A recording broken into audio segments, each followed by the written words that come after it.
Good morning, Bug Nation. I hope everyone's doing well today. We're back in action.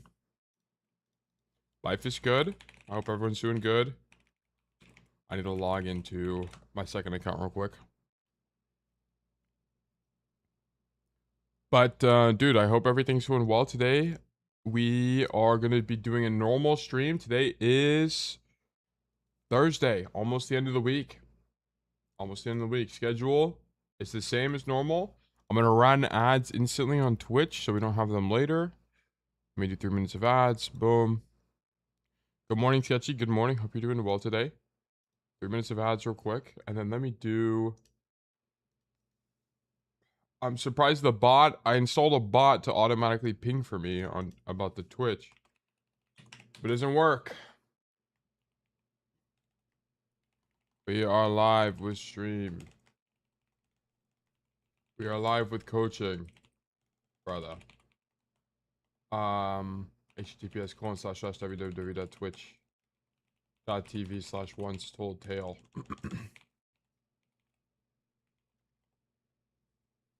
Okay, perfect. Let's stop Overwatch. But I hope everyone's doing good today. Hope we're having a fantastic Thursday so far. Rip the bot. Yeah, the bot has died instantly. It worked last night at 3 a.m. as I was updating my YouTube title. And then it no longer works. I don't know why. It's also really annoying how it works because it counts YouTube live streams as a video. And it was throwing me off. It was actually so annoying. It was pinging people at 3 a.m. Like, come on, bro. Come on, bro. The amount the bot was late? I think I just pinged. Oh, yeah, the bot was late. Okay, well. The bot is like 3 minutes late. Alright, I guess I'll just trust the process next time. Yeah, I think I'll just have to give it a couple minutes, but yeah. But, I hope everyone's doing well today. We're just gonna do normal coaching today. Nothing of insane value has happened. On my from my perspective, it's gonna be just you know, another day, another dollar. You know what I'm saying? Business as usual. I'm working on a few things, but nothing crazy. Sketchy 40 stream watch rate. Thank you so much. I'll always appreciate you stopping by stream. Grom 30 days. Thank you for watching. But y'all could enjoy the content. I did talk to Buzz yesterday. He was a cool guy. I talked to him about content for like an hour. Great guy. He's gonna make some content that I think is gonna be of great value to the community, which also saves me from having to make that content, which is fantastic. So looking forward to that. L bot, bro, just let someone ping. Someone is the bot, bro. I thought it wasn't gonna ping, so I pinged, so you guys got 2 pings, but whatever. Cost of doing business. Let me also, I need to pull up a black screen real quick, and I need to pull up a command prompt, or sorry, PowerShell, because I need to run the Worminator. CD into the Worminator, then I need to run the virtual environment. I need to do python main.py. Then now Worminator is going. So a few things, I guess. Actually, there's not very many things. So yeah, I suppose it truly is a few things. Dude, the video, I'm actually curious. I haven't actually checked the analytics for the newest video. A video went out this morning that was okay, but I really liked what I did with the thumbnail. So I don't know how it's doing relative to other videos. Oh, it's doing actually really bad relative to other videos. Look at this. 8 out of 10. Why? The click-through rate is through the roof here. Average view duration is the same. I guess it's just... I think just raw variance. Oh, well. I loved this thumbnail. I thought this thumbnail turned out so well. Because I made 2 versions of this thumbnail. I made that one, and then I made another one. Let me see if I can find it.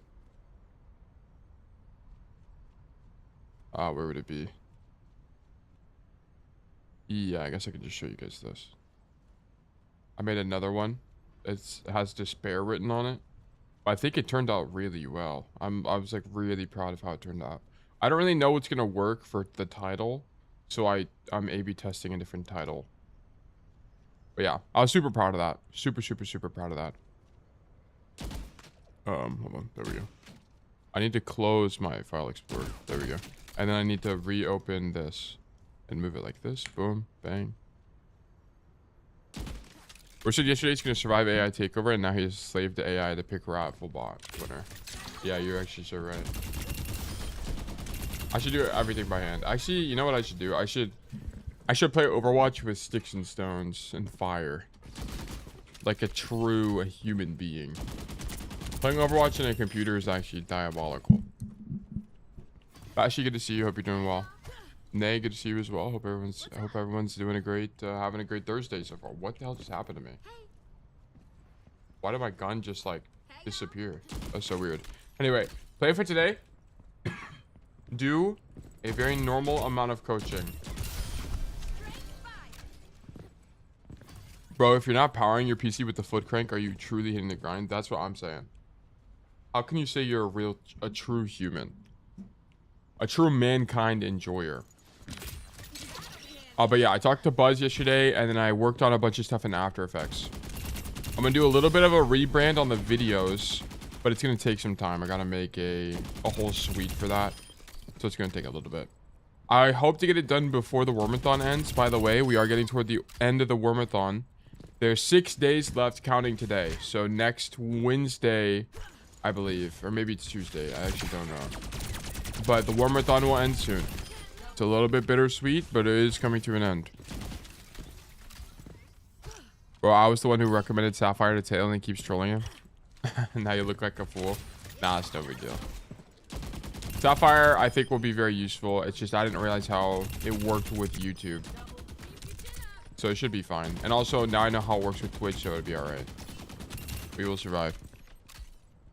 I don't play comp because my graphics card used to delog me randomly every 15-20 minutes, so only quick play codes. But I'd like your insights for my casual desire to improve.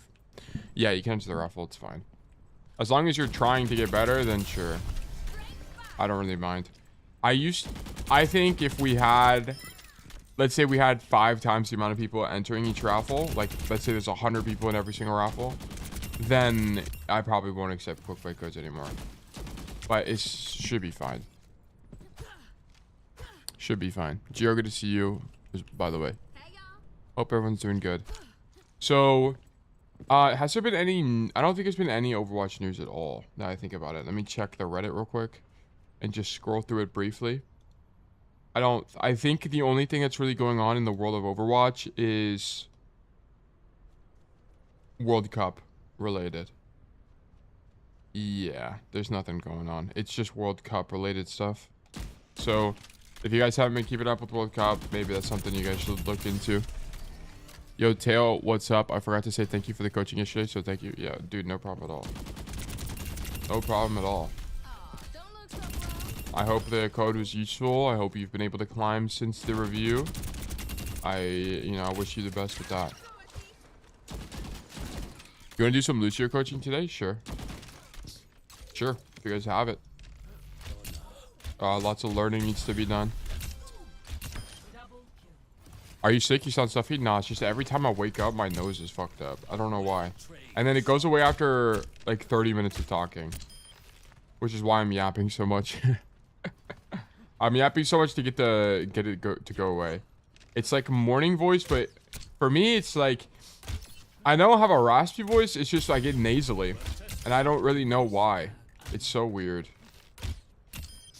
So I got like a nasally voice now. And then it goes away in like 30 minutes. Normally when I eat, it also goes away. So I ate a breakfast this morning and it's sometimes it's so much worse. Have you coached any tank besides Ball yet? We looked at Hazard. Speed sent a code that was Hazard and it was like Wrecking Ball, Hazard, I think. Yeah. And then we also looked at some Sigma, I think. No, we didn't look at Sigma. Yeah, I think it was just Hazard Ball. Hazard, I think, is a relatively easy hero to coach, which is nice. Because there's a lot of stuff you can do. I think a harder hero to coach is going to be Sigma. Or... yeah, probably Sigma. It's going to be difficult. Love, as good as you. You coached me on Sigma? Did I do Sigma? I don't think I did Sigma. I think I just talked to Speed about Sigma. Because I'm trying to think of if I coached someone using Flux. And I don't think I did. Damn, there's really no tank players in Bug Nature. Well, keep in mind, right? Like, I've only ever posted Cassidy videos. So, a disproportionate amount of our community will be Cass players.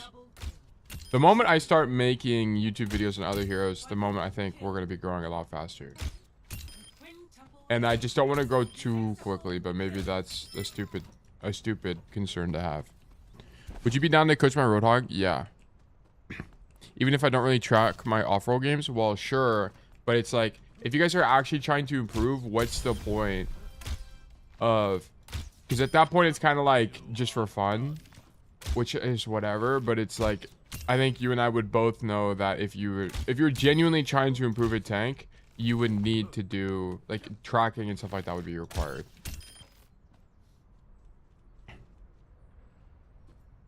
Tail, turn off Dark Souls banner? Oh, I didn't even see that.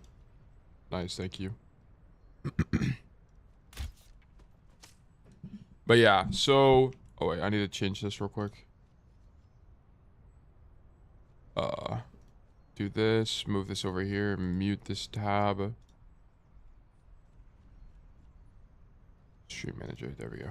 Oh wait, no, that's not what I wanted. I wanted home. Sorry, hold on. Back to Twitch. Okay, there. Okay, so here's what we're gonna do. I'm gonna run a raffle, then we're just gonna hop into coaching. Okay, I think this is gonna be the best course of action. I guess talking about... well, let me just run the raffle real quick. Where is it? Here it is. Exclamation mark new raffle 300. Have you coached Doomfist? No, I think Doomfist is also gonna be a really difficult hero. You know what? Doomfist won't be that difficult because there's a lot of people to study. The heroes that are going to be difficult are the heroes we can't study at all. Those heroes are going to be really hard. For Sigma, we have people we can watch, like NA's Last Hope is probably one of our better players to watch. But for heroes like, let's say Orisa is who we wanted to study or get better at, it's going to be really difficult to study Orisa. Because there's not really any one tricks of Orisa that are in high elo. There's the dude that's named Orisa, but that's it. And it's gonna be kind of... I don't think that guy live streams. We need more one tricks to live stream. I wish they would. That'd actually be a great use to us. Whoops, I didn't mean to do that. Oh, it didn't really matter. But yeah, so we're just gonna do coaching for today. There's nothing in particular I'm working on or anything that I think is of great excitement. I think if it were... yeah, but the WORMATHON is coming to an end soon. So, no more daily streams. I think I'm not going to stream on Saturdays. And I'm not going to stream on... I think I'm going to stream every weekday. It's going to be the idea. But it's going to be shorter. I think it's going to be every weekday for like 4 or 5 hours. Instead of 6 or 7 hours. Because the idea would be... I don't know how I'm going to do it. I have a champ Orisa friend added with 4800 SR in the hero. I could ask him for codes if you want. Oh, that's great. I don't think we need any right now. But in the near future, maybe. We're going to need to collect codes and streamers for all these different heroes to learn from them. Instead of how many hours? You got me. Checkmate. Yotei said team checks were crucial, and when I started the team check as Genji, I went 40-4. Yeah, it's OP. It's actually just OP unpatched method. Nice job. Love that for you. And it translates to every single hero in Overwatch. You always need a team check. It's a lot easier on support because you just play at the back anyway. Right? Like Ana plays at the back of the map, for example. So it's convenient and easy to do. It's already baked in. But yeah, there is a raffle live right now, by the way, guys. Do exclamation mark enter to enter the raffle. Exclamation mark claim to claim a ticket.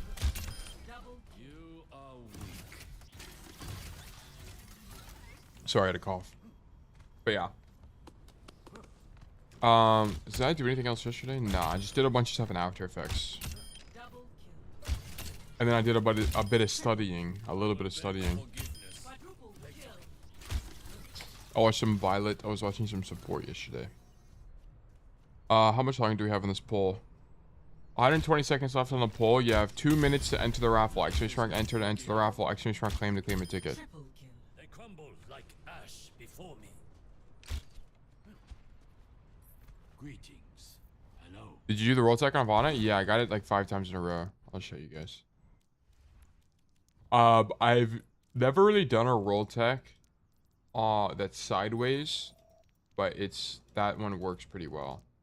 It's not really the greatest because you have to do 3 inputs at the same time. You have to press right, and you have to jump, and you have to roll all at the same time. You have to get the timing of that perfect.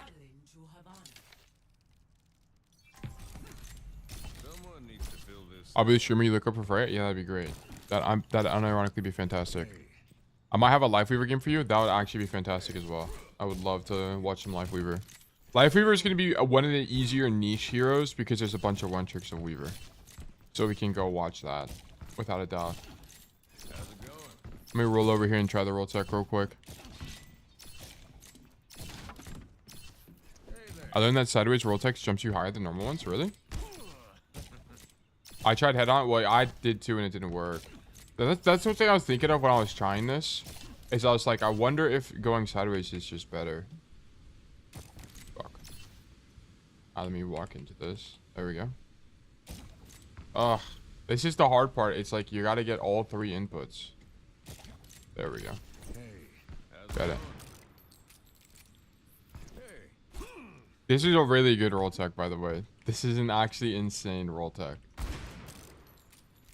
I wonder, hold on. I wonder if I can hit all of them more consistently if I do it sideways. Like, I wonder on the Dorado one if I can hit it first try if I'm just sideways. We're gonna try this real quick. Traveling to Dorado. Oh my gosh, I want to attack. I gotta walk all the way over there.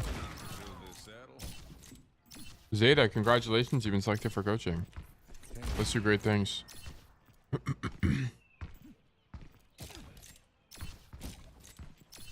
By the way, I tried doing them with the macro and still can't get them, most of them consistently. Really? A macro? Can't get it. Interesting.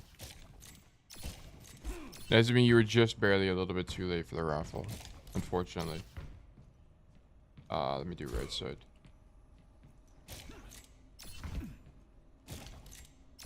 I don't know. I can't get it. I'm getting hype, but I'm not really set in the right direction. What the hell? It's like clipping me through the map. If you could get this one consistently, this also will change how you play Dorado. Maybe I do this way.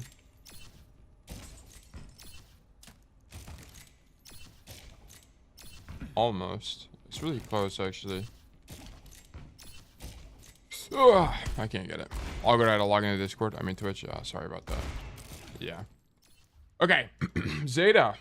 Let's check this out. Let's check this out. Firefox. Bang. Might be a skill issue on. It's difficult to do. Can you angle slightly so it launches you backwards toward the ledge? Did I just close it? I did. Okay, well, the answer. Unfortunately, we'll have to check that out later if we want to do it again. Dude, I hate my morning voice. It's so annoying. Okay, we're looking for coaching. Tell coaching request. All right, bet. We're looking for Zeta. Zeta, where's my code at? Oh, here. Freja Eichenwalde? Is this what we're doing?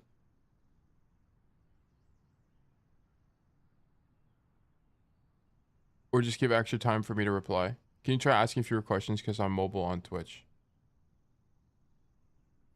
I mean, yeah, it's fine. I feel like recently I haven't really been asking that many questions on on codes. Yes, Eichenwalde, I bet. This is Eichenwalde game, second from the bottom. Eichenwalde, how to have impact, rather. Where's my questions at? Guys, come up with questions. If you guys are, if you guys have notes and there's no questions, you know what the problem is. We gotta come up with stuff. Observe your gameplay. Think of stuff you could have done better. How to have impact on third attack? Okay, cool. Reaper Saravasa. How do I Reaper TP in the backline when I don't have the major perk? Okay. King's Row Freya. When should I stage on third point when I don't have updraft? Okay, cool. New Queen Tree Freya. At what point should is it ever worth it to consider ratting on this map in particular because there's a bunch of spots that are actually useful for Freya? Boom. Oh, all right, that's fine. Then I haven't been here since I have a job. Ow. I don't really know what that means, to be honest. Just make questions. They're not hard, guys, I promise. It's not difficult. Stack was tired AF and their Mago was unstoppable. Oh, wait, how often are we stacking? 20% of the time. Okay. All right. We're -3 Delta this month. We've tracked a bajillion games, which is nice. We just haven't played it that much recently. I was putting in work this game. Defense for our team was quite bad on second and third. I'm not sure how to have... Okay. Try, like, also, if you guys could, whenever you're writing notes, try to include, like, what did you try? What did you try? And what did you not try? And then that'll give you more insight on what you can do in the future or what could have been done better. So just something like that. That Kings Row game was so easy, I didn't know what to ask you. Never mind. You know I'm coping again about doing less work. Yeah, you guys gotta stop coping about doing less work. It's not hard. Like, you guys always come up to me with, like, Tail, I can't come up with the question. Okay, it's because you've never thought critically about your own games before. So, of course, it's going to be difficult to do this, right? If you've never worked out your arms a day in your life, of course, it's going to be difficult to work out your arms, right? Like, you got to build the muscle. You got to just start doing it. Think about what you could have done better. And always, if you guys are unsure in the spreadsheet template, express my spreadsheet, by the way. In the spreadsheet template, there is a... Let me open it real quick. There is a notes page or an example of the game data page. Reference this. Guys, I promise you, you will improve a lot faster because it gives you a better direction, a better way to move forward. Okay, very important. Very important. Okay, but yeah, with that being said, wait, what was the notes on this? You just didn't really know what to do on third, basically. All right, let's check. I think Freya on Eichenwalde has to be relatively good. I think that has to be one of her better maps because you're one of the few quote-unquote hit skin that can actually go up top, if I had to guess. Hope we get new hero teaser soon. Yeah, I'm surprised we haven't gotten it yet. It's very interesting to me that we haven't. Okay. Zeta. The dog. That's a insane name. The dog. Big fan of that. I'm gonna set up a bot to grade your questions. It'd be pretty easy to make like a character length requirement with conditional formatting in this spreadsheet. Also, I need to change this. This is Masters, right? Yeah, M3. Okay. I need M3. If you hit GM, if you're like GM3, you're probably one of the highest ranked Freya OTPs in the world, by the way. I don't think there are very many. So I think if you get like GM3, you're probably #1, if not near #1. Where's our ally DPS here? Okay, in main, so we're playing the angle. So why did we not hit anybody with this updraft? 3, 2, 1.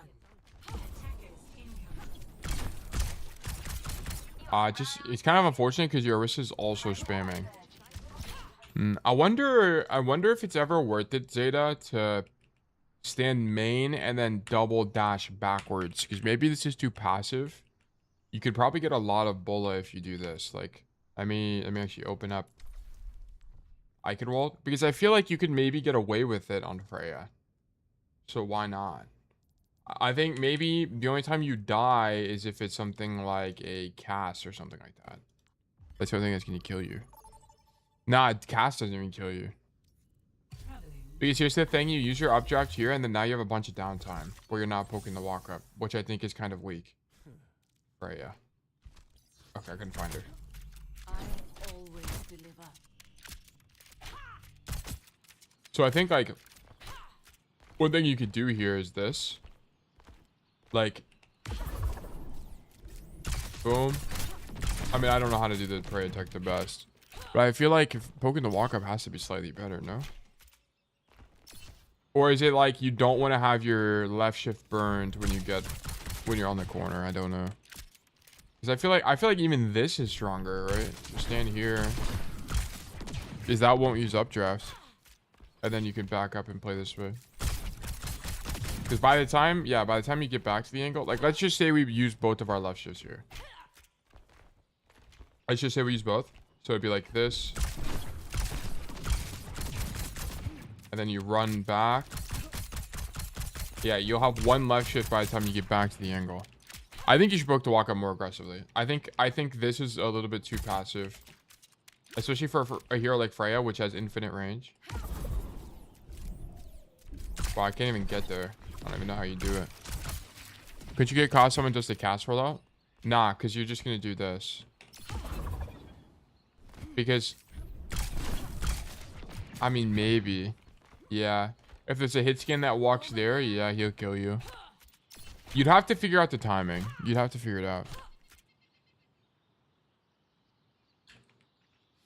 Right, I'm check Wi-Fi and T-Mobile saw me. Dude, no problem at all. I'm just thinking. I'm thinking out loud here. Okay, shoot this guy. Fortunately, we killed the backliners. So this is kind of nice. Mizuki's dead. Nice. Dude, Freya's spam is actually... Okay, I don't know what's going on, but you're killing everybody. This is kind of nice.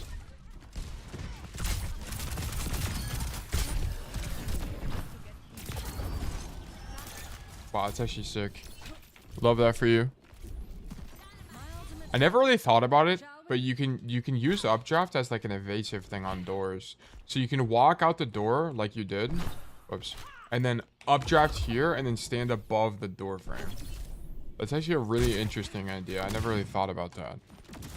Whoops. Now you have Bola already. You need to use Bola immediately. Immediately whenever you find somebody. Just Bola them. Bola that guy now. Bola him now. Bola him now. He has no mobility cooldowns. He just used slam and punch. Yeah, you gotta Bola that guy. That guy gots to get Bola'd and he gots to get speared into the wall. I mean, right now. Nah. You gotta Bola this guy. Whenever he has no mobility cooldowns, especially when you got it this fast, nobody is even half the ulti. Only the tanks. Just walk in here, Bola, he's dead. He's 100 billion% dead. He's chucking that shit down main. Chucking it down main is weak. You cannot convince me chucking it down main is good. No one can convince me. I didn't do anything. Bola, you need to Bola this guy though. We had to do it on the Moonfist earlier. Also, main wave is getting his shit rocked on Sierra. Okay, there we go.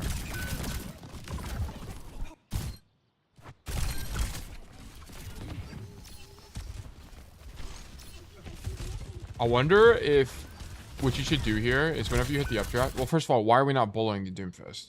So that's the first problem. Second of all, I wonder if... Yeah, I was about to say, I think you're... Yeah, this is great. This is great. But I needed this on Doomfist when you had it so early. Like, one thing you guys have to understand is that no matter the hero you're playing, if you get your ultimate within the first, like, minute of the game, you got it super quickly. You need to just pop your shit. Just pop it. Just pop it. It's going to be strong, I promise, guys. Because no one's going to expect you to have your ulti that fast. So use it ASAP. Also, I wonder... let me go over here real quick. I wonder if you can updraft and can you land on this roof up here? Maybe. Okay, interesting. Also, you have the wrong idea here. If your idea is to fight this guy on point, just rotate wide. Don't rotate toward the guy, rotate wider than the guy. Boom. Because here's the thing. I think going over them is fine if there's a place to go. So, for example, on this Ana, if you're going to go over the Ana that was here, it's fine because you can go to this high ground. So you're safe anyway, even if you don't kill her. This isn't really the case. You go in the air, there's nowhere to go right from there. So your best rotation here, in my opinion, is not to... Unless you knew the Kiriko was 1 HP, your best thing is just going to be to updraft, shoot the carry like this, and then stand up top here. It has to be better. I think you really only go over them if there's cover for you to go to, or like a high ground or something. What do you guys think of Freja, by the way? How often do you guys play Freja? Not bad. I wish I played her more. I just am uncomfortable on the hero, so I just don't have a lot of time playing her. Okay, Zeta, I was about to say, I don't think you should wait for updraft, by the way. I think you should just go. I think you should just left shift, pop a left shift to get over the wall. It's just one left shift, right? Yeah. You should pop one left shift and get over here right now. And just start shooting people. Because the Doom, you can't shoot the Doomfist anyway. So you might as well just start zoning backline. Just start shooting people. Like, let's see. If you left shifted over the wall now, like Doomfist slamming up top, and you're not in a position to poke the walk up.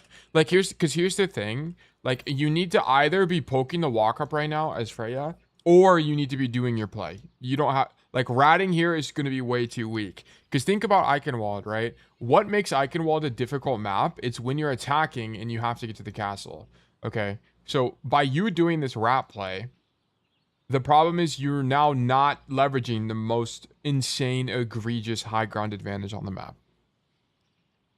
Right. So you're incurring an opportunity cost right now. You're not doing the best play, which is just stand here and poke the walk up, okay? Which is really bad. So if you're not going to poke the walk up, you need to go do this right now. Like, I think what you should do is you left shift over the wall, and then you like left shift to cross, and you play over here for something like this. I mean, you don't have Bola, but doing something over here I think has to be stronger. She rocks in stadium. Yeah, she's fun. Weird hero. Let's see. I thought people didn't pick payload diamond and above. They don't generally. They try not to. This was probably just a map from hell. They just picked a map from hell for some reason. Yeah. Yeah, and I also don't think you updraft, by the way. This can't be a good updraft spot because look how high it puts you in the air. It's too high. Or like if you updraft, is there a way to get like a short updraft? I don't think so. Oh, you know what? What if you purposefully bonk your head? Hold on. Let me see. Can I bonk my head on this? I mean, wait, what? Can you like slide off the roof? This might be a spot, by the way. I think you can updraft on this and it like slings you to the side. Oh my god. But yeah, you don't want to updraft because it sends you too high. Like, look at where you are relative to this. Like, look at the soldier. I mean, if the soldier was looking at you. Look at how high you are. Like, this height doesn't really give you an advantage. You're actually in the open the whole time. Maybe while it's going up, amen. Hold on. Yeah, I mean, that's a cool spot. You could do that, Zeta. If you just E against this wall, it like puts you in an arc like this.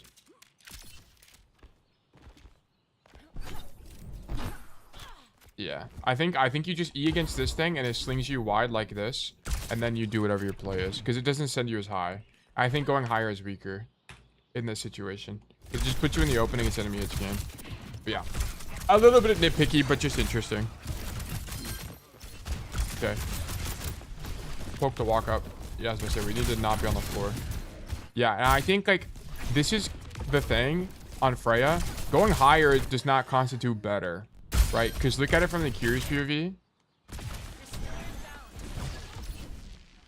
Like your idea for micro in this fight should not be to go higher because it increases the time it takes for you to get to cover. I think updrafting to go higher is actually worse here. You need to updraft, or sorry, you need to dash laterally. What is your dash called? Quick dash, yeah. You need to dash laterally here. You can't be dashing up in this fight. It's just weaker for you. Yeah, no, you almost die for it.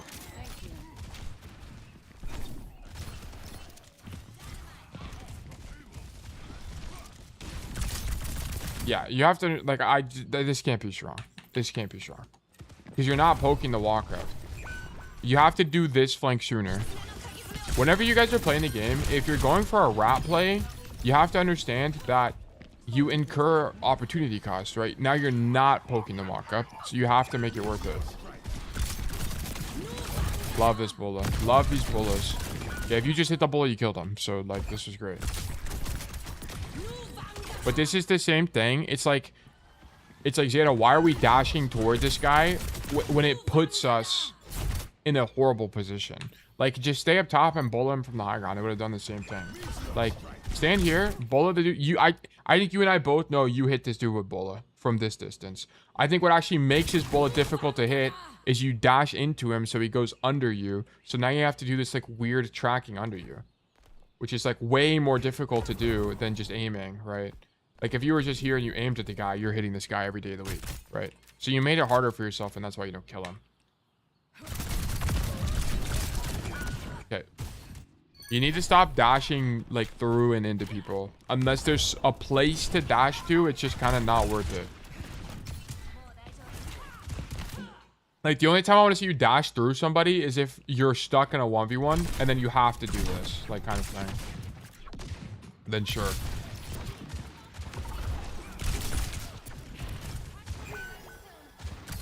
Also, I don't think you should updraft here in this window, because I think the chance, especially when the car is all the way back here and they're playing hit scan, you're not gonna be able to do anything from up top anyway. I think you need to save updraft. I think you need to save updraft for walking through this choke so you can updraft over the wall on the left side here. I don't think going to the top window is any good, because you're just gonna get zoned. It's probably okay, but it would just be something to think about, right? Especially when they're playing hit scan.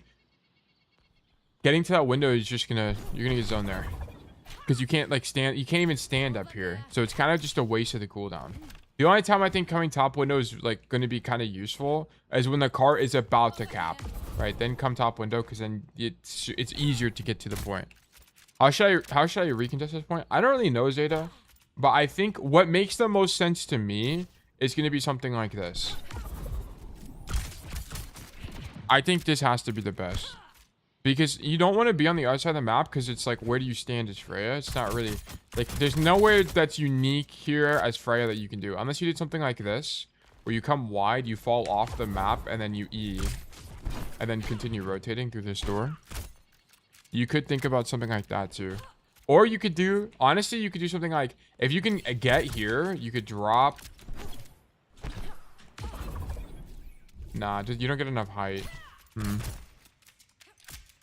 What else could you do, maybe? I wonder... Maybe you... Yeah, I think it has to be this left side. I think it has to be the best. Who closed that door? I don't even know why it's closed. I guess on defense it's not open. That's kind of weird. On first defense.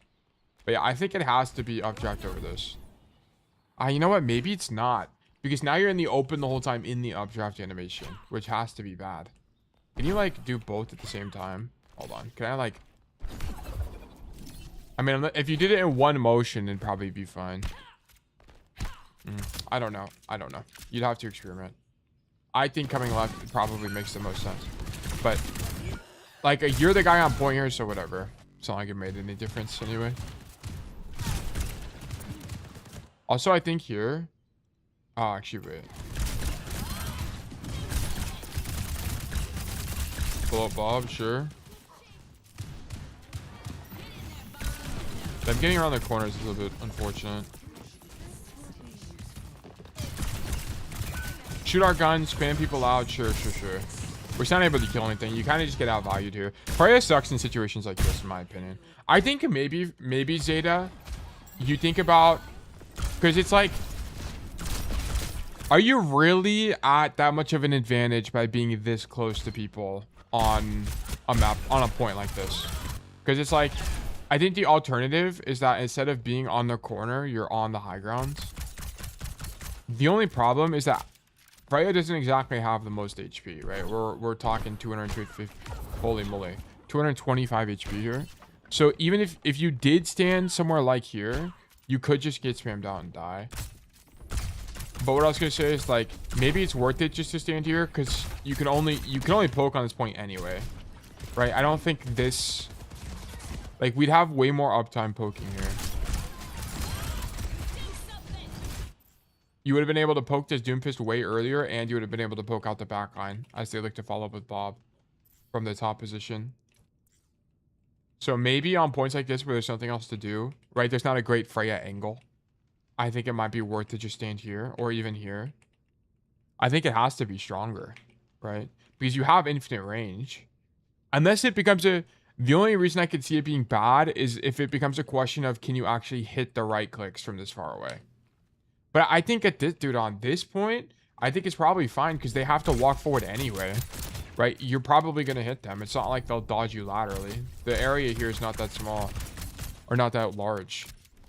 Maybe this is the angle. And then the idea could be like you come this way because it's really easy for you to come this way. And then this sets you up for dashes like this in the mid fight where you can stand over here.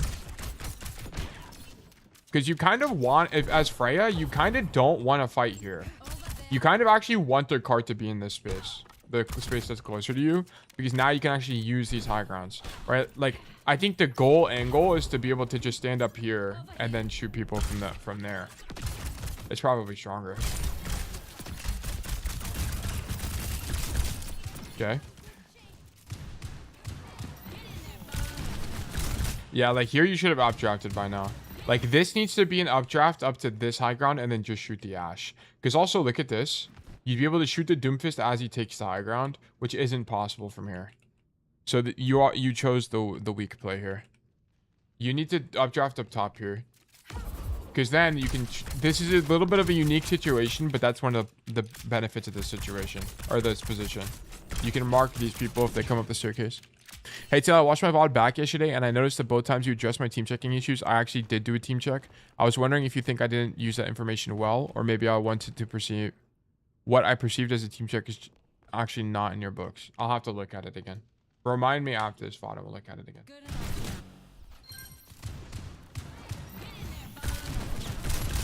You probably did a team check and then spent 10 seconds rotating, so it like your team check expired, basically.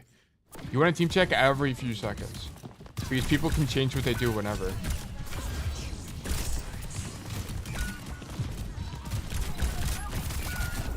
Yeah, okay. So, your guy dies.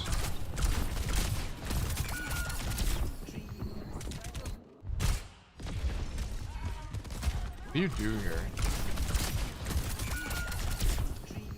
Yeah, I don't know. You kind of have to swing backline because they're popping visor. Where's his Doomfist at? He's on your backline. I don't know.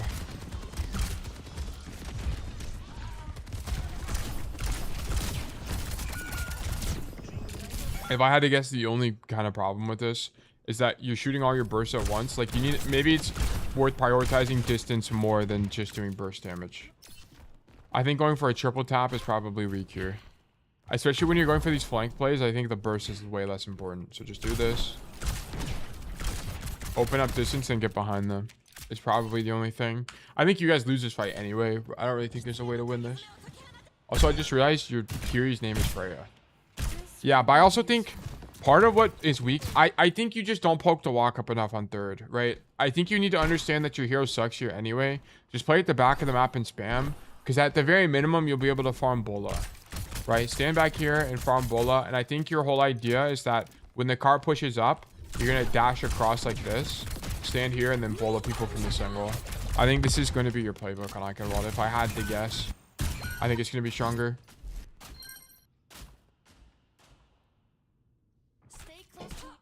There's, by the way, guys, just make sure you know that there's a chandelier here as well. You can stand on this, but this isn't really great in... our hero situation, but that's one thing we could have maybe done here, Zeta, is you could have... Let me go back. And instead of dashing on this Ana as well, you could have just dashed up top to the chandelier. I wonder if you can actually... if you can do this with one left shift. Not really. So, because if I do it... Yeah, if I hold forward, it does that. If I aim up, do I go up? No. You're gonna have to use either two left shifts to do that. I mean, it's actually probably not that bad. Let me actually check. Because you could do left shift up, boom, left shift across, and then use it as cover. I don't know. You could try it maybe. It could be interesting here. You'd still die though, so it didn't really matter. The fight would still be lost there. It wouldn't have changed anything. Okay, so can we go coast? Wait, someone just followed. Let me turn on the thing. Botasly or Botusly or Botusly, thank you so much for the follow. Welcome to my nation. Okay, you didn't. Okay, if you're gonna clear the room, clear the room. You guys, I need you to keep this in mind. Let me switch teams. Move. Then move me back. It's gonna save us walking back time. Whenever you clear this room, you have to clear the left corner. You have to. Hello, hello. Okay. Boom. You gotta check this corner. Because look, the Kiri's there. And people do this it's not uncommon for people to rat like this. You can't half clear this. Just came from YouTube. Great tips. I feel myself getting better. This is fantastic. Congratulations. I'm glad I've been able to be of assistance to you. Oh, that guy's dead. Alright, I don't really know what Mitochondria's idea was. Clearly not the powerhouse. Yeah, I mean, the enemy team, I'm gonna be honest, just kind of tossed. Can you actually hold on? Can you make this as Freya? I think so, right?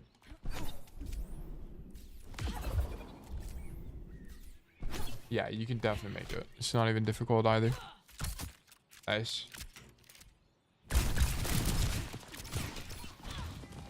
Okay, so here you keep using your left shift for the bolt. I don't think you need to be doing it that much. Like, even if you double bolt this guy, I don't think it does anything. You also should see that he's 1 HP. You know what? Maybe it's fine. It's probably fine. It's probably fine. But the problem is because you use your left shift for a bolt reset there, you can't dash across now.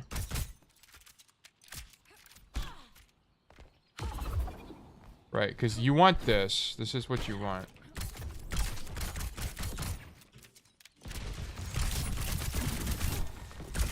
How do we not win this fight? What actually happens?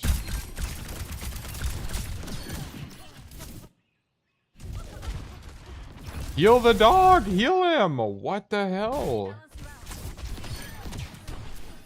Oh, how are we TPing to the guy right across from us? No. Oh, no. We had to heal our tank here. He doesn't have any hats. Ugh, this is so sad. Why do we not have hats?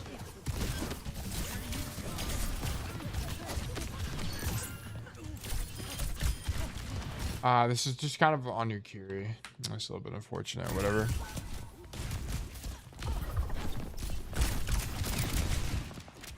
What do you guys think about Eichenwalde first? Is it a W or an L point? What do you guys think?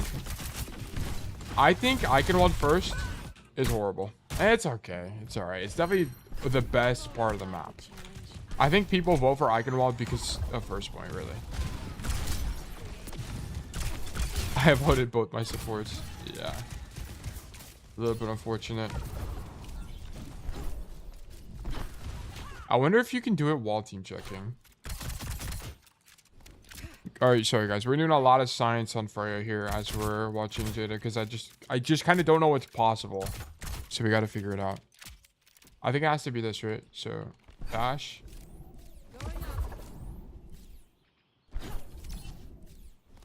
Okay, one thing, you can team check while doing it, so you kind of should, Zeta. Because they give you a better idea when you get there what to do. I mean, this is fine, but whatever.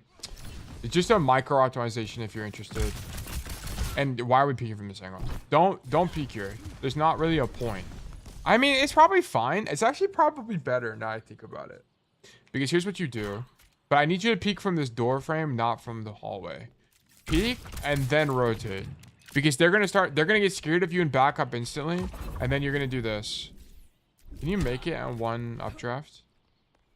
Wait, hold on. This is actually very important. I think you can, right? Let me see. Yeah, you can. Okay. Yeah. That's the play. Shoot these guys and rotate away. Nice. This is perfect. And then E over. Don't fight this guy. Nah. You get zoned here. You can't do this. You got to keep going because you need to get behind them right now. You need to shoot this guy one time with your right click and then E up top. You have to because you're going to get zoned the whole time and you're not going to be able to do anything. I think your tank is walking right now. Yes, your tank is fighting. You need to go do something right now. We need to E above this guy. Yeah, there we go. Nice. And then why are we scared? We have Bola. Way too scared. E back up top. Boom. You just got Bola. Dash forward and Bola the guy. You kill him. You kill him every day of the week. Dash forward. Boom. Main wave is dead. You and I both know that you kill this guy if you just Bola him. I don't think you realized you got Bola. Maybe. It's the only thing. Because now you're on a 5-second timer. I don't think you really want this angle that much. It's fine. It just takes a long time to make the rotation. Now we're here. Now we bullet that guy. Yeah. These are the bulls I love. Love, love, love, love, love these bullets. Similar. Yeah. I don't really know what you're supposed to do here, to be honest. I mean, maybe you don't bullet him once you realize he's 1 HP. That's the only thing I can think about on that. And then you need to... Like, that guy being low... Because I think your backline is dead no matter what. How is your backline dying here? What's happening?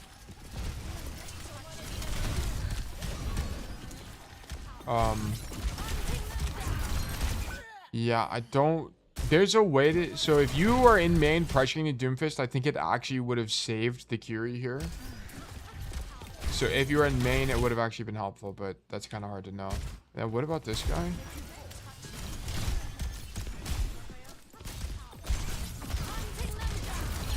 Okay, this guy just gets discombobulated. Okay, how is the Ashe on the angle? How is his Ashe shooting everybody? Is Freja worth learning? I think, I mean, if you find her fun, yeah. I don't think she's a must-know hero at all. Okay, me on Ashe. You guys should have actually died sooner. I'm trying to figure out what the best play is here.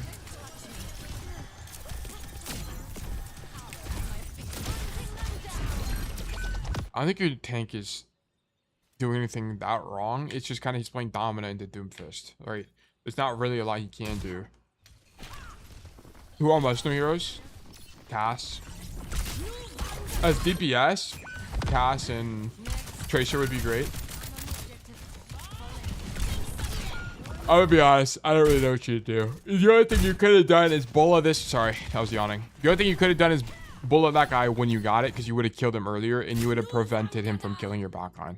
So you just needed to bullet the Ashe when you had it. And then you needed to not get zoned by him originally, and you needed to just dash up top. Disagree, his tank has done nothing and missed at least one opportunity, a little bit of gameplay. I mean, yeah, but it's like he's on Dom.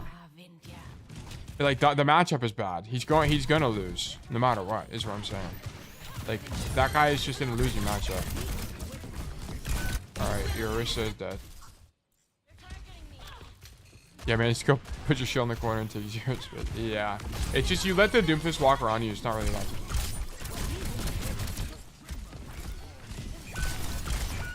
This has to be weak. I just don't. I don't think you come main like this as Freja.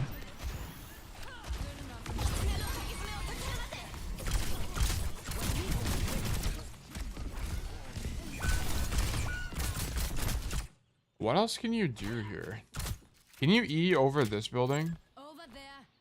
I don't know if you can. I don't think you can. Maybe if you stand on this car. Oh yeah, you definitely can. What? Maybe you have to use both.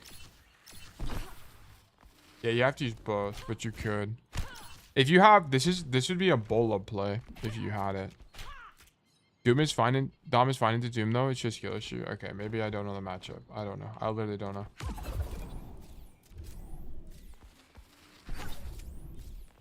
Yeah, we should be doing this right now.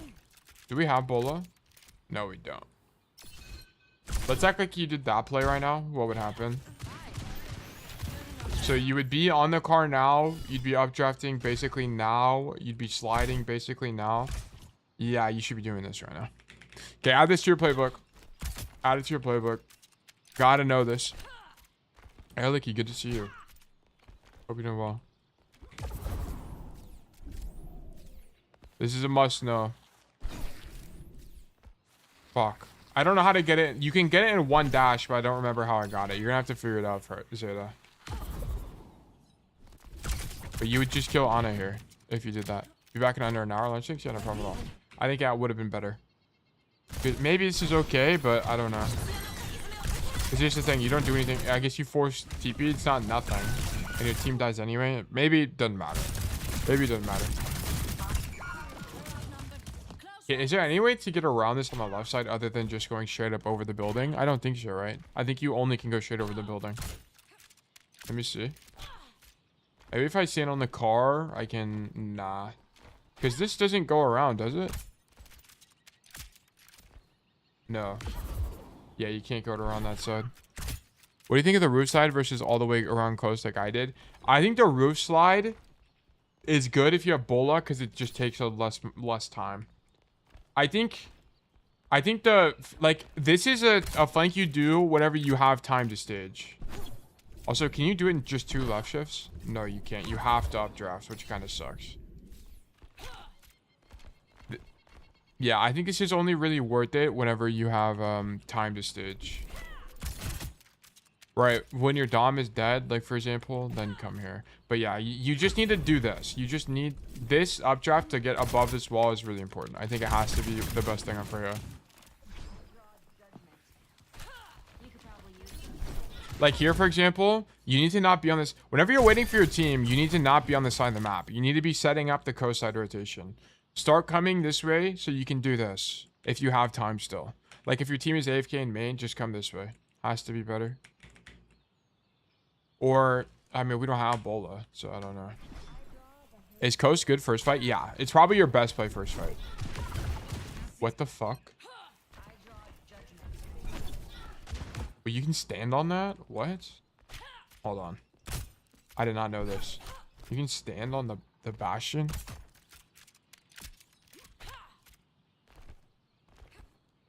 So, what do? Just one of these? Oh, you can stand on this ledge. What? I didn't even know that. Then you updraft. I feel like this flank has to be the worst of all 3 of them. Because the problem is, you're in front of... Like, if there's a guy standing here, you just die. And, like, where do I recommend you play as Cass? It's right here. So this guy kills you every day of the week.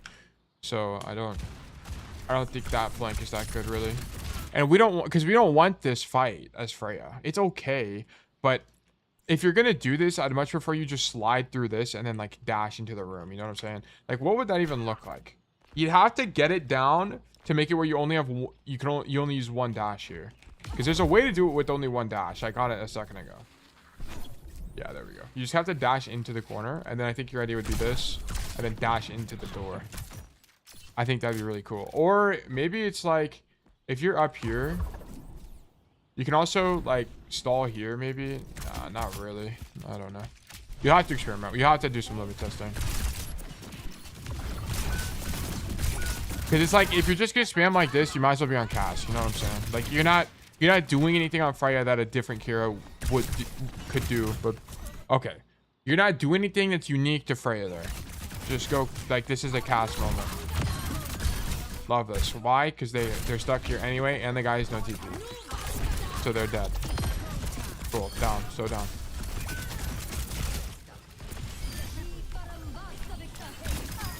And then I think this is weak. Like, dashing at people is just weak. This should not be your idea. I guess you're trying to get through the sim wall.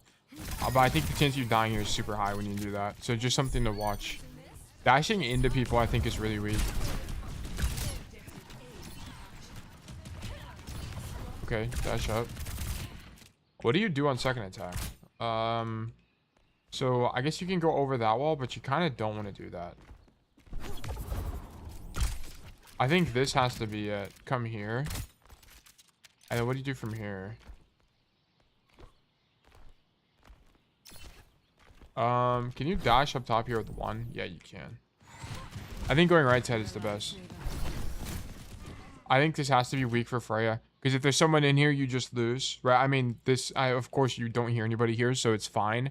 But I think the idea of coming into castle this way is just bad for Freja. You want this. This has to be better. You left shift over, you pop E, you're also on the extremity.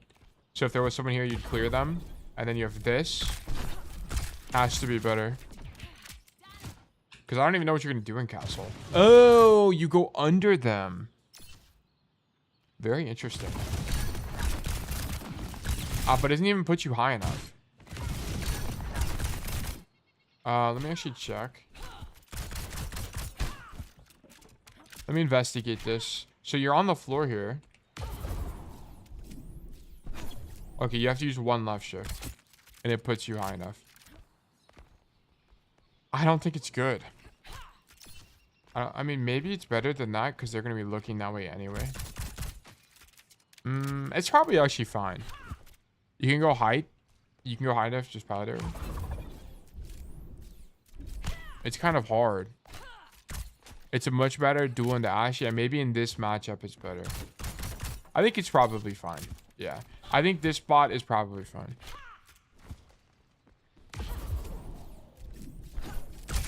But the thing is, you're not killing the Ashe here. There's no world where you're killing Ashe. You just don't do enough damage. So it would be... Basically, you're forcing her off of the position. You know what? I think this position sucks. Unless you have Bola, you're not going to be able to kill people. It might not be good, but it's really cool. It is cool. Yeah. I think you have to do this. Because, I mean, as long as you just need to play cover. Like, don't updraft in the open, right? Like updraft here so that you have cover the whole time. So, like this. You're going to updraft over this wall, for example. And then just poke. Because I just don't think you ever kill this guy. Yeah. Okay, so if this is your idea, I think you should do it slightly differently, maybe. So it's like, you E here. Aim. Right, like your idea should be to get over this wall here somehow. I don't know. You'd have to practice it to get it. I almost fell off the map. You'd have to practice it to get it perfectly, but I think it'd be good. Dark Dragon, good to see you. Hope you're doing well. We're doing a little bit of Freja science. Yeah, like your idea should be to get over this wall. Because if you were up there, I think you just win that up point blank. Yeah. You just don't do enough. I don't think the angle's that good unless you have Bola, because you just kind of don't do enough damage as Freja. Because like whenever you're doing this updraft, you're never going to be hitting primary fire. Like, what opportunity did you have here for primary fire? You had one, maybe two shots you could have gotten off max.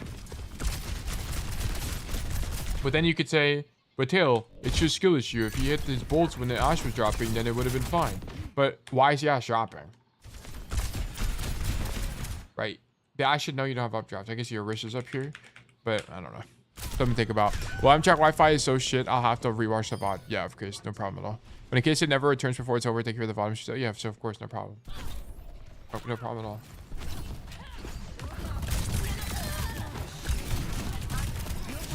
Yeah, we gotta. Okay, so I don't think you clear these guys, by the way, because I mean, unless you know the Ashe isn't here, I don't think we clear them. Because I think it's just better for you to set up this angle. Boom. Maybe it's fine. Because here's the problem. It's like whenever we're doing this updraft play here. Whenever we're doing this play. You're totally exposed in main. And now you don't have updraft. And you're about to not have any left shifts either.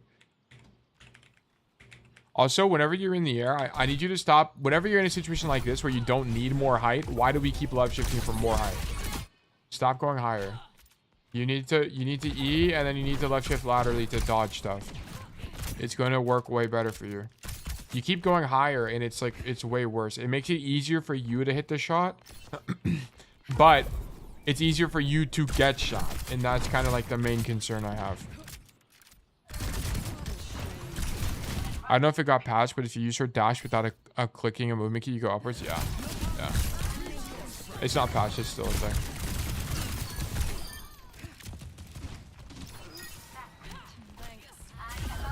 Okay, we're standing here. This is good. I also think if you peeked here, it'd be weak because you don't really want to take damage. You want to just stand here. Also, I also think you play this wrong. You definitely play this wrong. You need to be playing for Bola. You have Bola. You need to poke. You need to just stand here and shoot your gun in the door and then Bola anyone who walks through. That has to be better here when you have it.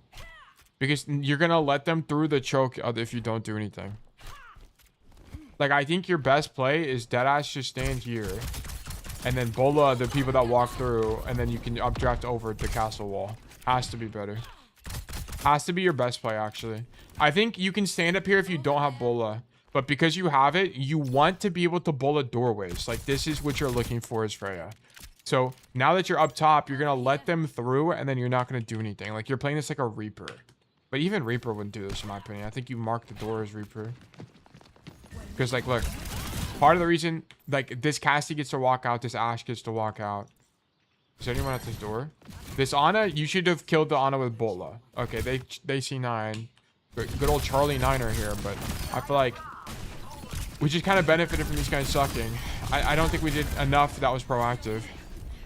Are we learning the ways of Freja? This is brilliant. Did I just read that? You know what's funny? It's like, whenever you're a streamer, you'll read text, and you just don't know if you actually read it or not. Read it out loud, at least. But we are learning Freja, yeah. What do you guys think about Eichenwalde 3rd point? And what is the most miserable hero to play into here? Do you guys think? I think Sigma is really bad, or Junkrat is really bad. Yeah. The only thing about this is I don't want to see you go wide, Zeta, with only 1 dash. I want you to walk wide and then dash. So you need to... Let me walk over there. Hanzo? Hanzo's pretty bad, yeah. Soj is pretty bad. I think Soj is probably one of the worst. You need to go wide. You need to get as wide as possible and then double dash. Also, we need to be going further. Why are we not going very far? Yeah, you're popping your left shift way too early. Like your second left shift. You need to go way wider here. It needs to be like a... We need to go all the way over here. You need to commit to the rotation. Because I don't think... If you did that, I don't think anyone can even kill you. Let's see. Yeah, this guy's not killing you. I guess you're bola. Like, you want to bola. Because here's the thing. You're bolaing in the open. Which I think is just kind of weak. Like, we don't want to bola in the open. We want to complete the rotation and then bola from cover. That way there's no counterplay. So you kind of have the... I like the bola idea because the Doomfist has no cooldowns. But you want to go even wider and then bola because you would have hit him anyway. Right? Because what is he going to do? He has no cooldowns. Right? Keep going. Yo, what tail DPS have you not coached yet? Ashe? I don't think. No, maybe we've done a little bit of Ashe. Genji, we haven't done. I think Genji would actually be surprisingly easy for me, by the way, to coach. Yeah, but look at why we died. Zeta, look at why we died to Cass. It's because you didn't complete the rotation. This is exactly what I was talking about. You need to continue rotating. Oh, wait, hold on.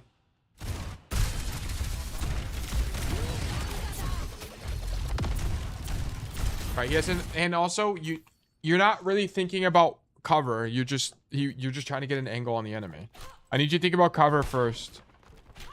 Get to a position and then shoot them. So it's like this, okay? Boom, and then bola the Doomfist and then stand here. No one can shoot you. You're actually in an impossible spot.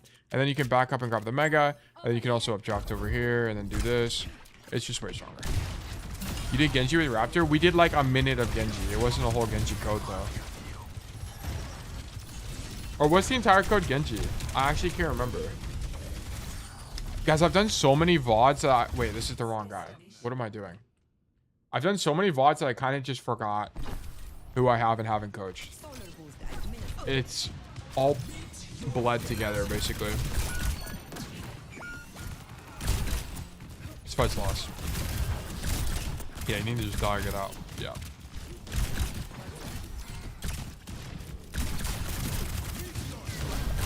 What the hell is happening? How are we... Wait, we need to not die here. In situations like this, when you're waiting for your team, your #1 priority is don't die. You cannot die. Do not die. Stay alive. Shoot Doom... Like, okay, why are we walking towards the Doomfist? Just stand back here and shoot him from cover. Zeta, you're thinking way too much about just shooting people and way too little about just standing in cover, okay? Freja has mobility, but that doesn't mean you have to use the mobility. Especially on a point like 3rd, where you can't do anything with the mobility anyway. Just stand behind cover and shoot people. You're gonna have to just make a compromise. It's kind of like Cass. If you in a map that's like, the reason we are even remotely close to dying to his Doomfist is because you walked toward him instead of just standing behind cover. If you stood behind cover the whole time, you actually probably killed Doomfist.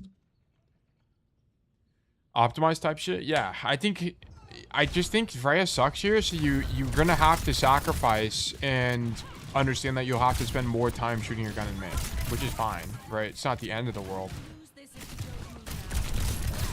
Yeah, and then why are we dashing? This is what I was talking about. You need to stop getting verticality, because look, it gets you killed to the Ash. You do this a bunch of times. If you don't actually need verticality, why are we dashing for verticality? Look at that. Look how easy that kills her Ash, right? If you were just in main and you did this, you would have been way better.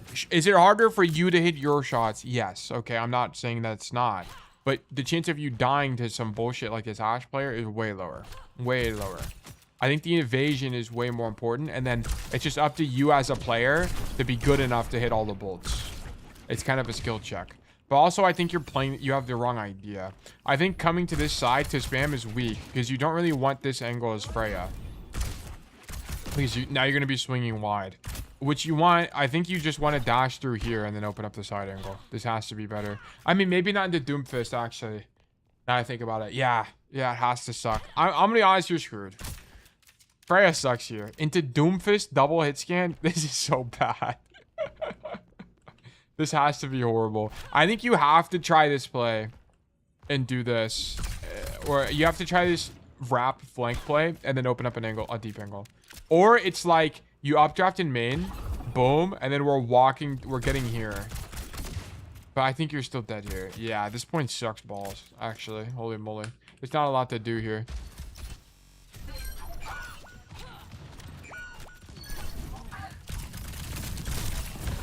Maybe, oh, you know what? It might actually be a dash up, play here type of thing. Nah, dude. I think it's literally... Okay, I think this is what it is, by the way. It's this. Okay, you play the corner, dash, get top here, and then double dash across. I think the chance of you dying like that is 0. It's pretty much 0. When you would die is when you land. So you'd have to be a bit worried about Doomfist. But you need to cross. I think if you're stuck in main here as Freya, it's kind of over for you.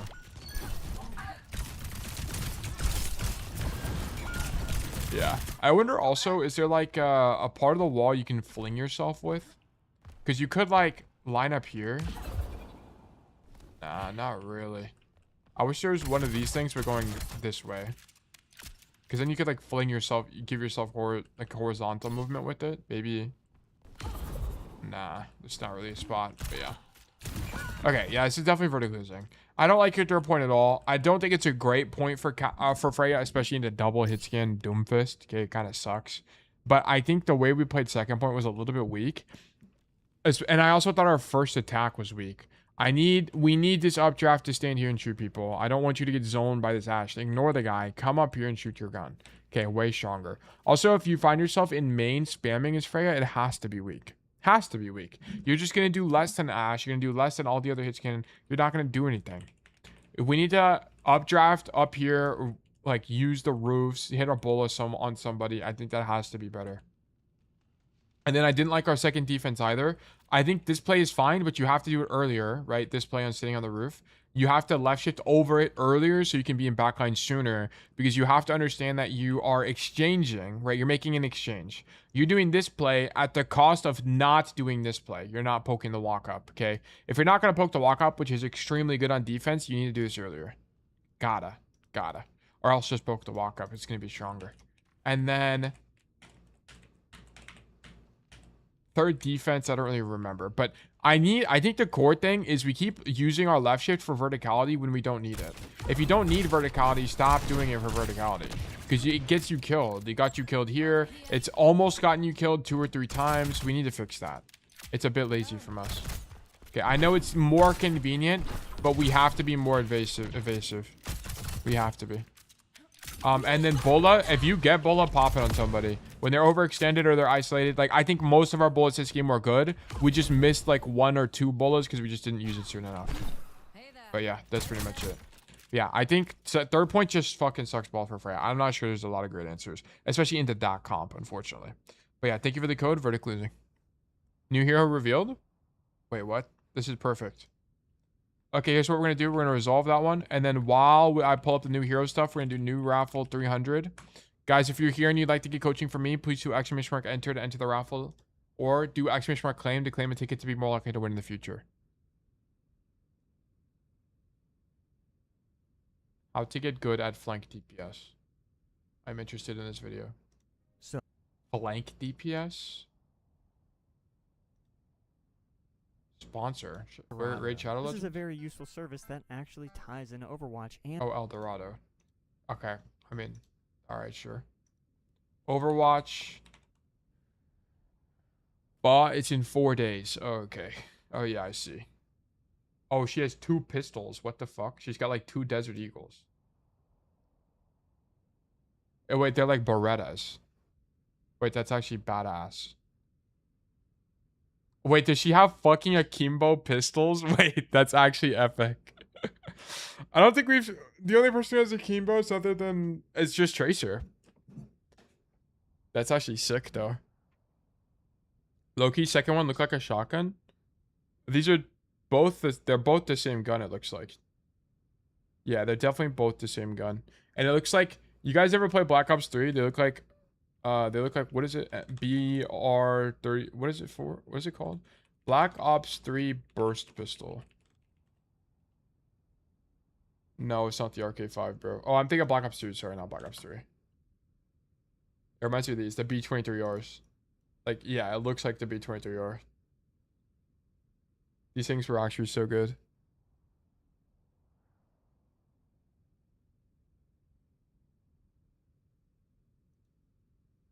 Like this too.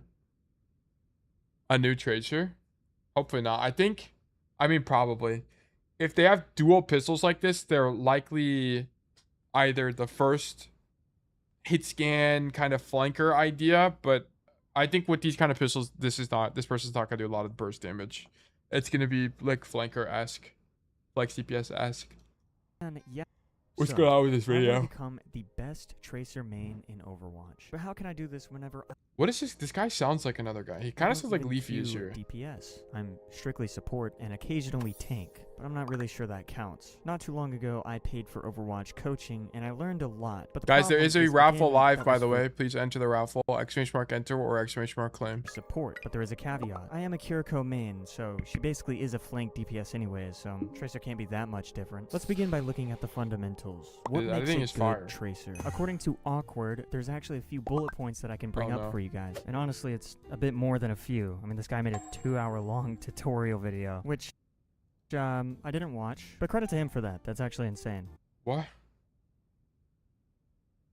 Brother, what? I highly recommend checking him out.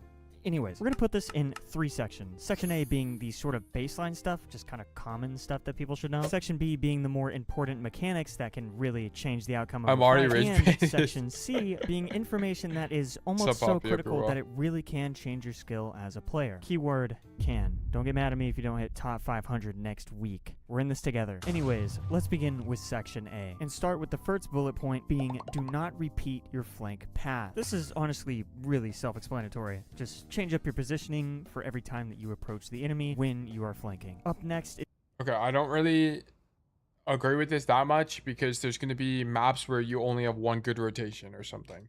is cover usage. I also just kind of don't think this makes that much sense because, like, this is acting like the flank is, like, this kind of removes the idea of lane control from the flank, which is just not great. I think a big part of Overwatch is lane control, and this just kind of nullifies that idea.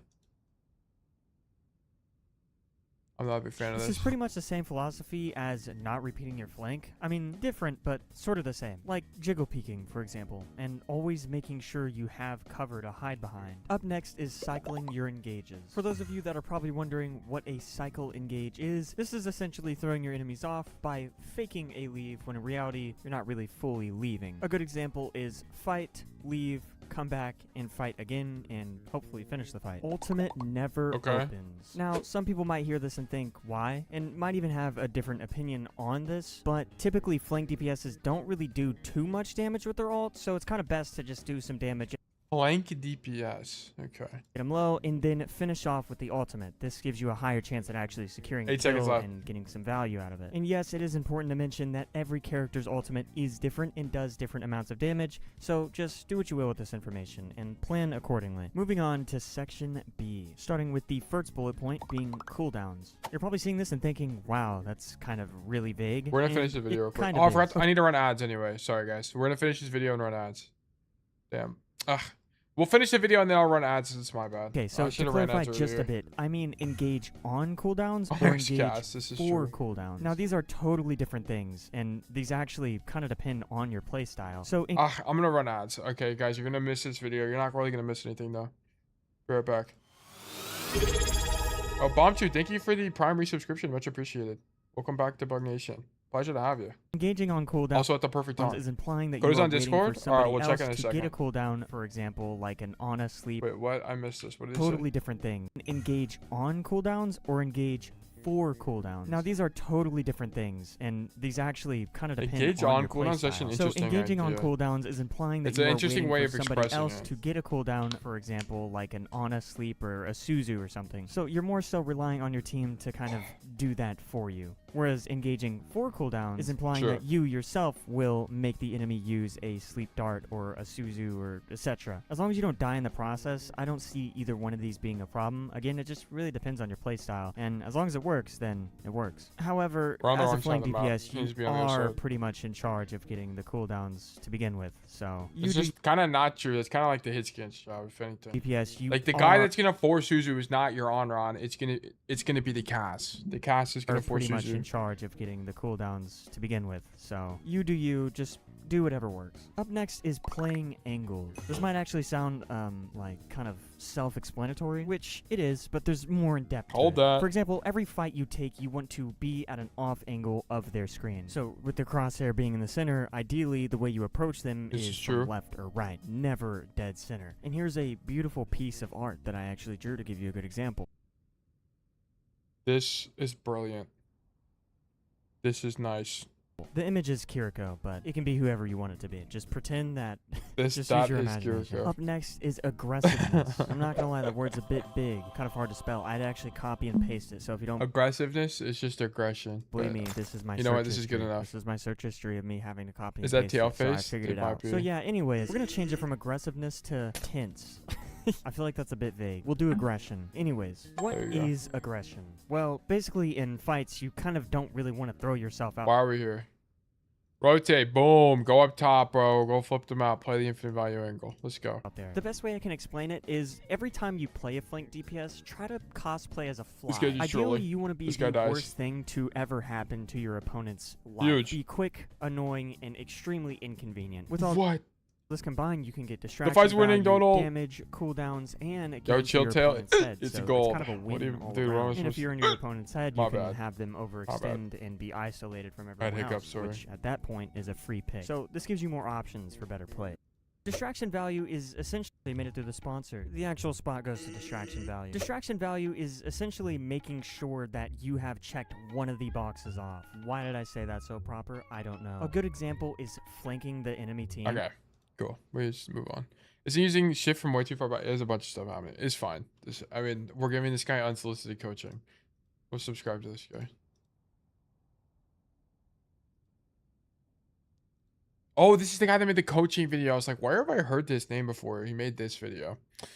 I remember now. Okay, let's hop into it. Let's do tail coaching. We need Jiro, right? Jiro, perfect. Lucio. Oh. Let's investigate. Okay. All right, this is going to be Jiro on Lucio in Diamond 1.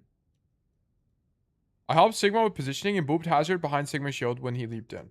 I think I have a bad habit of overstaying. I should back out fast after trying to confirm a kill. On attack, I tried to peel Weaver from Hazard, but I think I was positioning too open. I think my beats were fine, though on first point defense, I should have beat it from high ground, not through choke. I struggle with transition between peeling, marking, and poking. Oh wow, we play a lot of Lucio. Okay, we're gonna have to... I don't really know that much about Lucio, so we're gonna have to do a lot of studying, by the way. We're gonna be watching a bunch of videos to try to figure this out. Amp insta out of spawn, don't amp late, be more patient with beats. I help Sigma when positioning and boop hazard. Find Sig shield. Okay, notes look good to me. Window boop hazard. Okay. What cooldown should I wait for? For beating? How are Lucio's?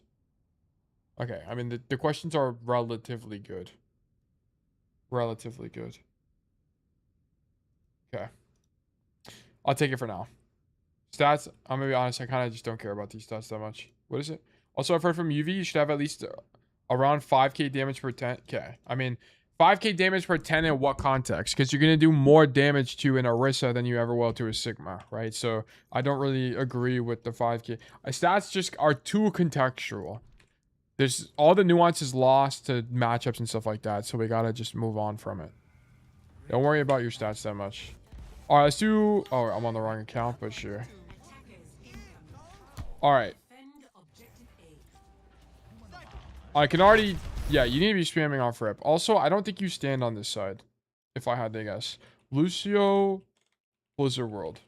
You know what? You definitely do stand up here. You definitely do stand up here. Because the idea is that you stand up here with the idea of booping people off if they dive you.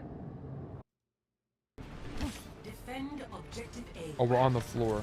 Okay, this is slightly different, but it's going to be a similar idea. You play on this side with the idea of standing up top. And you would have booped the monkey off, for example. If you can answer the Brig versus Lucio role question, it would help a lot. What was it? How are Lucio's responsibilities to support different from Brig?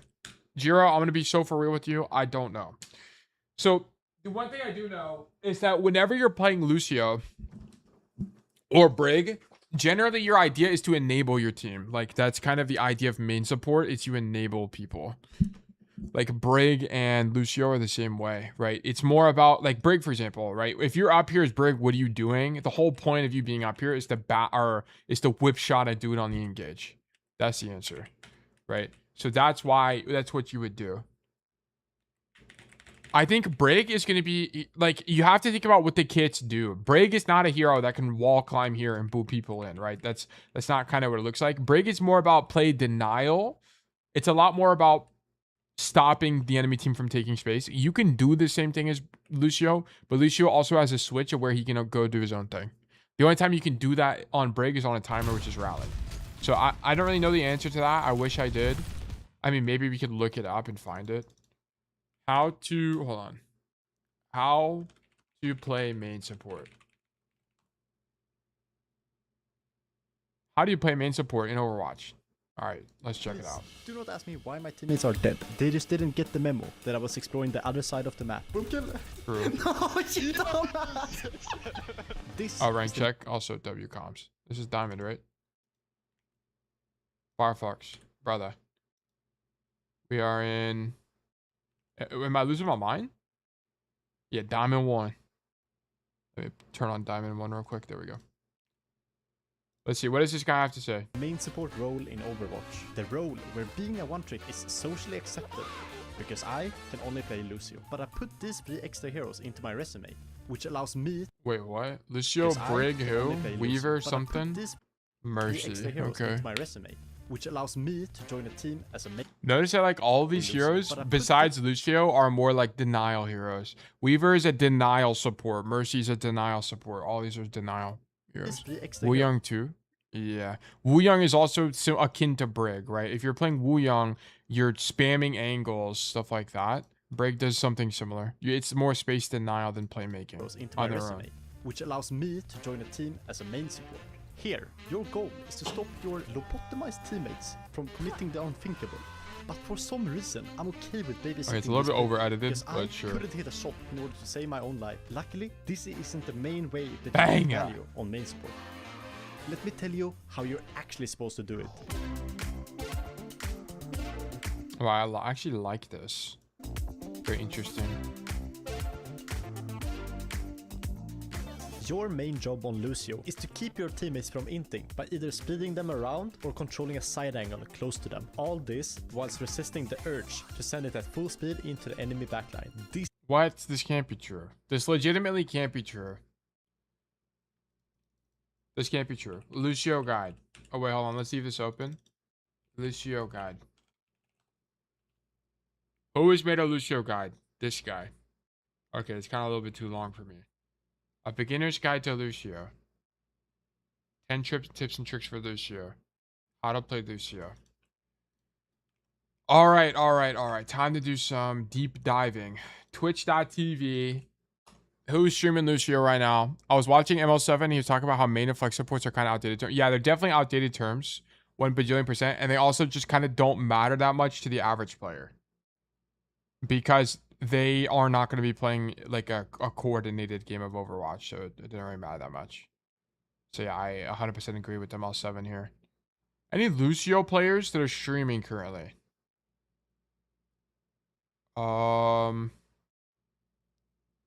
It's not seen. Oh wait, there's me. Wow. Anyway, where any streamers? I don't really think so. Dude. Oh well. Okay, we're not gonna be able to ask someone live. Is one of the hardest. We were playing skills 2 to main master, supports this game. since you won't receive the same level of praise by doing this as if you hit a sick rollout and boop the enemy off the enemy tracer might pop out. Landing 2 shots on her, Yeah. mid rollout, looking Mark for my angles. next victim to boop. Barbecue. All right, we're just gonna watch the VOD. I'm gonna be honest. I think I generally understand what's going on. I was trying to find the differences with Brig, but I don't think we'll be able to find it easily. We'll have to derive it. Suboptimal doesn't really matter now. Yeah, it doesn't really matter. I'll be honest. Okay, spam the walk up.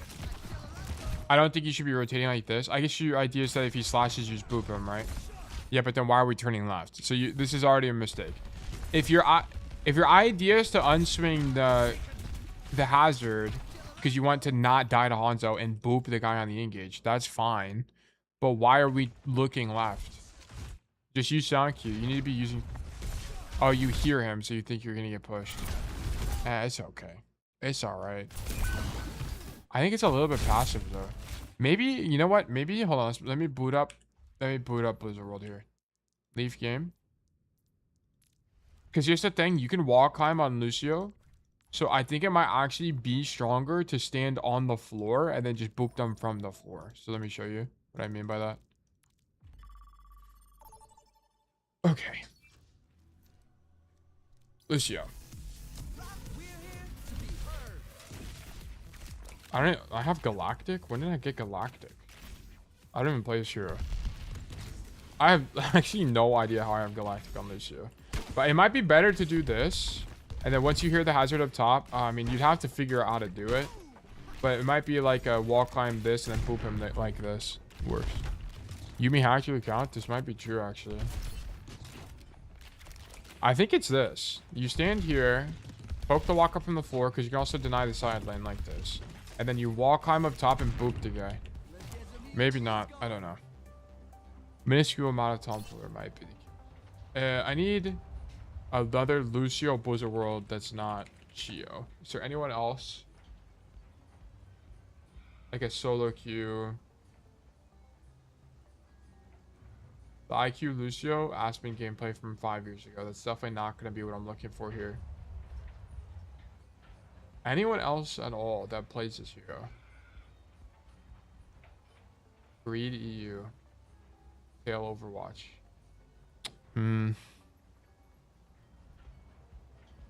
I guess we could legitimately watch Frogger and it would be fine. Because I just need to know generally what, like broadly, what is his approach?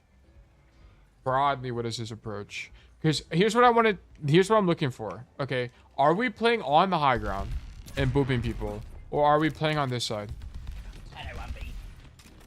I don't have the mechanics for that. Okay. We need to get the mechanics for that. I also think it's a bit of cope. I feel like a lot of what Frogger does is not just mechanical. Like, there's stuff you can legitimately do. Where's Blizzard World? Yeah, the chance of even playing Blizzard World is really low, unfortunately, by the way.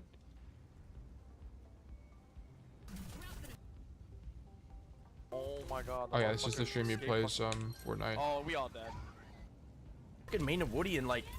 He actually gets so many viewers. It's crazy. 10,000 viewers. Jesus Christ. Okay, Fortnite.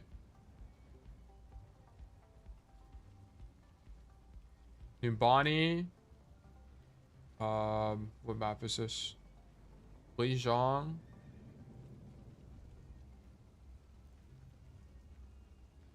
Stadium. Ugh. I guess we can just find a comp. Woody and like. A comp game. 5. The Overwatch team just forgetting their own balance patches. Alright, let's see how he Yeah, does but this. Diva has high mobility and also has a perk Do that we amp increases out his mobility. spawn? We do. But whatever. 225 health Diva could be a dream. He has crossfade on space, by the way. What is his jump then? Crossfade on space. What the fuck? How is he jumping? What? Season. And he's got boop on like side mouse button. Right click. Okay, you should mind your jump to right click then. Jump mouse wheel. I feel like mouse wheel on Lucio can't be very good. Maybe it's fine actually. Maybe try binding your jump to right click. Maybe it makes wall climbing easier. I don't know why Frogger has it. That would make sense to me. None of it happened. There is no war. Whatever it is. Look how passively he plays this, by the way. It's actually very interesting to me. Like, look at That could this. be a dream. So he walks across, speeds his team, then he goes across, Season 9 of it happened. and then he pokes for There is 1 no second, and then war. he insta leaves. Insta. He's not staying there. Insta leave. Whatever it is. I have crossfade on control. I'm left-handed, so I use it on my thumb. Okay. Amping heal early there. One thing I think is very true on those is you actually end up amping heal the most. Wait, Zarya behind us, guys. He's shooting the bubble to get the Zarya out. Hello? What's that point? Ugh. Holy shit, what a shot. Actually, the pin of the century. Holy moly. But notice here, he's not walking with the Rhine. He's actually just playing at the back of the map. Because I think also... Wait, Zarya behind us. I mean, I wonder why you shoot the Rhine. I mean, you shoot the Zarya because it's kind of convenient for you. I think that might be it. Hello? What's that point? I think if someone did an unranked GM or more on Lucio, only heals are interesting. Ugh. Holy shit, what a shot. Big Finn Squidward, thank you for the follow. Ba Sing Si. Hope you're doing well today. That's not how you pronounce it, bro. Oh, here we fucking go. And we do taxi. Okay. I thought that health pack was one of my teammates walking back from spawn. Oh, you Bro, would let's have. hit the duo? You would have Oh, taxied. I'm okay, man. Sorry. Look at how little poking he's doing.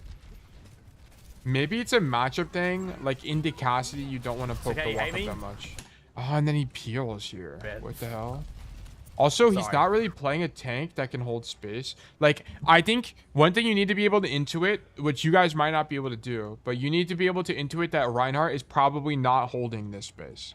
It's very likely that this guy is gonna like go wide and pin out or something, because Reinhardt's not a hero that can just hold space like this. He's not a hero that can play this far away from his team and be able to be safe. So I think Frogger is reading the intention that he's gonna pin out and he's giving space early, because that way he doesn't get caught on the back foot with that ally Ryan.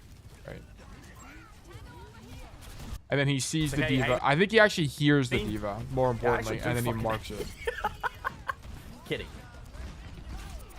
I think one of the most important concepts Trying as to main flash grenade support like a beast. is that you're marking, or just like as a main support-esque hero, right? Like a Lucio, like a Brig, hate is everyone, it's man. mostly Don't get me space started. control. Mostly space control. Mostly denial, lane denial, control, stuff like that. Booming people in when you can, so on and so forth. Oh, I'm so dead. Oh, she's gonna fly at me and kill me, man. Fuck! Yeah, he should have died earlier. Okay. Watch me, says Zap. Zap Brannigan? Okay, walk forward. We're with Ryan now. I think it's interesting that he passed with his team here. Watch me. So says instead Zap. of... Zap Brannigan? Who is that? He's got someone flanking. It's Sombra, and then his Ryan is main, so he just plays with the Ryan. I guess, Lucio, you want to prefer playing with your tank. That Far would make now? sense What the to me. hell? Hashtag what the hell in chat? And then he completes the rotation to the left side.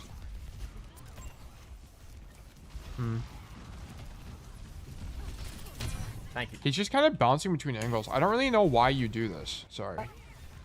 So we're here, which makes sense to me because this Ryan is rotated to this. But why are we rotating back to the Ana now? Is like the question I'm asking. I don't really know why that would be the case. Thank you, Brig. I actually wanted to not engage into that fight. And I realized I made a bit of a mistake by going in there. But now everyone's gonna die. Ah. Yeah, I think Frogger trolled here a bit, by the way. I don't really think we should be rotating back to the Ana. It has to be worse. That's Because like, what here's the the hell in thing. I think he's backing up because he's worried about peeling for the Diva. But even if his idea was to peel the Diva, he's too late anyway. Like, the Diva could have engaged on the Ana earlier. Thank you, Brig. So I just kind of don't see the point of the I realized I made a rotation. bit of a mistake. I think he by needed going to stay in. on the angle, But now and everyone's this gonna is a big reason why his die. Ryan ends up dying. Yeah, because we don't get and we that's don't get the really beat off in time. unfortunate, I eh? think this was a misplay for him. Shoot Diva. Wait. Okay, W boop. That perk is so stupid. You'd think I'd dodge that, but I just don't. Damn, he fucking reads chat all the time. Look at his eyes. He's always looking left, bro. He's always looking left. So he's definitely autopiloting to some degree. I'm hindered. but When he you- has oh an my God, advantage, he reload. goes for fights. Okay, makes sense. I mean, you do that on any hero at Overwatch. That guy's one. Nice. Oh shit. Okay, I think I have a better idea on how to play this. Yeah, so I think your idea, I think standing up here is fine. Poke, farm beat. Okay, I think Violet, what Violet's doing right now is like standing here and just farming beat. Almost certainly. Let's keep going. Anyway, we're gonna have to do a lot of research to keep in mind this hero. I don't really know that much about this hero.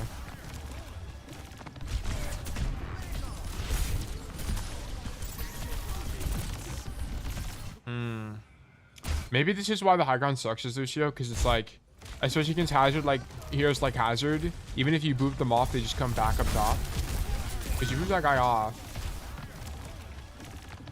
Also, you should be on heal the whole time. You should never switch role right here.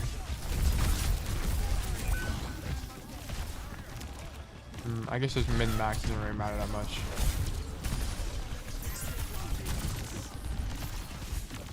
I don't know. I'll be honest. That's a bit difficult for me. I don't think you boop this guy, because even if you boop him off the high ground, it doesn't do anything for you. Like, what you want to do here... Like, I don't think Frogger is climbing the wall to boop the Hazard right now. Because you're also at risk of dying. Because here's what could happen. The guy could wall behind you, slash you, and you're insta-dead. I picked up a habit from Violet to boost the first wall jump for a speed boost. Okay, I mean, sure. That's fine. I don't think you boop this guy. Because you're at risk of dying. I mean, he's kind of low, but you could have also died here.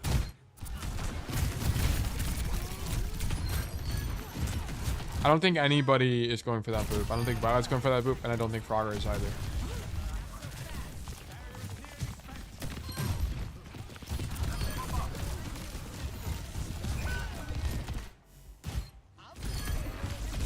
Can you prevent this Sojourn death or no?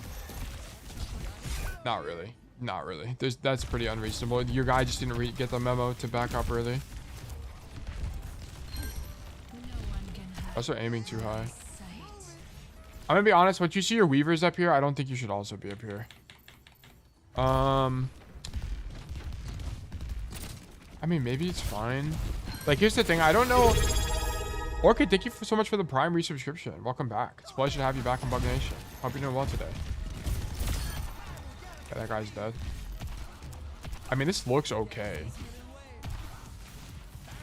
I'm actually curious. How does it, when Violet is poking main, how much is he moving? Violet, Lucio. New Junk City. No, I need any payload map. Bro, Amazon, chill. I need a payload map. The high strength Lucio one trick. Proper POV. Educational unranked to GM Lucio. Falcons Chio. The Lucio battle we've been waiting for. Okay, let's just watch this one up here. Okay, Li Zhang. Is there... Oh, King Shroud. Perfect. This is exactly what I wanted. Does he play Break here or he's on Ana? So, fuck me. I think maybe Lucio just sucks on Blizzard World. I think Lucio does suck on Blizzard World if I had to guess. Okay. Okay. What do we do pre-fight? So one thing to keep in mind, guys, is when you're playing a hero like Lucio with slow projectiles, you don't spam a person. Like, you shouldn't be aiming at people. You aim at places. So make sure you have that paradigm. Like, let's say there's someone playing this corner. I'm not aiming at the guy. I just aim at the place. Okay? And also one thing you guys need to keep in mind as well is when you have slow projectiles like this, you're not aiming mostly with your crosshair. You're going to be aiming mostly with your movement. I'm not even moving my mouse at all. Right? So aim with your movement. It's going to be more consistent. Makes it easier to hit things.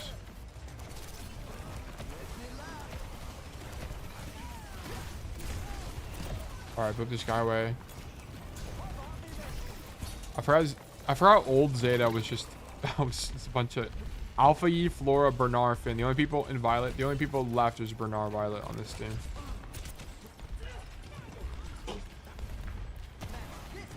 Okay.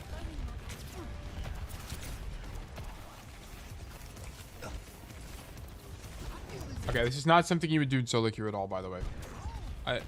Like, turning this far to give up this much space is a bit diabolical. The only reason we're doing this is because Finn is getting spawn camped and he's hard coming. Dongak in backline, help me! Dongak behind me, please help! So then we turn around and peel for bro. It's a pretty rare situation. What the fuck? What is this? Oh my god, you actually go... Is this what you're talking about? Did I even do it? Is there like a tech here? Or is it just like he's just going higher? I can't even tell what's happening.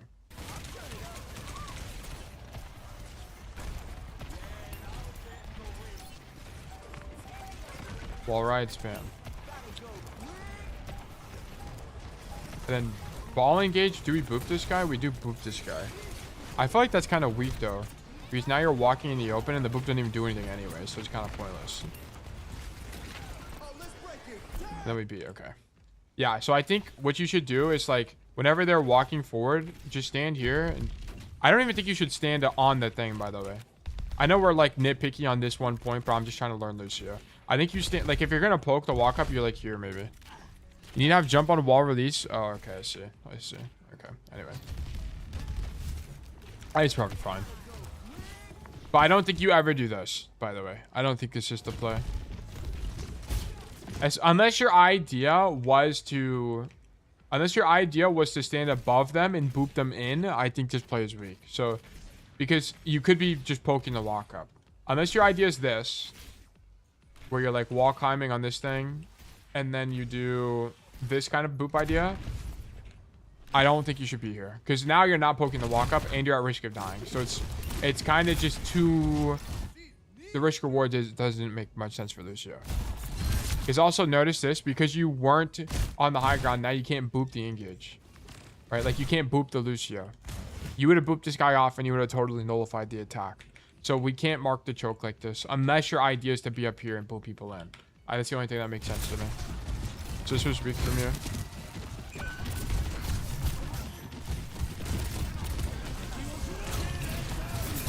Okay, so...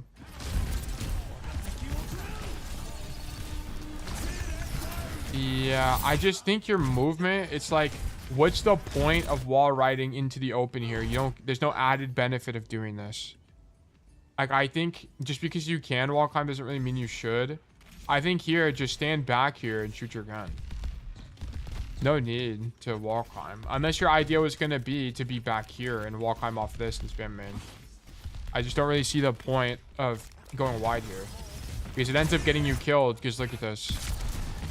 So, wall climb here, you don't go boop for, you don't even have boops, so there's not really a point in doing this anyway. And so you come wide, and now you're kind of stuck wide because of the dragon. Like, if you were back here to begin with, you could have just backed up even more and lived the dragon and been fine. But now you get cut off, and now you're hazard ultied, and now you're dead. So we just kind of, I don't really know what the idea was. And also, I wonder if you should be playing on the right side.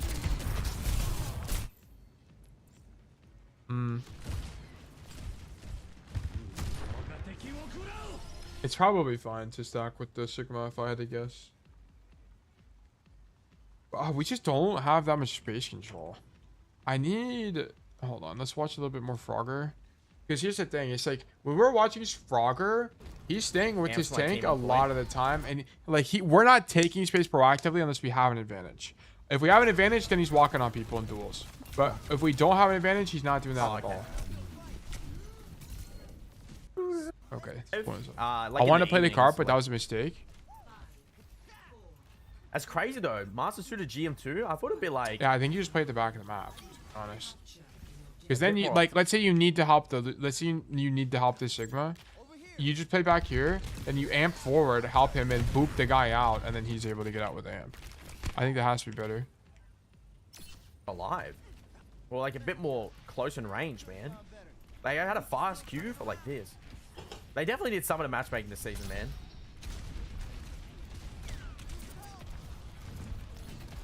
Like, look how far away he is from his tank.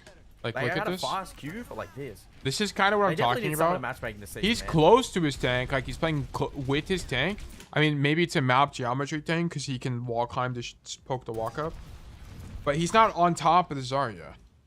We're actually pretty far away from the Zarya. And that guy was out of position, so we try to help him. So I think one thing you do is you try to help people that are out of position, maybe. But maybe that was just weak and he should have been up top the whole time because they lose the fight anyway. So maybe that wasn't very strong.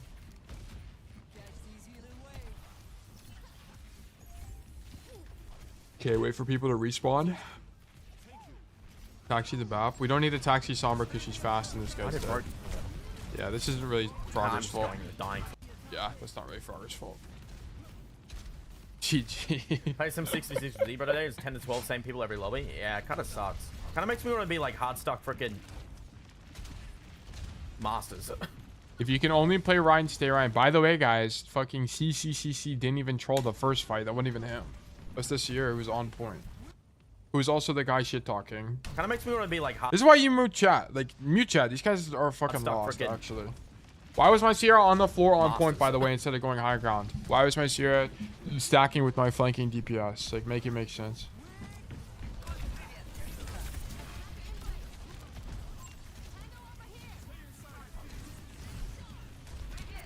Yeah, like, look, we have an advantage here, so we push this guy out.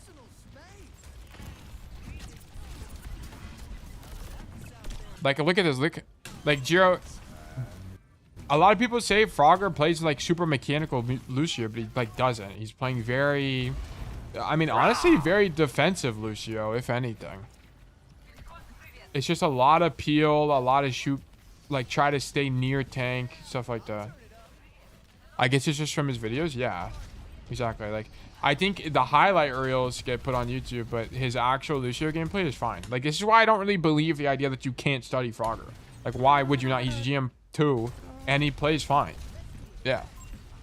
It's totally fine. It's probably not optimal, right? If there's like another guy that did it probably slightly better, but it's also fine. If there's nothing else to watch. Well, I did my part. Can you do yours now? Alright, that's good. Let's continue. On Juno. Is that Princess Beach? Yay! She loved it. I mentioned that you hate deadlock. Put people off of high grounds. Makes sense. There's gonna be unique maps where like you're gonna boot people off of power positions like this. We can probably go off aggressively. Yeah, like this is a unique thing you can do on Lucio on maps like this. Okay. Is that like a thing you could do on Blizzard World? I don't really think so. Nah, not really. I guess you could like wall climb here and then boot people this way, maybe. Wait, what? Did you guys see that? You can stand on that. Wait, what? Hold on. Oh, I don't know how I got it earlier. Anyway, let's keep going. Yeah, but I don't think Frogger would be this close to his tank. It's kind of what I'm saying. I think Frogger would have been way further away there. And so he wouldn't have gotten hit by the dragon or the Tazzle. Do you have anyone else walking back from spawn? Also... Yeah. I guess your idea is to get there as fast as possible. I mean, this fight's lost now. You need to back out. Yeah, I mean, this is a bit insane. And then touching is also a bit insane here. I think you should have died 10 times over, I'm going to be honest. I don't, yeah, okay. So you kind of just misread the entire situation. Once your Sigma is dead here, you need to think of this fight as lost. I don't think there's a world where we're walking on the hazard here. We're at this level of disadvantage. I think the chance your team converts this fight's like maybe 10, maybe 20%. It just happens to be that landmine is the GOAT and doesn't die to these guys and kills the Ana who swings wide for no reason, right? Like, it doesn't really make that much sense. I don't think we should be hard engaging here. I think what you could do is you could speed back and then stand here, and then once you realize your Sojourn got the kill and it's maybe winning, then you can walk forward.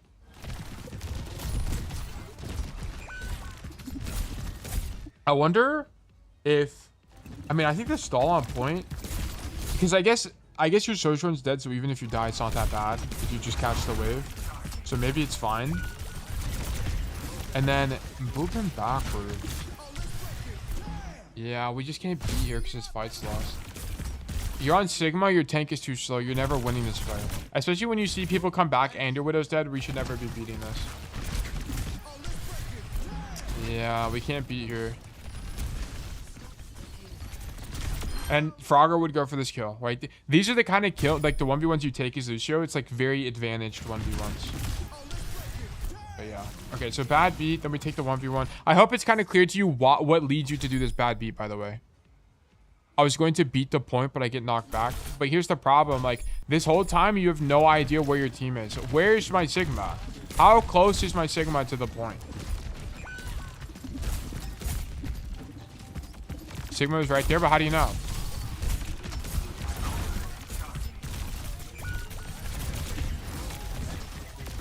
Now you see Sigma. And you weren't even close to the... Like, I just don't think this is a beatable point. Like, you should have never tried to fight for this point, in my opinion. You stall, but I want to... Like, the thing I'm trying to point out to you is the only reason you stall is because these guys suck. Like, if this hazard was any good, you would have gotten walled way earlier slash and you're just done after your Sigma's dead. Okay.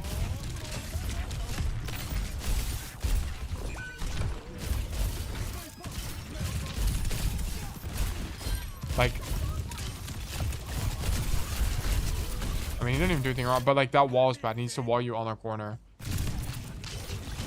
Like, you shouldn't be living here. You should have died way earlier. You guys, these guys are just not converting the kill fast enough. And then this Ana also died because she trolled for no reason. Like, I think better players, you can't cap here. Sig was just coming back from spawn and you were down 2 generally. Yeah, it's just like we're at a super disadvantage. I don't think Frogger is fighting for this. I don't think any main support player is fighting for this. If the tank was dead, if Hazard was dead, I think it's possible you could have won this fight and I'd be way more pro try to stall here. But Hazard is the one that's alive, so I think the chance you winning this fight is super low. Even though it kind of almost pans out, I'm not a coach that coaches on results. I don't coach on results. I think the intention of fighting here is really poor because your team is at such a huge disadvantage. And here's the thing as well. If you don't somehow miraculously win this, your team is going to die late. You're going to die late. And now your team can't hold this corner, which is what you want to do. You want to be able to hold this corner, especially with the Sigma. Because if your team dies late, now they're just going to be able to push the cart past the corner, and now you're stuck in these high ground fights, which are worse, right? So even from a macro perspective, you kind of want to live here. You don't want to die because you want to hold this corner when your Sig comes back. I'll show you why it's better for Sig. Because it's easy for Sigma to mark one choke, right? To stand here and mark one choke. And it's infinitely more difficult for Sigma to do multiple, right? So for example, if the cart gets out of the choke here and it's even further, what is Sigma supposed to do now that both lanes are open, right? They can go main and they can go right side. As Sigma, you have to back up all the way to here, basically. So you give up a lot more space. So even from a macro perspective, we don't even want to win here. Like, it's not a 20% chance we should be taking right now. But keep killing the Reaper.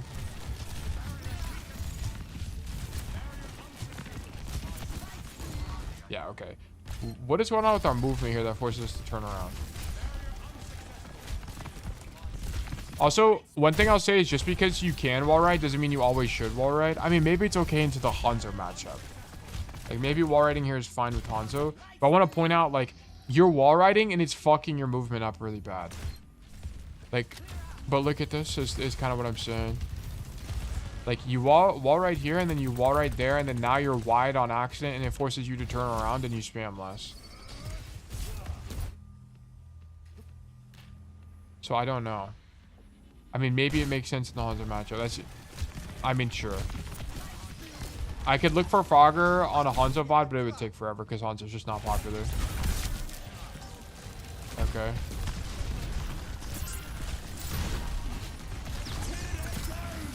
Here you could also think about spamming the Ana instead. You see her up top. Yeah, you could think about spamming this, but honestly, minor. Super minor.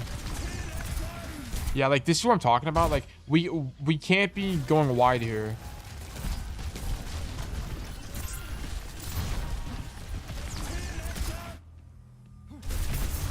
I mean, you can chalk it up to being unlucky. Sorry, I'm being really diligent because I'm trying to learn Lucio as we go. This is my first Lucio card ever. I think you had to boop this guy earlier if you're gonna do this at all. I just kind of don't think you want to boop them here. Like, to save your, I think the way you save the Sigma is not with boop, it's with speed. Like, you should be on speed right now getting this guy out. Like, I don't think the Sigma wants to fight here. This is a really bad fight for Sigma. Like, you don't really want to be in these close range shotgun-esque duels that much. Yeah, he's trying to back up. Yeah. Now the wall's broken, now he rotates. Yeah, so you read his intention wrong. He's not trying to... I think you would boop them if he's trying to fight them here. But he's not trying to fight them. You should be amp speeding this guy right now. Do we have amp? Yeah, this is an amp speed moment. You just kind of... Yeah, like you need to just amp speed this guy out so you don't die. Because the risk of you dying here is too high. Okay, if there was a wall... If there was a wall here... I mean, if you wall rode and did this, it'd be fine. But you just fucked up the wall ride if you were doing that. Let me see.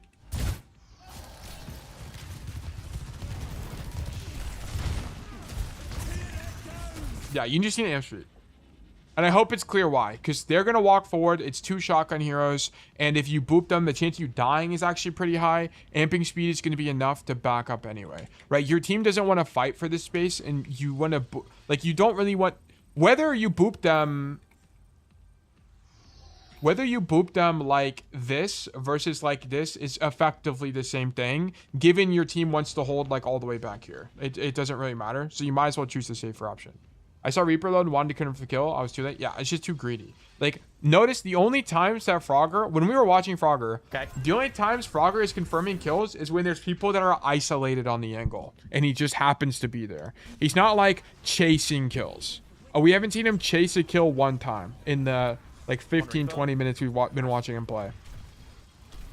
How? What the hell's going on? Yeah, we just kill people that are convenient. It's kind of like a lot of Overwatch is you do what's best for your hero, and then if there's something else that's convenient like appealing, you also do that.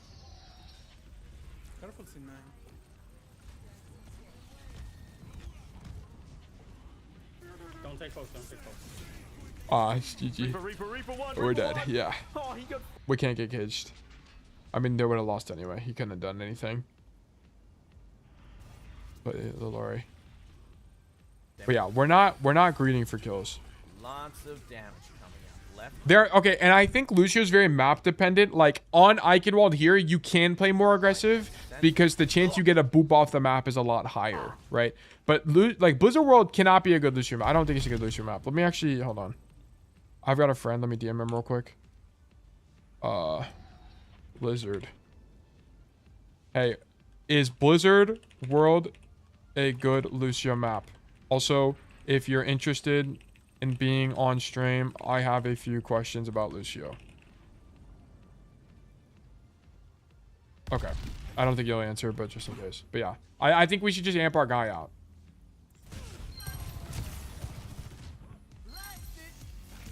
Anyway, let's keep going.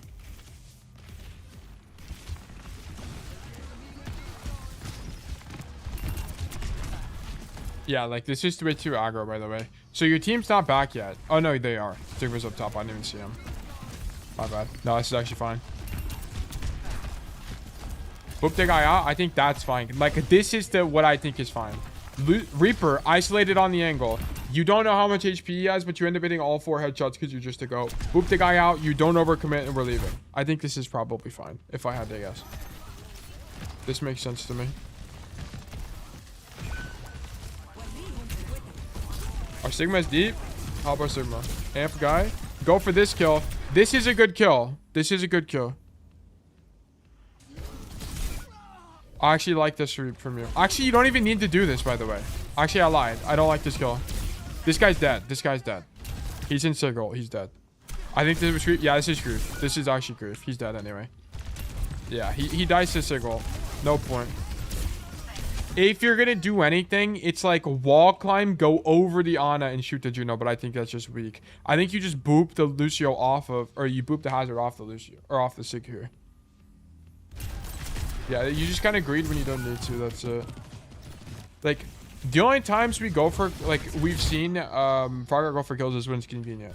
Like, when it's convenient, we go for them. If not, we don't, like, go deep for them. I think Frogger is optimal for study for Lucio. He plays very team-centric. Yeah, I like Frogger's Lucio a lot. I think it's really good. I mean, but I also don't know anything about Lucio, so of course I'm biased. What I've seen so far, I don't really have a reason to not like it. That's what I'm saying. I think it's just good. We deny the rotation from the Reaper. I think you maybe could have fought for it a little bit more aggressively, and maybe this is a mechanical error. Like, because here's the thing, you don't want to let this guy through. You don't want to let him through. Like, I think you needed to honestly drop and boop him kind of operation.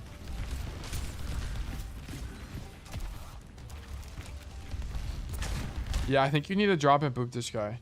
I think you have to, because here's the thing. If you let this guy through, he's going to be able to flank your team now, and it's what your team's in a way worse position. I think you have to, like, it's kind of like Brig. Like, I think if you're Brig and you miss the whip shot, do you drop on the Reaper? I think you do, right? I think you win that as Brig. Unless he do you win this duel on Brig? Does anyone know? I don't know. I legit don't know. I have like an hour on Brig ever. Wait. I was mostly sarcastic because he plays mostly egotistical. Flebus, we've literally studied Frogger and he doesn't go backline. So that's just wrong.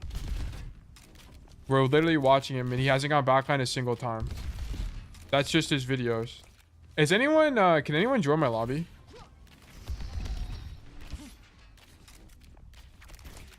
I want to see something real quick. I want to swap to... Does he not play 6v6 mostly? I mean, what we've been studying here has been only 5v5 so far. I'm around? Okay. Sketchy, can you join me? Add me on this account. It's Faneron11174. Does Brig... I want to see if Brig wins this Reaper 1v1. I think so. I think he does. She does. Yeah, I saw he got champion doing 5v5, so I imagine he tryhards and doesn't do content playstyle then. I see. Yeah, I don't think going backline is something that's super common. Banner on. Hashtag 111. Yeah, if you're free, please add me. Back, are we in VOD review? Yeah, we're doing this shit right now. We're going really slow through this. Because I'm trying to learn. I think the only time like Frogger goes backline is on maps like Eichenwalde where you can boot people off the map. Like that's gonna be kind of the only situation he does that. Oops, that's the wrong game. We gotta get Raw going. Alright, I think I got Sketchy. Actually, we can just do, let me just do Jiro because it's literally his code. So let me just get him real quick. Oh, okay, Sketchy's here, never mind. Sketchy, thank you. Sketchy, I'm gonna move you to the other team. Can you pick Reaper? Can you pick Reaper? And then come to this point and then go under and then try to cross. I'm gonna try to stop you as Brig. Yeah, I don't even play Brig. I have literally no idea how to play Zero. I accidentally fell. But if I can figure it out or if I can win it, it's probably fine. Okay, go under, Sketchy.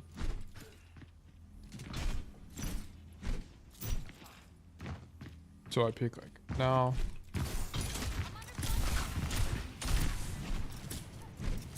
Yeah, you definitely win this as Brig. Yeah, you definitely 100% win this. Yeah, it's not even close. I think you 100% win it. You 100% win this as Brig. There's no way you lose that. Bro, you didn't get hit? Okay, come back, Sketchy. Actually, let me swap. Hold on, let me just swap our teams. Can you pick Brig? Can you pick Brig? Let me go Reaper.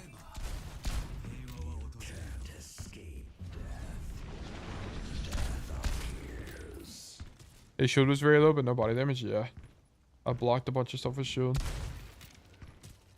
But I think you 100% win that on Brig. And then we're gonna try with Lucio as well.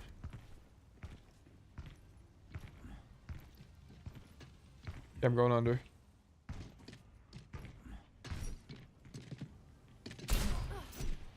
Drop and mark me. You need to drop and mark me here. Try to find me.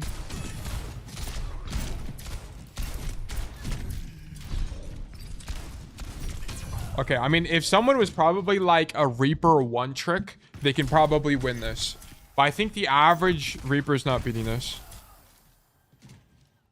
Wait, my Lucio expert just messaged me. He said first and third are pretty good for Lucio, but second can sometimes be difficult to get value without something like a dive-oriented team. Okay, sounds good. Makes sense.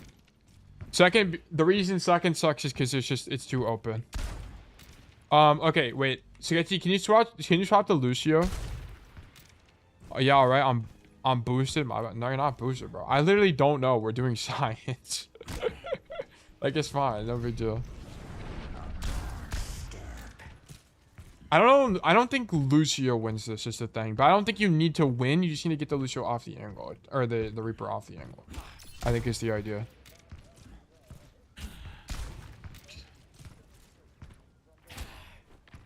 Okay, are you up top? Yeah, you are. Okay, I'm walking. All right, just mark me, okay? You can drop the mark me as well.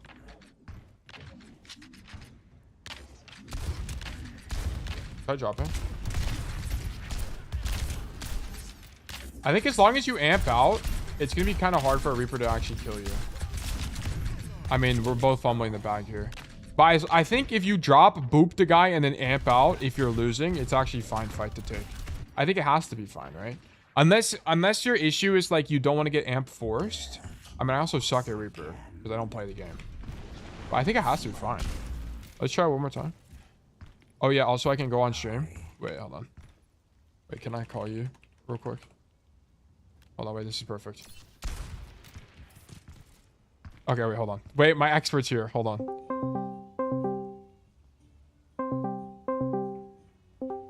Lizard, I am streaming right now. Are you here? Oh wait, why are my headphones not working? Oh, you're good. Take your time, bro. Let me know when you're good. Okay, one moment. Let me grab a second pair of headphones. Nah, you're good, dude. This is like I feel like pawn stores right now where I'm phoning an expert. This really is one of those moments. By the way, guys, this is Lizard. We used to play on a team together. This dude is like champ 3 on Lucio, so it's gonna be really helpful to understand what to do here. Okay, now I can hear. My headphones died with perfect timing. Okay, Lizard, I have a bunch of questions for you. Well, first of all, thank you for being here. I appreciate it. Yeah, no problem. So we're trying to study Lucio on Blizzard World. I'll actually screen share so you can see kind of what I'm looking at. Let me do this. Right.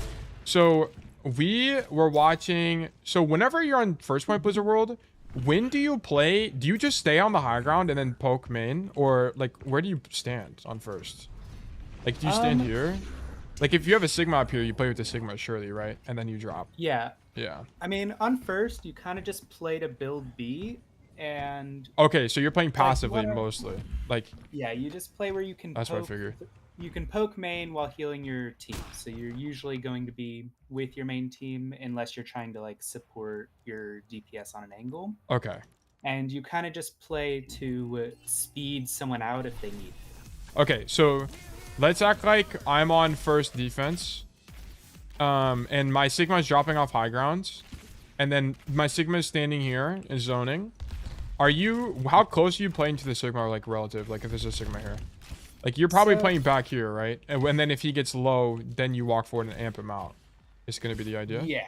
Yeah, okay, that's what I Probably figured. play right around that little stand there so that I can You have cover. wall ride.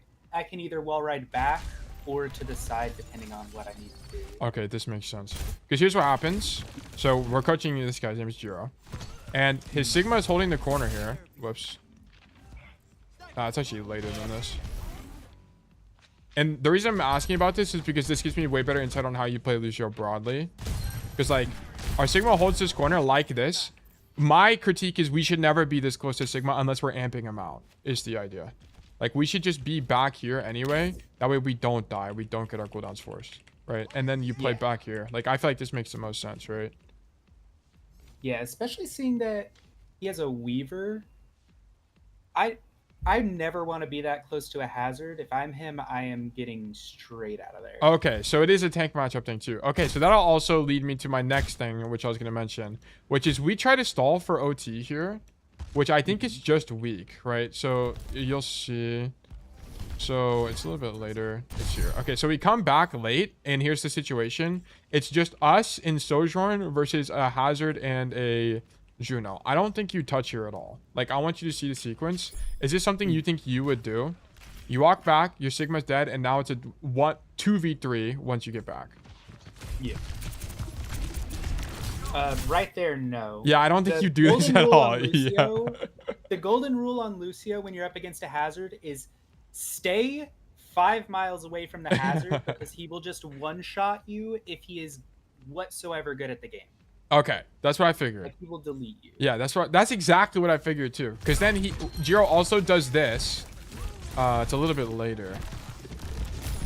Yeah, like, if he's doing something here, he should be immediately going with his Sojourn, who dies because he didn't go with her. Yes. Oh, okay, so you're saying he should just like taxi her out of coast, like you just amp out basically here. Yeah, that's what I figured too. Because he does that, or like if they're gonna try to do something, support the Sojourn so she can get that kill on the like and drop boop and boop the hazard. I didn't even think about that.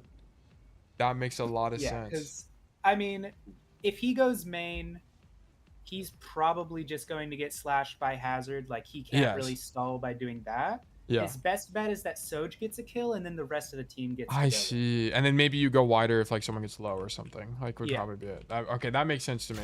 Because here's what he does. He comes down to point and stalls here, and I'm like, this can't be good. Like, in the hazard, this cannot possibly be good. Okay, so I'm not insane. This is because I'm like, a better hazard, you just die here. Like, he walls behind you there, and you're dead. You're done. It's actually over for you. You just go. Yeah, like. Yeah. And also, he messes up the entire slash combo. Like, yeah. Honestly, if he does it right, he probably doesn't even need the wall to just delete him there. Yeah. And then this is just a bad beat because we just shouldn't be trying to win this fight anyway. And that's my critique is like, even though we almost stalled this, we shouldn't even be trying to win this. Like, it just kind of doesn't make that much sense. Like, it just. And then the next point I wanted to ask you about is, so whenever you don't normally fight for this space, but it's like, would you ever go for this kind of boop for Sigma, or are you just beating this guy out? I feel like you're definitely just beating this guy out. You're not going deep in booping, right? Because you're just at risk of dying, right? That's the thing. And also, he's sitting on heals, so there's no way he's ever escaping that. The Sigma? Oh, no. Oh, so you're saying if you are going to go for this play, you need to be on speed, is what you're saying. Well, I think he just amps speed and stays back because it also violates the golden rule of do not go near hazard. Yes, I see. Okay, this makes sense. I actually 100% agree with you. I think I said we should just amp the guy out. Like, there's no reason to walk forward and take extra risk. Yeah, okay, this actually makes sense. I'm with you. And then we're dead. And then I think he might have, I will say, he might have, like, jumped in front because he realized hazard was ulting and it was like, oh god, if I go back, I'm dead anyways. So maybe he was trying to get through the room. I think the only way he was ever making it there would also be going on speed. I think yeah, that's by true. The time like, either way, we should be on speed here.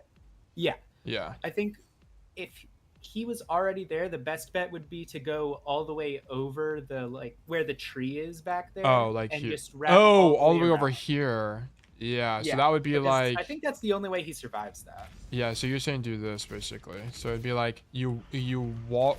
Okay, I don't play Lucio, but it's like, you wall ride on this thing, go here, and then, like, go back, is the idea. Yeah. Yeah, it's actually really smart. I didn't even think about that. Yeah, but I don't think we should go for this move at all, so I also agree. Oh, and then, absolutely not. whenever you see a Reaper like this on an angle, not here, it's a little bit later. Whenever you see, let's see, I think it's right. No, it's after this fight. Yeah, we shouldn't have gone for the honor kill, whatever, it's kind of obvious. And then, I think it's a little bit later. Yeah, here. So if someone comes under here, how much, I guess we'll just see right now. Are you fighting this Reaper? I think you boop him, right? At least. Yeah, poke him a bit and then immediately leave because Reapers kind of just... It's hit or miss, I don't imagine. know how to tell when, but sometimes they just delete you. Their range is... Their effective range is deceptive. Yeah, it's, you just Especially sometimes... with dire triggers. Yeah, sometimes you just die. Yeah. Yeah. I think... It's like, you can poke him out from afar, but winning a duel... You have to be very confident that you are better than that person. Yeah. But you're at least booping this guy, right? Like, I feel Yeah. like you definitely booped this guy. Yeah. And then, if he's low, like, let's say we got him to half with 4 headshots, then you'd commit to the kill. But if you don't, then whatever. Maybe. Oh, okay. Because the thing about him is, so there's a mini right there, and he has flanker passive. He's going to get to, Oh, like, yeah, almost shit, that's full actually HP, true. And then he deletes you in 2 shots because he's Reaper. Okay, so you just mark him, though. So you just Yeah, stand here you and just mark him. Do Okay. not go in that room with him ever. Okay, okay. I see. Unless he's literally 1 HP. Okay, interesting. Okay. So that's everything we've done up to this point. Also, we've been studying some Frogger. Because yeah. I just need Lucio codes. Also, if you want to give us Lucio code, if you have one, I don't know if you've been playing on your main or not, but that'd be great because then I can look at it. But we've been studying Frogger, and he actually plays like pretty. He doesn't go backline perma like people think he does. Do you have an opinion? He goes backline perma if he has a streamer on his team. Oh, is that what it Because is? then he sees, yeah, the blood's in the water. He's trying to get the clip. I see. Okay, makes sense. I figured he's going like backline on points like Eichenwalde second, right, where you can boot people off the map. I feel like this is the time you would get aggro on Lucio, right? Yeah, it kind of depends, but yeah. Okay. Just how much pressure they have, because like if it's you're always good to get greedy there until you get like headshot by an Ashe immediately. Yeah. Okay. So it will depend on the comp. I see. Yeah. I understand. Okay. Okay. So this was everything we've gotten to on Lucio. So I appreciate your advice. Do you want to join us for this VOD review? It's only 7 more minutes if you'd be interested. Okay, sure. Okay, cool. Nice. But actually, it feels great. It's like it is like legit pawn stars. It's like phoning an expert. It's like holy moly. Because I need to learn Lucio eventually. I feel like Lucio is one of the more complicated heroes because there's just you have a bit more skill expression. So yeah. Okay, so sorry. Let's go back here. So we spam the walk up, and I think the core mistake here is we needed to mark the Lucio, right? We just had to mark it, or not the. We needed to mark the Reaper more aggressively here because we let him walk in for free, which is super weak for our team. And then I think this is probably fine if I had to guess, and I think amping heal is probably correct too. Yeah. Yeah, and then we just go for the Lucio kill. We don't get it, and then we leave. This makes sense to me. Yeah, this is all good. We go top. Boop the hazard off, and then by your law we should just be leaving, right? Like this should just be a hard leave, wait for our team to reset, or maybe it's like we flip to play with the Sigma, if I had to guess. Flip to play with Sigma. Yeah, so like the idea would be you drop, you'd actually probably back up this way so you don't take more damage, and then play on this side of the map right here. Yeah. Right, you're looking to well, boop the hazard off the kind angle. of safe now because their hazard already used his slash. Oh, that's true. So you could just walk in the open. Yeah. Yeah, as long as you're on speed and you just do it quickly, because the main threat here is actually the Ana that's on cart. Okay, I see. But there's no world where we're amping here, though. I don't think we ever amp here. Unless it's speed to cross. But I don't even think you would amp speed. Because your tank's not even engaging. So yeah, this wouldn't even be an amp being either. supported by his Weaver, he does not need it. Question from chat. Would you play from a distance into Winston and Diva 2? I think you play from a distance in like most matchups. Like I feel like you're always playing like this kind of idea. Yeah, I feel like against Winston and Diva, if you're in the poke phase, you usually want to play like on a hit scan or on your other support so that you can boop away that Winston or Diva. Just Yeah. protect your team. So you'd probably, like, let's say we had an Ashe. The optimal Ashe is standing here. Like, if it's me and Mason, Jesus fucking Christ, my bad, dude. If it's me and Lizard, are on the high ground. I've been docked. Dude, it's okay. My name's Landon, right? So okay, it's even. All right. But here's the thing: if it's me and Lizard on this high ground here, right? The Ashe is playing here, and then I'm booping the guy, right? Like that's or like yeah. Okay, this has to be it. Has to be it. Like you play surprisingly defensive as Lucio. Yes. Okay. Especially with his healing just getting nerfed again, like he just keeps kind of getting less and less aggressive. I see. Okay, so we just saw Hazard slash out, and now we're backing up here. What is the chance that you're wall riding over the tank and booping these guys back in right now? Is that, I'd have to do a team check. It kind of depends on where everyone else is. They can follow up. This is a can follow up type of situation. Is it too risky into this matchup? I think so, just because it's Hazard. Like, you might get the play, but if it's a good Hazard, he just instantly deletes you. But if it was like, it's a trade for the Ana. Okay, but if it was like a Sigma, would it make more sense? Or would you just like never do this kind of play? Yeah, maybe. I think it kind of depends on how greedy I'm feeling on the day, to be honest. Okay. Because that's the definitely vision. not like that. You have to very much do like a drive-by. So like this, if maybe. You want to do it. Oh, you'd be like amp speeding. Okay, I actually see the vision. Okay. Yeah. So it'd be like amp speed. Wait, can you boop in the amp animation or no? You have to wait for it to be over. You can. Okay, so it'd be like you wall ride off of this, amp speed, and then boop, and then you're also just leaving. Yes. Because you're at too risk of dying. Okay, that's actually the only value you will get is that boop. If you try to stay at all longer, you're dead. Okay. I'm starting to get it now. You're actually changing my perspective on Lucio. It's starting to make sense. Like this probably makes sense. Just poke.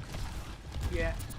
Just build beat because he's 5% away, so he just needs to get. So if your idea is to build beat, should you just be looking for a tank, or is just shooting anyone in backline fine? Literally shooting anyone because tank gives the reduced charge. Okay, so it doesn't really matter that much. Shoot it like. Okay. Yeah.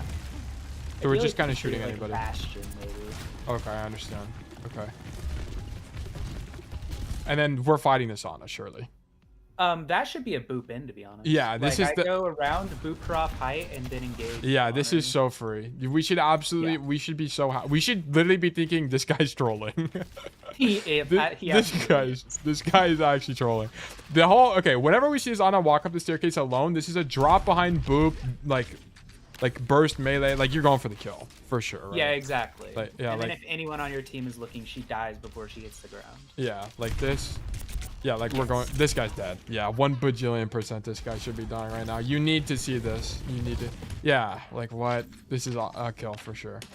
And this is something like we were saying Frogger earlier. These are like the only times Frogger is 1v1ing people. It's like in situations like this. Yeah, we do go for the boot. Nice. Okay, we die anyway. Wait. Yeah, it's just I don't know where the rest of his team is. We need to do this earlier, and we needed to be on speed as we were doing it as well. Yeah.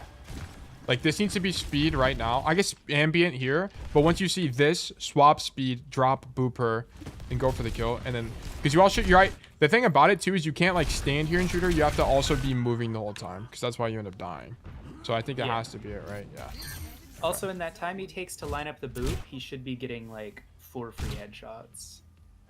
Oh, so do you shoot boop? So it's not like a surprise factor thing. You shoot and then boop. Like, yeah, she's not going to be able to react to the boop anyways. You might as well delete half of her health bar. This is true. This is true. Wait, hold on. Let me go over there. So the idea would be this. We go up top. Shoot like this, boop, and then go for the kill. Yeah, exactly. All right, cool. I'm with you. I'm actually so with you. Yeah, we should have shot there. I see. Especially when she's ADS. Yeah. Okay, makes sense.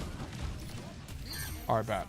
Yeah, and then the only reason he really dies there is just because he did it too slow. Yeah, it was just too slow. I think the idea was good, though. Yeah. Book the walk up. Now we have beat. Do you play any differently when you have beat, or is it the same? Like, do we just still poke here, or are we just like standing behind cover the whole time?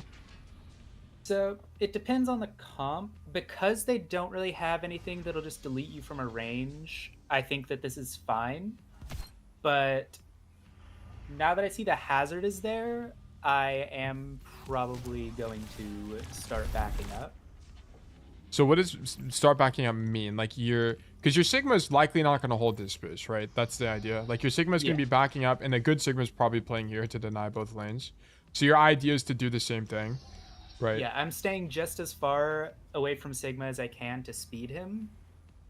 Okay, so And you're probably standing like, if I had to guess, probably like here-ish, or maybe yeah, because the Sigma is like going to stand here, so you're just basically within your aura range. So is it true that you just don't really want to stack on top of people unless you're rotating? I feel like that's the only time it makes sense.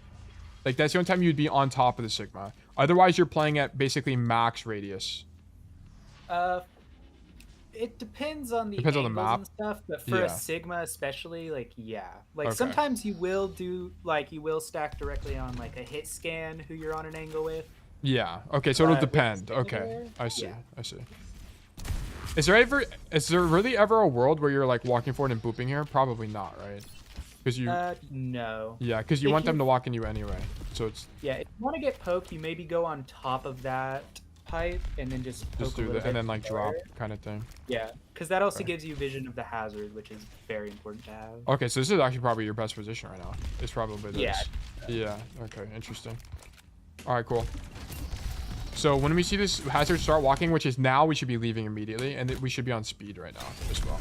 Yeah, he can stay slightly longer because, of course, he had to use slash to engage, but Yeah. like he better be out before that 5 Yeah. second cooldown is done. And then this That cannot be a good beat, I don't think. Right? No. I mean, it's last fight, so maybe. Oh, okay, yeah, that's a good beat. Yeah. And Because also you're this just guy's won. confirming- Yeah, he's just confirming the kill This on the hazard hazard. kill. When they kill Yeah. hazard, they've won. Yeah, it's Like, over. that's This the fight's game. over. Alright, cool. That is whatever. I don't really care about this death. Alright, cool. Alright, what do you do on attack? Okay, I don't really understand how to play Lucio on attack, because like my DPS brain tells me we should like here's my hunch, tell me if I'm right or wrong. Okay. Yeah. Like my idea of how this should work is, let's get y'all move. I'll switch his teams. Also put you on the same team as me, so you're also on this side.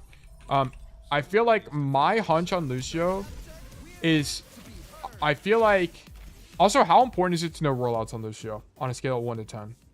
Like, do I need to know them or no, not really? I'd say like 6. Damn. Okay, so when you want to get aggressive, they get a lot more important, and if you're trying to escape, like you'll live more often if you learn the rollouts. But honestly, like you don't really need to learn rollouts. You just need to play on maps for a bit, and then you'll kind of get a general. you'll get idea used to of the how to move geometry. around them. I see. Yeah. Okay, makes sense. And then I Like, feel like The only, maybe a rollout matters is like Elios. or like Nepal, or not Nepal, like Something where, like, Lijiang. They Like, often going to need to make it back to point Okay. to touch. Yeah. okay, I see. Okay, so control probably is like very common. Come up nearly as much as you would expect. Okay, I see. So on first attack here, I assume you walk with your team until you get to this point. Do you look to boot people off high ground, or is it just comp dependent, or is it something you always do, or what? Pump dependent. Hazard exists, so unless he's gone, you're not going near there. Okay. So if there's a So hazard if up here, You boot okay. everyone down. He immediately slashes. you're Damn. done. So you literally, like, hazard is a counter for you basically. Like you do not like the hazard matchup. Yeah, you just have to play. You have to play very what? safe. You cut out? What'd You you have say? to play very safe. Okay, I see. You have to play very safe against a hazard. I see. What's a Lucio counter, like Cassidy? And I don't even know what else would counter Lucio, to be honest. Oh, lizard? Yeah, definitely a Cass. Something with like. Also, if a character just has a lot of burst damage, it can be difficult to make those plays. Okay, so just Like, like, if you've got a Soj who's I farming see. rail off your tank. okay, makes sense. So it's like hit scan mostly. Hit scan and CC. Yeah. Okay, understood. Okay, so let's see what happens here. So we get, I don't think we actually cap here. I think we actually get full hold and lost. We will see. So be on speed, and I feel like this is too passive. Are we just walking with the Sojourn, come left and poke? I feel like... Soj doesn't need a pocket here, really. She is very safe. If this is a solo queue you're game... against Sigma now. If this is a solo queue game, are you ever, like, amp speeding through choke and go do something on your own? Like, you're amp speeding coming here on your own? Or no? No. Really? And, like, on your own? I mean, unless there's, unless there's someone just sitting there for you to duel immediately, but that's almost never going to happen. Okay. But you're never, like, flanking off Rip on Lucio? No. Okay, interesting. Maybe that's the Reddit Lucio speaking to me. Yeah. Okay, let me just stand right here. here, I think we kind of... I think this fight's just kind of lost. Your team kind of dies in main, and I think the only thing you could have done is amp here faster, like so you guys make the rotation faster. I was trying to boost Sigma out. We probably shouldn't amp out of spawn on this map. There's no way it's good. Yeah, I'll be honest, I have very bad amp hygiene out of spawn. Oh, really? You just do it always? Yeah. I feel like it doesn't Go ahead. matter too much, but I feel like if you're amping your entire team, it can be fine. I feel like it can't be good here though, because like you amp out of spawn and then you're gonna get to here sooner than 12 seconds, and this is where you need amp. It's like King's Row, right? Like on King's Row, you want. It does depend. It kind of depends on the fight plan, because I think right here, you leave your Widow main. Soj has to take the room angle, and then now that you have those angles set up, you make the rotation with your Sigma. Yeah, but in general, you probably should save amp. I just kind of never do it. Okay. So yeah, so the idea would be don't amp out of spawn, and then you just get to choke. Okay, and then do you wait for your Sigma to rotate, or do you just amp and pray your team rotates? What is the idea? You wait. If you don't have communication, you wait until you have an idea of what he wants to do, because... Okay, then you just enable whatever he's doing. So if he's walking main, you would amp him down main, basically, even though it's kind of troll. Yeah, exactly. Oh, interesting. That's not how I would have thought about this at all. If you're on King's Row choke, do you just amp in King's Row choke, or do you wait for them to cross? You probably... You just kind of gotta wait until you can see, like, okay, you identify an opportunity. Like, yeah. Okay. And as you get higher, you can a lot better predict, like, okay. Because everyone else is going to see that also as a window to walk forward, basically. Yeah. Okay. Okay. I actually understand it now. This is actually insane. Okay, so here we shouldn't be going with the Sojourn. This is a mistake. We should be playing with Johnski to Sigma. And then once the Sigma starts walking, which is now, this is when you amp, and then you walk. Surely. Yeah. Yeah, that has to be it. Okay, I get it. Actually... Or maybe it's too... Like, he's already all the way through, and since you don't have anyone squishy you're trying to get through... You don't need to, because it's a short distance anyway. So it's just a speed aura thing. Yeah. Okay, makes sense. And then your Widow's just dead, whatever. I think that's fight's lost. This fight's so having Weaver here is yeah, gotta make it kind of difficult. Yeah, I don't... The Weaver kind of forces you to play main, I think, which sucks a lot. Do you really... Okay, so like, if you're playing... Let's say this is a Brig. Do you play Lucio any differently or no? Do you play Lucio basically the same way? Like, do you actually change your playstyle based on your ally support or no? Yeah, you absolutely do. Oh, shit, really? Okay. Because here, the entire thing... Here, a Brig would be able to go with you on that angle, and then I think you guys can actually... You would win probably the team fight. Anything. Yeah, here, Weaver has nothing to do. He cannot heal anyone in the room. Soj is okay. Widow's okay. Their only threat is getting one shot by a Hanzo. Okay. Like, Weaver just sits in mid and waits to get headshot, basically. Okay, and because Weaver is such a reactive healer, you kind of have to match what he's doing. Because you just don't have strength. Yeah, the only thing you can really do is maybe either wait and... Either, like, just keep poking until you get something, which sucks. Or you take the route around the statue and then try to rush point which sucks because your Weaver's probably not going to make Like you on your own or you with your tank? it. With your tank. Is there ever a world Maybe where you can. I do see a world where you like force point to be annoying and try to open something up, but I think Yeah. that's if you're in the despair times. like yeah, like if your team is losing 3 fights back to back, basically, then you would do something on your own. Yeah, just like Okay, I see. please somebody drop off high ground for no reason. Like, please, Okay, that makes sense. Is this a I situation? need the tour band Hanzo to come tomorrow. Like, Would I need you- my Soj to immediately hit a headshot on their Kiri. Yeah. So your hero pool is Wu Young, Lucio, Jetpack Cat, right? Yeah. Would you switch here in this situation? Yes. And are you? I assume I you're would switching probably- to Jetpack Cat here, if I had to guess. Yeah. Because then you can. Or wait, why would So why would you pick Jetpack Cat over Wu Young here?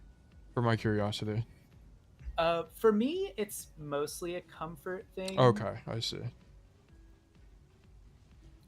It's not really anything else. Yeah, because all of the picks kind of are a struggle here. I think Wu Yang might be theoretically best, but Because you can do the same thing as the Weaver, which I don't is know. like just stand all the way back here and Yeah. do damage. Yeah. it's just honestly I don't know what to do when you have a Weaver on your team here. Okay, so okay. Like it's And maybe it's if it was so like difficult control, it'd be a lot here. different. But because it's like an escort and you got to go cap, it's kind of a pain in the ass. I see. yeah. Jiro asked, "What's the difference in responsibilities between Brig and Lucio?" I feel like it's basically the same thing, like the same core idea, is it not? Of like space denial. Yeah, but so I obviously don't know nearly as much about Brig, but Brig Yeah. is a lot stronger of a bodyguard than Lucio. Like, she's going to peel harder, but you always should be like looking to peel for your support. Okay. Although on this comp, it doesn't really matter because if your supports die, they're getting like if anyone on your team dies, they're getting headshot by someone across the map. Like, Yeah. So like Brig and Lucio, I think would both also just be going with the tank to try to like Yeah. take space. I feel like it's the same. Like if I was Brig on defense, I think I would have played it basically the exact same way, right? Stay up here, boot people yeah. off if they come up here, back up to this corner, and you play a little bit further back, like just barely within your swing range, and then you can bash Yeah. backwards to play back here. Like I feel like this has to be good. yeah, yeah, pretty much. I think the idea on Brig is basically the same. You're just way less mobile, right? So Yeah. you can hold space more, but you can't rotate to different space as much. So yeah, okay. I think that's basically it. I'd have to do more research on Brig. This is a boop in. Has to be. Yeah. Yeah, this has to be a boop in. Whenever you see people drop like this and they're just stuck out in the open, you need to think about how can I make their mistake even worse, right? Like, this guy should be getting booped in right now for sure, especially because Yeah, right that guy needs to die. yeah, this guy should 100% explode right now, 1 bajillion percent. So this is, you missed a boop here. And then is this an amp speed? I don't think this is an amp heal. This is an amp speed, especially This is when an we're amp winning. Yeah, we're winning. I think if you're winning, unless someone is 1 HP, you're amping speed every time. It has to be. Yeah, and also you just want to confirm that kill right there as soon as possible, because if you kill their tank, you just win. Yeah, you just win. Yeah, it's over. Yeah, okay. All right, cool. And this is whatever. All right, cool. Nice. And then we're leaving point surely. Or do you cap? Are you the guy on point? Definitely not, because you're Weaver, right? You have a Weaver. Yeah. If- If I want a 3-on, maybe. Sometimes I do it just to save time, but Okay. If you're playing when do you cap point versus your other support? Is it just whoever's on the point, or is it like this guy's playing Ana, so I let the Ana ride it? Like, are you thinking about it, or are you kind of just doing your own thing? You know what I'm saying? yeah, a lot of the time I kind of do it based off of my teammates' preference. Okay, so if they are someone that just main bots, regardless of the hero, then you just let them ride the card. Yeah. Okay, I see. Okay. So here, his whole team left, so this would be fine. Yeah. Yeah. Here It's probably not optimal, but it's probably like someone has to push the cart, right? yeah, what would be preferable is being able to play with Sigma or Soj, because you go with Soj to set up an angle, Yeah. and you can be with either of them to speed them out if they get So they don't jumped die by early. the hazard that now exists. Yeah. Okay, so I see. So like if we're talking we want to climb in solo queue, we shouldn't be the guy in cart. We should let the Weaver do it, and then we should be standing here, probably denying that space if I imagine, and then boop the hazard engage, speed out. Or if we're winning, amp heal, just hold the space. I imagine you probably... Do you ever amp heal here if you're extended like this into enemy space? Probably not, right? This is a speed out kind of thing? Or maybe if it's like the fight's winning, you'll amp heal. Yeah. It kind of just depends on like... Because I feel like... What's his beat charge at? 53? He's not close at all. Yeah, he's far. Yeah, that's... Building beat would probably be good. Oh my god, wait, what is But that? like here, let's imagine we're with the Sojourn here. We would boop this hazard. Like this is a 1 bajillion % of boop. And then let's say the boop didn't go through and he still makes it. We're amping speed here, right? This has to be an amp speed. Yeah, okay, figured. Because you just want to get... Ideally, their hazard just dies there. Yeah, I think so too. He should just die. He's one. Nah, he does not get it, unfortunately. Oh, that's crazy. Okay, yeah, I guess... You can tell, like... You can tell he does not want to be on this card. Yeah. Okay. So we ride the tank up top because now our Widow's on the cart. And then you boop this guy. I feel like if you're going to boop this guy, you actually don't boop him in, you boop him out. Because no one can kill him anyway, right? Yeah, what? Yeah. Because your it's just you and Sigma is Weaver. very far forward. Yeah. I think it's a little bit minor, though. I feel like it kind of just doesn't matter that much. Yeah, it doesn't matter. One thing I will say is, whenever he's going for those boops in, I would prefer that he goes above rather than forward. Like, so like rather than this, you're above them. wall. So like... Yeah, just because I find it makes the boop a little bit easier to get. Okay, so a little bit easier to control where they go. So you're like this, basically, instead of like being on the floor and booping them. Yeah, because it also means they don't go as high. Oh, I see. Yeah, it's the difference Very from like having to interesting. give them some extra airtime, especially against a hazard that makes it easier for him to just jump out. Is this something you do a lot? It seems like you do this a lot. Like you don't... Yeah, because... Do they... Because they always get airtime if you boop them like this. If I just boop the floor and it hits them, do they get any... Like if I... They get a lot less, but they will still get some. Okay. But yeah, the angle of your boop very much will change their It does matter. trajectory. Yeah, like if you're at an edge, you want to be almost booping like straight down so that they have the least chance to use like a horizontal mobility option. Like a Sojourn slide, the angle of your boop matters hugely. Oh, because you would give them way more height and they'd go way further. Like way Yeah, it further. gives them a lot more time to react and save themselves in time. I see. Okay. Very interesting. Okay. I think you're just on speed here, right? Yeah. Like, we shouldn't be amping heal, and we should just be on speed here to get our guy out. Like, this is the most important part. And I don't think you're walking toward this hazard at all. You're 100% dead here, right? Like, we should have just been bailing. Yeah, if their Hanzo was paying attention there. Yeah, you're dead. Yeah. Better players kill you. Okay, cool. Yes. And then now we're down to... Okay, so... I don't even think you stand here, right? If anything, you're going wider. Yeah. And you're standing here, I think. Because then you can enable... Because, I mean, by the virtue of what we were talking about earlier, like, if we're thinking about... Let's just act like our team is 5, right? And we're not dead. Like, I think you're standing here, like, on the other side of this thing. Because not only do you have cover, but you can speed your Sigma. Because, like, if you want to speed Sigma here, you'd have to play cart. And I feel like you don't want to really do that as Lucio. Yeah. Probably the most ideal thing, like, fight plan here would be to have your Sigma going height. Because it's a lot easier to play as Lucio... like trying to go through that position instead of playing on the ground. But so if your Sigma, let's just say this guy sucks, like this guy is like he just is horrible and he's doing stuff like this, should you go fight for the high ground, or do you just have to tough it out and play with the Sigma? Like, are you ever if you can stack on your Soj? Oh, okay. So if someone is fighting for the high ground, you'll play with the Sojourn, or we'll play with them. Like, imagine this guy wasn't here and he's here right now. You would just play with the guy fighting for the high ground. Yeah.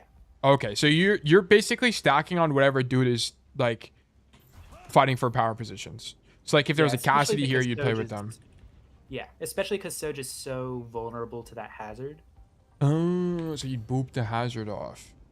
Yeah, This is because very Sigma, smart. I mean, he has a Weaver on him.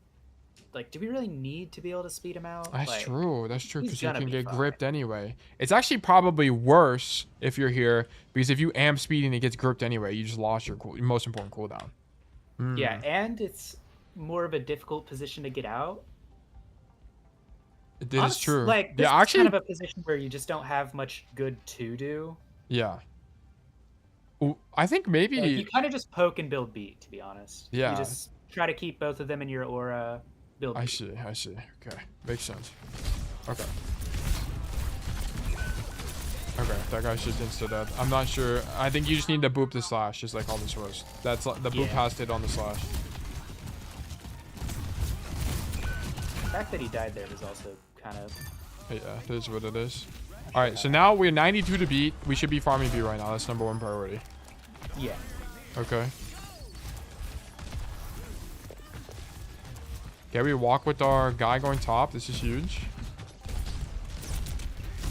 How much do you commit to kills like this? Is it like, I imagine you send a few spam? Like, are you still spamming this guy out even though it has his in? Surely not, right? No. Like, I think you have to turn for the Haz. Honestly, we Yeah. probably should have booped the Hazard earlier. Do you wait for Hazard Slash to boop him? Or do you boop him? Like, if he's on this tank, are you booping this guy? You wait for Slash because he cancels out like all the momentum. Yeah, I It's see. I see. So you Like, if wouldn't you boop him before up here. Slash, he ignores it completely. Okay. Wait, so he shouldn't, Jiro shouldn't even be up here on the virtue that Hazard's up here right now. Yeah, this is a very dangerous position. Yeah, for you him, could actually but just outright maybe die. with the Weaver he can be more confident because he can get gripped, but like. Yeah, but I don't think we should be demanding grip, basically. Like, I Yeah. think we just shouldn't even be up here. Yeah, we shouldn't even be up here. We shouldn't be up here. If you're gonna be in fighting for this space, you're stacking on the Sojourn, not stacking next to you're stacking here, if anything, right? Because then I guess the Sojourn slides out, right? So you maybe don't need to peel for her anyway. Well, you probably. This is kind of a difficult position. Honestly, I think he is where he. I think it's should probably be. fine. Now I'm looking at it again. Yeah. It's probably fine. Like it's pretty good. As He's long not as in you acknowledge danger these- of the hazard. Yeah, as long as you know the Hazard's on this side and you don't just walk over there and die, it's probably fine. Yeah. Okay, tree comes out, Yeah, you just gotta pay very close attention to him. and then That is a. are we beating here? No. Yeah, I don't think we beat here. Because who on your team is gonna take advantage of it? Yeah, there's no one can jump in, no one can do anything with this. No one's at immediate risk. Yeah, they just sit around that wall for 5 seconds. Yeah, if I their think- Ana doesn't nano, they're in an even better position. Yeah. Like, you need beat for the downpour that is about to hit your whole team. Do you think about beat like that a lot? Like, I'm gonna use beat for downpour. I'm gonna use beat for grav. Like, are you thinking about Yes. that? Okay. Yeah, absolutely. You should. Okay. If there is an ultimate on the enemy team, especially now that your Weaver kind of just used Tree just for himself, like, you need that beat. Or even, like, you could Okay. even go, I'm going to save beat for whenever we overclock. Like But stack. right here, yeah, like, make sure that your Soj can do literally whatever she wants with no punishment. Okay, I see. Okay. But right here, Like, this is nobody pointless. can take advantage. Yeah. Like, either do Like- it defensively or do it offensively, but don't do like something like this where it doesn't do anything. Like, no one can do anything with this. I mean, Right. I think he was doing it offensively in that he saw the hazard was one and was like, "Oh, I can help confirm this kill," but you just really can't. Yeah, you can't. beat He does jumped nothing, out. yeah. Yeah, he's out. This is just Yeah. that's kind of poor judgment. Yeah, I agree. I also agree with you. This has to be a bad beat. And then this is we're walking on these guys surely. Right? Especially with our Sigma, you're 100% walking on these guys. Right, like what I imagine the play is here, we're wall riding or something. I mean, maybe these walls just suck. I feel like these walls have to suck to wall ride on. They're annoying, but you should be playing over there because Hanzo exists, and your Sigma will drop his shield, and then you are running a slot machine. Wait, so what are you doing here? Are you just standing here shooting your gun, or are you wall riding and going deep? I'm going at the wall to decrease the chance that Hanzo. Oh, deletes me as okay. much So as- in the Hanzo matchup, you are like wall riding. You're doing stuff like this, like all the time. Okay. That came up earlier in the code as well, so that makes sense. Okay. So let me just walk over there. So it'd be something like this. Like the beat goes on, we're doing this now. I mean, these Yeah. walls really suck, actually. These walls are horrible. It's like not Yeah, working. they do. You kind of just don't hold on them like. You just like you tap jump- against you it kind maybe of angle, thing. Yeah, you maybe angle your camera down so that you don't bonk your head on that. Oh, But interesting. yeah, it's very awkward. Okay, but we're walking with Sig here for sure, right? Yeah, absolutely. Yeah. And you need to beat for this, right? Yeah. Yeah, makes sense. Oh, what it does? Oh, we win. Okay, cool. I think would you consider the macro of the Lucio play from what you've seen to be good? I think not. I don't- No. not Yeah, really. I don't think so either. Yeah, it's, Especially with beat, like beat is just so like we can't beat like this. so important. You have to have a plan for beat at all Yeah. times. Like you should have multiple options for how you're going to use your beat planned out before you ever use your beat. Yeah, and I also felt like the way we played our first attack was just really weak. Like the way we played to this was super reactive. Like I feel like we weren't really thinking about enabling our Sigma walking forward here. I mean, it kind of just happened, whatever. We missed a boop on a guy that misplayed as well. And then, To be honest, I don't even blame that too much because yeah, I guess his team I just mean kind the of entire random win died. condition there. The entire win condition there is just my DPS gets a lucky pick, and Yeah. then we push from there. Like that's I the see. only like the team comp is too reactive for anything else. I see. Okay. So you think I think the number one thing he needs to work on is probably our beat usage was consistently bad. That for sure. And that's super important for Lucio. And then I think just understanding the hazard matchup would not be one of the other big things. It's like Yeah, we just can't be walking on this guy. Good hazards just one shot you and it's game over. Right. exactly. And then there's a few other like lapses in micro. Like there were some opportunities we missed for boops and stuff like that. But I think that's kind of like the big stuff here. I mean, I think we won deservedly. It's not like we did anything crazy, like run backline and die, right? So I think it's fine. But yeah. Overall, it wasn't horrible. What did you ever check the stream or no? Because I'm curious on your prediction on his rank. I did check the stream. Oh, okay. So you did see. Yeah, this is Diamond 1. This is Diamond 1. I think this is pretty Yeah. good for Diamond 1, to be honest. I think it's all right. Yeah, I would have probably said diamond or low master. Yeah, I think so too. I think I would have been able. Yeah, for sure. Okay, that's all I had, Lizard. Thank you so much for your help. Like, thank you for Yeah, no taking problem. time out of the day to help me. I think you've given me a lot more perspective on Lucio because Lucio is kind of hard to learn. But what I've learned from you is there's not that much proactivity on Lucio. It's not as much as Frogger makes you want to think. You know. Yeah, there's It- proactivity if it's a team play. yeah, and also there's Like, you're not proactivity going if in someone's. and leading a Juno. Yeah, or like if you're super advantaged, like if someone's 1 HP or something, Yeah. right? Like I think that makes sense. Yeah. Also, the community says thank you. Jiro, Sketchy, Bombchu, all the people of Bug Nation are very grateful for your expertise. So thank you so much for helping us. Yeah, no problem. It was fun. Yes, of course. So, but yeah, that's it. Is there anything else you wanna mention or? No. Okay, sounds good. All right. Well, thank you so much, Lizard. I'll let you have the rest of the day here. Thank you. See Yeah, ya. of course. Yeah. See you later. Thank you again. Bye bye. All right, that's our goat, Lizard. Shout out Lizard the goat. I've just learned a lot about Lucio. This was fantastic. This was fantastic news. Okay, this is definitely verdict losing. Thank you for the code. Really cool segment. Yeah, Lizard's the goat. What a review. Dude, we need to do that more. I need to get more I need to get more like super high elo friends that can just be on demand for calls. So yeah. Cool.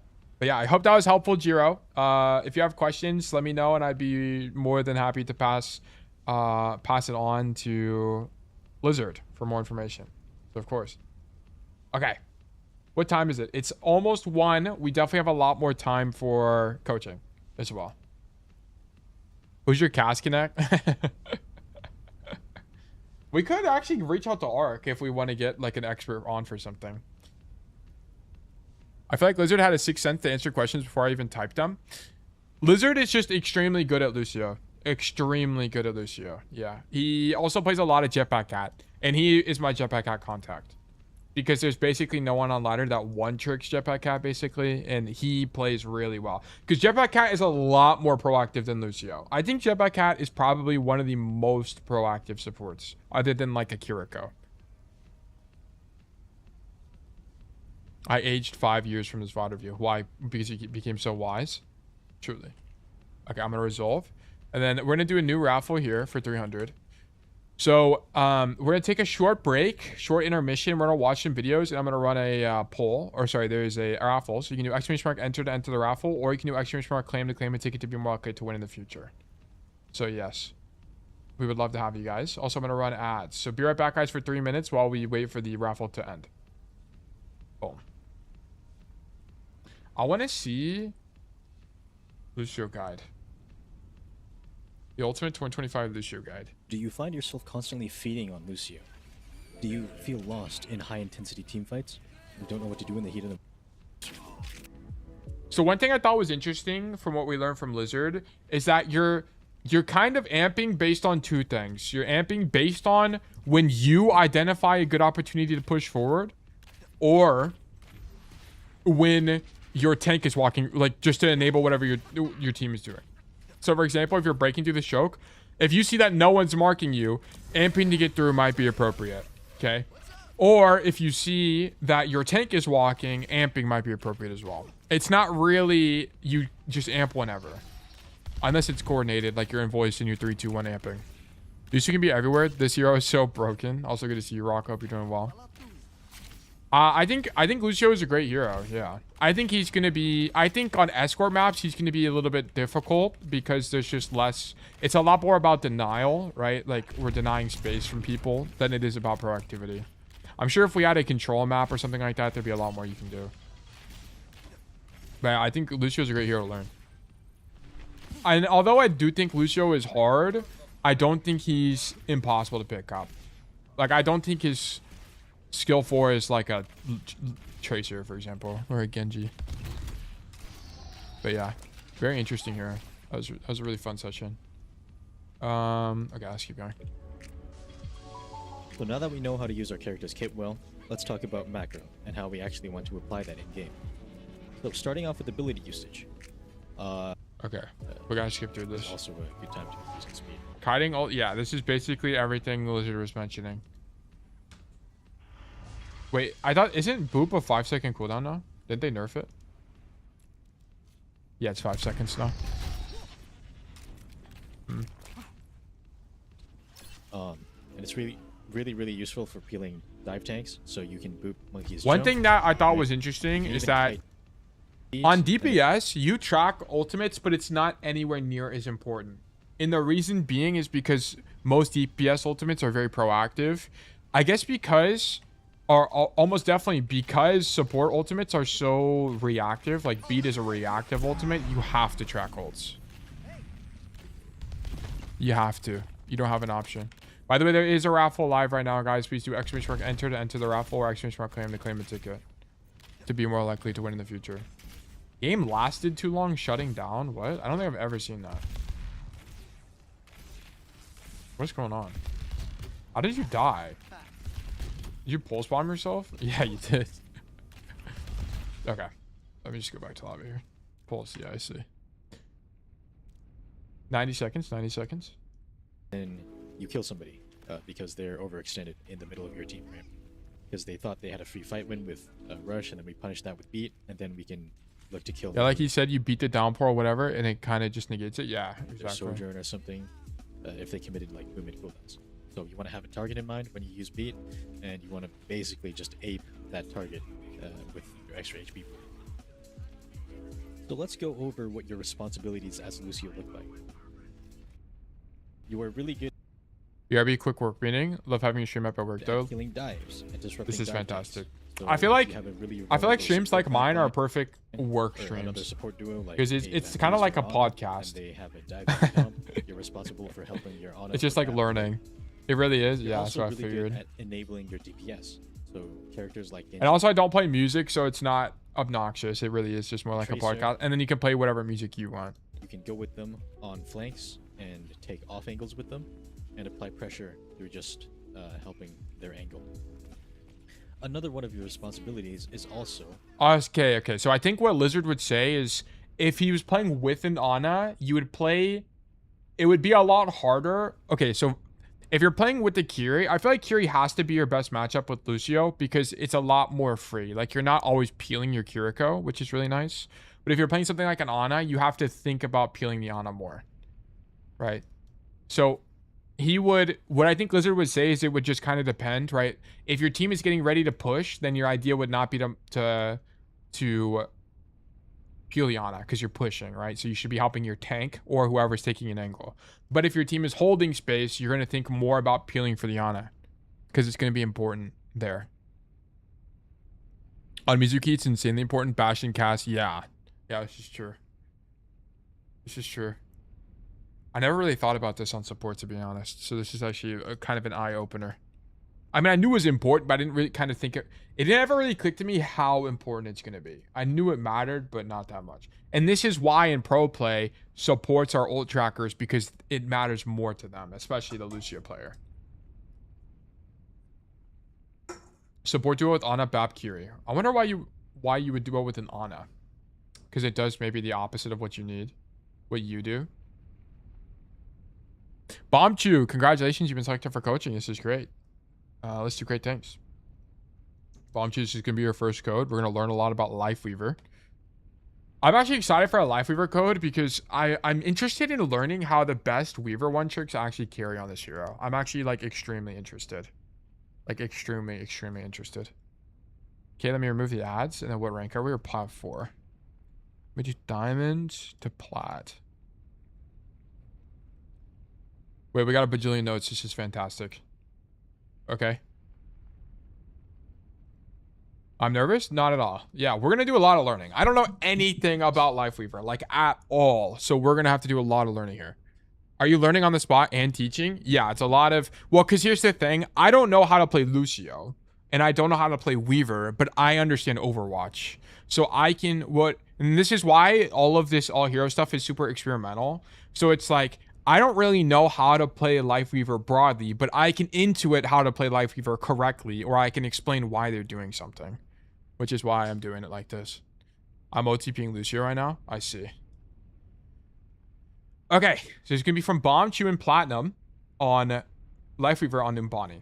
I'm a Lifeweaver one trick in training. I'm sorry. So sorry. I'm AFK in the defense setup. I got ganked by teams called that minimized my game. Okay, no problem. It happens. I think often struggle in matches versus dive tanks like Winston in this game and frequently lose track of my own positioning trying to keep eyes on my DPS / other support while avoiding the Winston dive. Okay. But I don't think I handle these situations well and it leads me to getting into worse positions or not thinking through my pedal placement to escape if I end up panicking. Yeah, so my hunch is that you're probably staging in a bad position, which causes it. Because here's what happens. Whenever I have students that say stuff like this, it's because their staging is poor, so they get caught out in the mid-fight and die. So it's probably a staging issue if I had to guess. First, Lifeweaver, quit your job so you don't get teams calls in your ranked games. This might be it. Main issue, I feel that I've noticed with my gameplay is struggling to wake my brain up from AFK mindless healing to notice when it's time to do damage. Okay. As mentioned previously, I also tend to lose my own positioning advantages to overextend to try and save a DPS or support. Okay, cool. Sometimes this pays off, but at higher ranks, I do get punished as expected. Yeah, we'll have to check. I may be able to be more proactive in pedal placements, and in games like this, I struggle to determine if I should be babysitting my DPS. I'm pretty sure, by the way, that the best Lifeweaver players don't do proactive pedals that much. Unless it's before the fight. Because here's the thing. Like, let me switch. What map is this? Numbani. Let me move us to... a sketch you're going to be thrown to this Numbani custom game. But I'm pretty sure that... most of the time you throw the pedal proactively only when the fight is already won or something. Maps... I think I changed it, right? No, I didn't. It's still Blizzard World. So, like, for example... Let me do Numbani. Let's get in here. They use pedal a lot? Yeah, they use pedal a lot, but here's what I'm saying. It's like, okay, so let's say the fight is won and they're now defending. They're going to throw it preventatively or early so that they have it off cooldown again. See, it puts it on cooldown immediately when you use it. They throw it early so that they get it back again. How long does it last for? Unlimited, not in use? What? Yeah, okay, you definitely need to do that. What the fuck? That's crazy. I didn't even know it worked like that. Wait, Sketchy, can you try something? Stand on this pedal. If an enemy stands on it, does it trigger the cooldown? Like the 12-second duration? Alright, get off of it. No.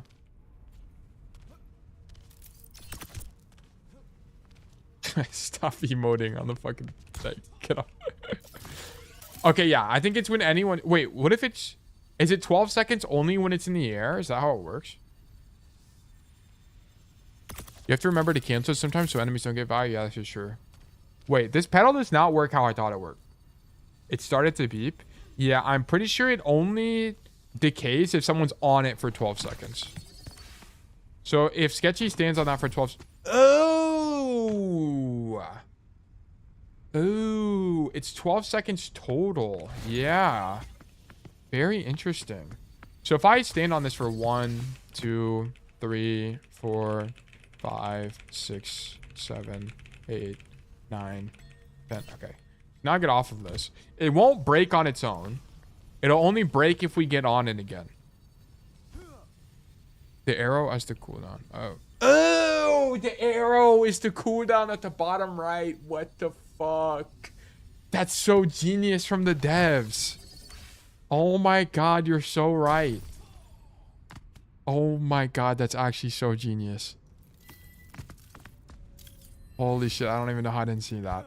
I've seen pedals to be used to stop people from going through doorways that have gaps. Yeah, but I feel like that's super niche. You probably don't do this very often. Like this. Wait, Sketchy, come here. Because you can also do this. Come stand in this doorway. You can also do shit like this where like... Wait, hold on. Is it gonna glitch you up? No, it like doesn't even work. It's like bugged. I don't even know what's going on. Anyway. Is this Lifeweaver coaching? Yeah, it's Lifeweaver coaching. Sometimes I feel that the struggling DPS can perform better if I give them a little extra attention, but sometimes it just leads to my resources being depleted and they still die anyway. Okay, we'll see. If they're too far... A good skill you have to have as a support player is when is identifying when your team is too far gone, because sometimes you kind of can't do anything about it anyway. History, replays, import. Boom. Door too small? I think it is a door too small kind of operation. Okay, let me get a... Wait, who are we? Oh, we're pre-workout, I see. Do I have... Yeah, I do. Skin check? Fire skin. This skin is sick. I'm here just in time. Lifeweaver main here. Okay, you might have to help us. We're going to be doing a lot of learning because I've never... I maybe have... Oh, yeah, we were AFK because we got on a team call. Okay, so this is really bad, by the way. Unfortunately, you probably lose first point because of this. Okay, this is your first VOD, so I'll give you the pass. Just know that you probably lost first point because of this. Because you need to be here right now, basically. You need to be... If I had to guess, probably back here with the pedal pre-placed. Because, like, I think you almost always win a pre-place. Because it puts it back on cooldown anyway. Yeah, this is horrible. Yeah, we probably lose this fight.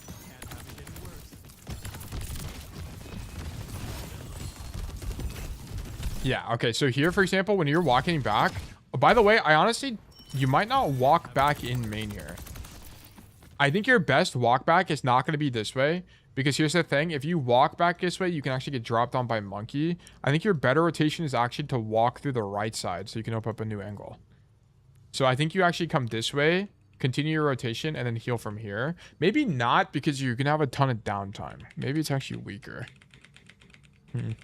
I think... I don't know. Let's see how it pans out. Because I'm worried about... If I'm Weaver, I'm worried about getting ISO'd in the Monkey engage. Like being isolated. Maybe it's fine. Also, I think... Honestly, I think you just shoot the Monkey, by the way. I think instead of healing... Because this guy is 1 HP. This guy's literally... He's 9 health. Punch him. Shoot him. I don't think... You're so worried about healing your Genji, you didn't realize this Monkey is 1. Okay. You should be able to see that they're very low HP. Whenever stuff like this is happening, just shoot them. Just kill them. Get the kill. Well, yeah, tunnel vision. Yeah. Whenever... I know they got like a big critical icon, but especially when you see the enemies can die, I'd rather you just kill a guy. Okay. I think if you can save people like that... Like, if anything here, by the way, Bombchu, if there's anything you're doing here, it's not healing Genji. It's probably gripping him. Because you also have to see your Genji's playing in the open with no cover, and he probably has no cooldowns, if I had to guess. He does no dash, so he's stuck here in the open. So I think, honestly, gripping him was probably better there. Legit, zero notice. This is my bad. It's probably fine. It's probably, whatever. Life goes on. Okay, let's watch. God, what was the guy from yesterday? Not yesterday. The guy I was talking about. It starts with an A. Ascetic. I would have gripped him. Yeah, I think so. I think you gotta grip him. We're gonna watch him Ascetic real quick. I need to see how Ascetic is using grip. Ascetic, by the way, is a champion Weaver player. And probably the best Weaver player in NA. So we will study Ascetic religiously. By the way, I'll plug their Twitch. Let me go to their Twitch real quick. This is the VOD I'm watching. Which leads you to their Twitch. Appreciate the 5 stream. Ascetic, my goat. What did we ban? Okay, so we ban as... Oh, Lifeweaver. We ban Diva, Kiri, Emre. Diva makes sense to me, but I'm pretty sure Kiri and Emre are just preference. By the way, I don't really think there's any reason why we're banning them. I do love a Diva ban. Yeah, I can get behind a Diva ban. What ended up getting banned here? Emre and Sigma. Okay, so we start on Hollywood on... Okay, look at this. Pedal pre-placed. You want to pre-place it so you have it instantly again. It has to be good. And then we spam the walk up. And then we leave early. How much does your dash heal you? 55 over time. Okay, interesting. Watching Lifeweaver? Yeah, we're watching some Weaver. I don't want to watch this. Hold on. I want to study more Ascetic. And notice his pedal placement. So we pre-place the pedal in a position that would enable our DPS. So the pedal is to get to the high ground here from cover, right? Very important. So notice where the pedal is not. Like the pedal is not at the back of the map. It's to get to this high ground. So I imagine if Ascetic was here, okay. Like if Ascetic was on Numbani, I think Ascetic is placing the pedal either here or is probably placing it here, if I had to guess. In one of these two positions. Actually, we might be able to find a Numbani. Hold on. Blizzard World. Runasapi. Basan. Coliseo. Havana. Blizzard World. Wait. No, we don't need Blizzard World. That was last code. Hold on. We're going to do a little bit of investigation because I want to confirm whether or not I'm right here because I think I get it. I think I get the placement. I think this is it. In the middle of the street, so they have access to both high ground. But I think the problem is that it's going to get shot and broken. And I don't think... Oh! You place it here because you can just jump to either side. Keezy, you're actually so intelligent. And if it breaks here, it doesn't matter because you recast it. That makes sense. All right, but I still want to see what Ascetic does. I think that actually makes a ton of sense, though. We play Ana. We play Weaver. We play Mercy. We play King's Row. We play Venture. We play Echo. What rank is Ascetic? I'm actually curious. Probably like GM, right? Most times, like these champ players like GM, yeah. Okay. That was not it. That's not what we were looking for. We're just gonna open all of these. Hopefully it doesn't lag me out. Suravasa, Doomfist, Dorado. Hey, you guys got a Numbani going? One Numbani, please. Hollywood, water viewing, watching our own stream, Samoa, Lijiang, Watch Point. Okay. Numbani. Lijiang. Blizzard World. Damn, dude. People hate Numbani. Eichenwalde. King's Row. Lijiang. Kings Row. Damn. Nepal. Route 66. Runasapi. Suravasa. Atlas. No, that's Ilios. Antarctica. Lijiang. It's gotta be here. It's gotta be here. This dude plays so much. Ilios. Hollywood. You telling me there's not a single Numbani code here? What is that? Runasapi again. Oh my god, we might legitimately not have a single Numbani code.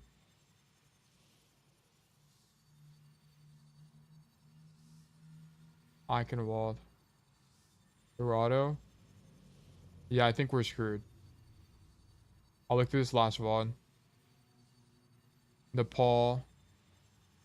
New Junk City. Ilios. Antarctica. Esperanza. Midtown. Motherfucker. Do we know we can pedal the Winston bubble? I think we were against Winston. Wait, like lift it up? Oh yeah, you can do that. The real Numbani were the friends we made along the way? I think so. Genuinely. Like, this is a grip, I think. You gotta grip this guy. So we take the pedal back up, which is fine. This guy just used dash, and he's against a monkey matchup. We're gripping this guy every single day of the week. Has to be a grip. Has to be a grip. The only thing is, you might need to tweak your sensitivity, your Weaver settings to make it where it's less sensitive. So make sure you go into your hero settings here, and then you turn down life grip sensitivity like way low. Because if it's 100, like, Sketchy, I'm gonna make you change teams. Move Sketchy here. Okay, pick any hero. Pick Genji actually. Yeah, I've been thinking about doing that. Yeah, you're gonna have to. Because what's gonna happen is, I can almost guarantee you, you're gonna try to grip the Genji and it's gonna pull the Reinhardt. I can almost guarantee you that's what's gonna happen here. Because, like, I'm at 100 right now, and this is gonna be the most ginormous hitbox of all time. Oh shit, I didn't even see you. Look at this. Oh my god! Everyone look at this. Look at how far I am away from the Genji. Are you kidding me? I'm like, I'm an entire pedal length. Like, look. Oh my god, I didn't even fucking mean to do that. Dude, I'm like an entire pedal length away from this guy. Okay, it's actually insane. Holy moly. Yeah, you're gonna need to turn it down. Yeah, I trained myself to hold grip too hard, and I'm not trying to readjust that. Dude, yeah, I'd rather you grip too much and then dial it back. This is actually a bad grip here, by the way, because I think he actually kills the Winston if he's still there. Actually, it's fine, because he's not going to kill him anyway. Also, this thing is so loud. Lower or smaller box? Yeah, like, I'll just show you guys, by the way. I should. That's actually good you mentioned that. I should have just showed you guys. So if I go to hero, and then I turn this back down, so go to Weaver. Let me just turn it to, like, 15 or something. 13, sure. Look at how much closer I have to be to Sketchy to grab him. Like, way close. Now I have to actually aim at him. Zero's probably looking directly at them. Yeah, you probably want like 30 or something. Like something lower.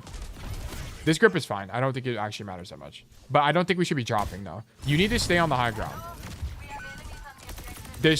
I don't think we're dropping here at all. Especially not dashing in. I need you to not tunnel vision so much on healing this guy. And think more about how can I help them from my position. Like, let me... Okay, also... Okay. Fuck that. Fuck the pedal. Okay. Let's actually watch some aesthetic here. So, we are champion 5, and we're on the ball. I actually want a hybrid. Is there a hybrid? Even if it's King's Row, it'd be fine. Helios. Yeah, Midtown. Okay, so Midtown will give us some more insight here.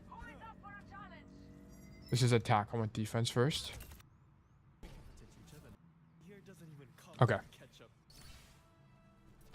What the hell is this? You can stand up there?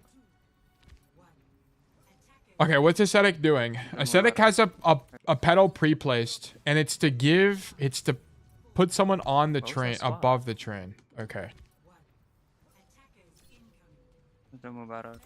I don't, man. Spam main.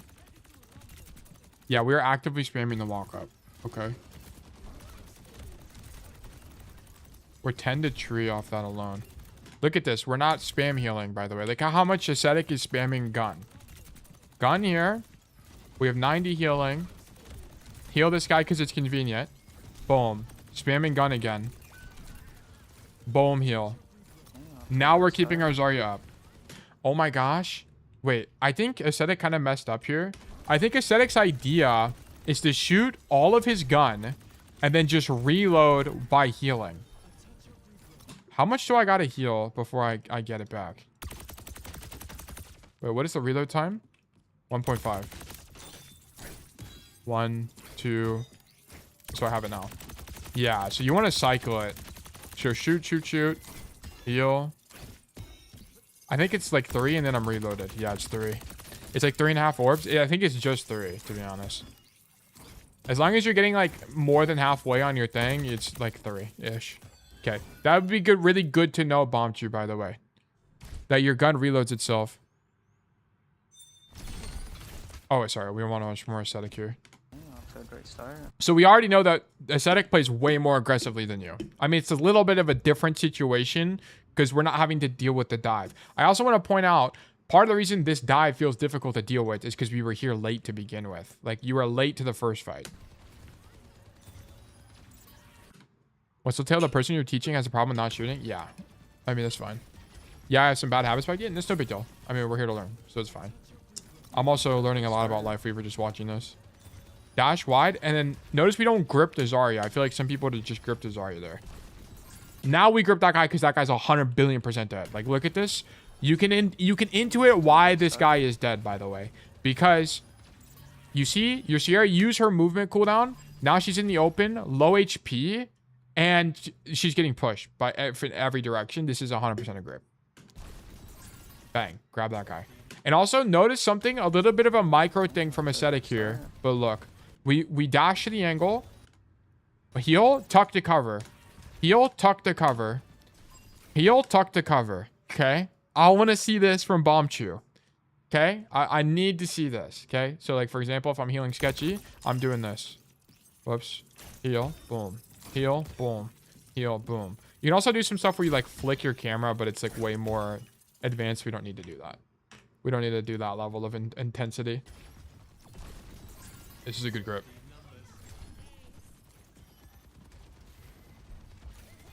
Rotate to help this guy. Okay. And then we spam the angle. Because the guy's full HP. The reason he does this, by the way, is the Zarya's full HP, so he can't do anything anyway. Right? It would be pointless to heal this guy. And notice that Ascetic is not getting the Zarya to 100 billion%. We don't need to make sure she's 100% to go spam the angle there.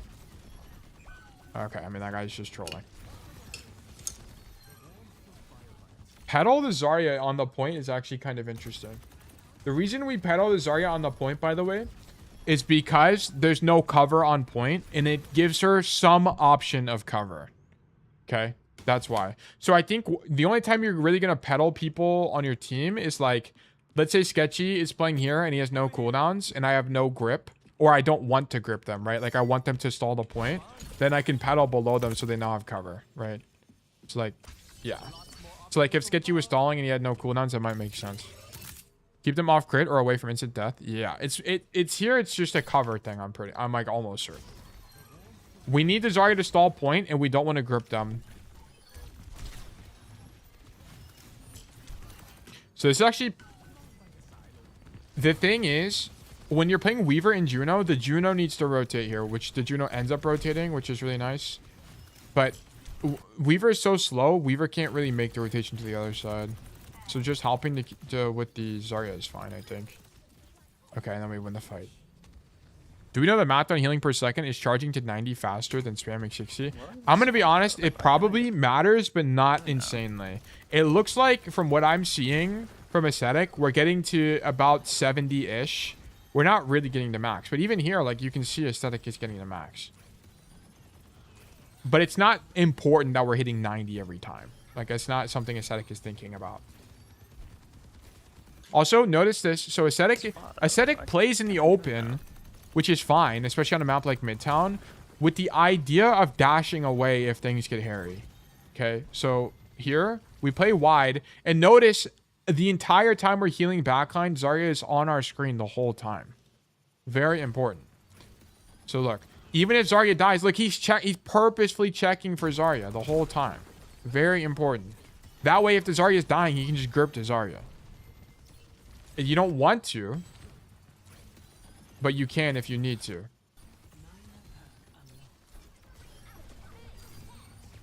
He might also be looking for a tree here. I wonder if you tree the choke. I wonder what the idea is. And notice we're not using pedal at all. Like, that's another thing as well. We haven't tossed a single pedal here. And I think it's just because we don't need to. I think that's it. I wonder why we haven't pre-placed the pedal. Okay, actually, I think I know why. I think the reason Ascetic hasn't pre-placed the pedal is because it's going to put it on a 12-second cooldown in the fight. We could have done it, but maybe we forgot before the fight started. I think that's it. I think if it's like, it's too late now to throw a pedal because it's going to put it on a 10-second cooldown and we might need it to bail ourselves out. Pedal can stop some ults. Yeah, but what I'm saying is, like, when the fight was over and we're waiting for them to come back, we can pre-throw a pedal just like in a spot, is what I'm saying. Is this Zarya mirror? Yeah, it is. It's a Zarya mirror. We pedaled to hold space. Very interesting. Might be waiting on Grav. Well, that's what I'm like. Here's what I'm saying, real. Like, here's what I'm saying. If we threw the pedal at the beginning of the fight, we'd have it back when the fight starts. I think Ascetic literally just forgot to throw a pedal. Well, where can he really pedal from where he is? He could have pedaled this window, like to this window here, for a DPS to go on that side. I don't know. I mean, maybe it's just worse. I don't know. Like, we'd have to ask Ascetic. I think pedaling here is interesting, by the way. And gripping the Ashe just to make sure she doesn't die. I don't really know why we tree here. I'm going to be honest. I don't really know why we don't just... I think it's because this space is bad. This is it. This is exactly what it is. This is exactly why we're treeing here, okay? So the reason that Ascetic is using tree is because whenever you back up on mid... I'm actually going to move us to Midtown. I'm actually going to move us real quick. Let me go... This is the wrong one. So I can show you guys. So the reason we tree here is because... And the reason we're spending so much time analyzing this is because I'm pretty sure that Bombchu just has the wrong idea on how to play Weaver. And this is going to give Bombchu a way better understanding of what Weaver actually, like, constitutes. So we're going to spend a lot of time actually studying Ascetic. Okay. Where is Weaver? Okay. Spend every moment growing Okay. into who you truly are. You're wrong on the tour. Business as usual. Okay, so the reason we tree at this choke is, number one, it gives our team cover, which is really good. So this is now basically a wall for our team. But also, if you're thinking about it from a defense point of view, it's really hard to hold this space. Like, whenever the enemy team is pushing you, like, where's Sketchy at? Okay, like, for example, it's really hard for me to hold against the Torb once he's, like, here. Right? Like, come over here, Sketchy. It's really... So, we're putting a tree down now so we can actually fight for this space well. Because, like, this is a really difficult thing to hold, right? So, what teams are inclined to do when they're getting pushed is to back up, like, all the way like this, which is really weak. It's really easy to get stuffed here, right? Look at this. Like, it's going to be hard. Like, spam me out, Sketchy. It's going to be really hard for me to, like, live this, essentially. Like, it's so much pressure. Yeah, like, it's really easy to die there. So that's why Ascetic is using tree here. It's to fight for this space aggressively. And then, even if it fails, Ascetic can dash into the door where I just died and then grip someone back. So that's why we're treeing here. Really smart. Really smart. The truck is the last line of cover before point. The tree creates that. Yeah, exactly. Yeah, exactly. This tree is really good. This tree is really, really, really good for me. I'm not expecting you guys to use trees like this at all, but this is why we're treeing here. This is like a super high level map knowledge thing. Like, I don't think the average Lifeweaver player is doing something like this. This is very intelligent. So this is really good.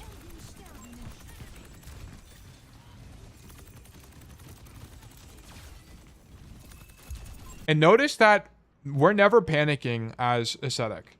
Ascetic is always just at the back of the map. Ascetic hasn't a single time, like, dashed in to heal somebody. That's not been an idea. It's just Ascetic is basically playing a position, and then if someone is grabbable, we're grabbing them. Like, we're playing in purposeful positions to grab people, basically. I feel like being brainy is how you unlock Lifeweaver's potential. Yeah, it's super macro-oriented. Like, you gotta have really strong positioning. I think Lifeweaver... I like Lifeweaver. I think Lifeweaver is a cool hero. If Ascetic had grip, he would have gripped the Ashe here. For sure. We just don't have it. Unfortunate. Yeah. We just don't have it. Can you... Wait, Sketchy, I'm switching your teams. Can you walk back to mid, by the way? I want to see an interaction. I don't know how it works. Dash backwards and shoot our gun. Like, your ideal when you're healing people is, like, healing people that are holding space aggressively or power spiking or something like that.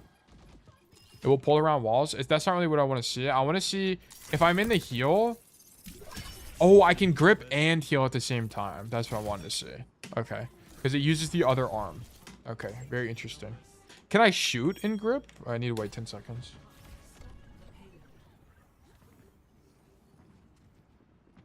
Okay. You can. It just, like, interrupts it, though. Okay. Interesting. Okay, so we pedal here to poke. This is a unique map knowledge thing. So you would just need to know on Midtown that pedaling here is good because it lets you poke the walk up. Like, that's all it is. This is not... There's not a specific reason why we're pedaling otherwise. It's not really for cover. It's just that this specific spot lets you poke the walk up. That's it. Because otherwise, you would just stand here, right? And just do this. But this gives us this angle, which is really strong. Healing after grip also heals a ton because it cleans his anti-heal. That's actually true. Yeah, you get full healing. I didn't even think about that. No, it's up with you guys on the fucking healing pedal. That shit is complete garbage. Wait, what? What is he complaining about? No, it's up with you guys on the fucking healing pedal. I don't know what's up. Oh, that shit is complete garbage. I don't know what he's talking about, to be honest. Why no healing pedal? Is it a perk?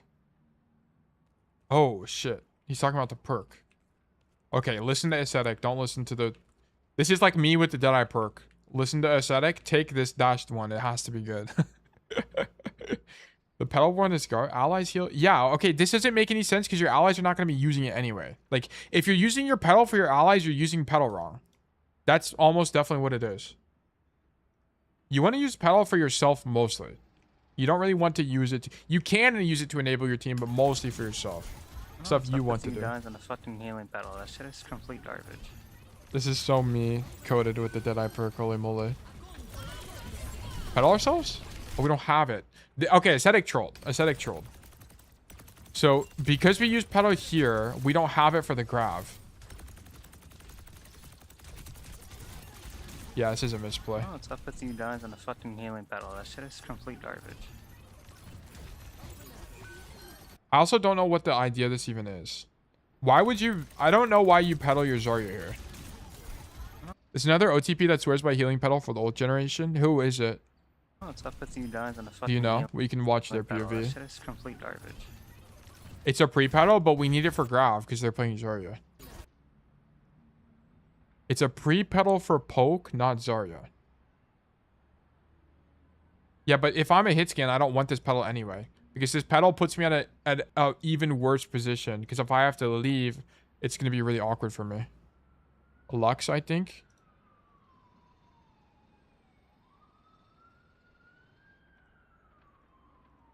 Lux. Overwatch. Do you know what their Twitch is? Is it this guy? No, I don't think so. Lush. Lush.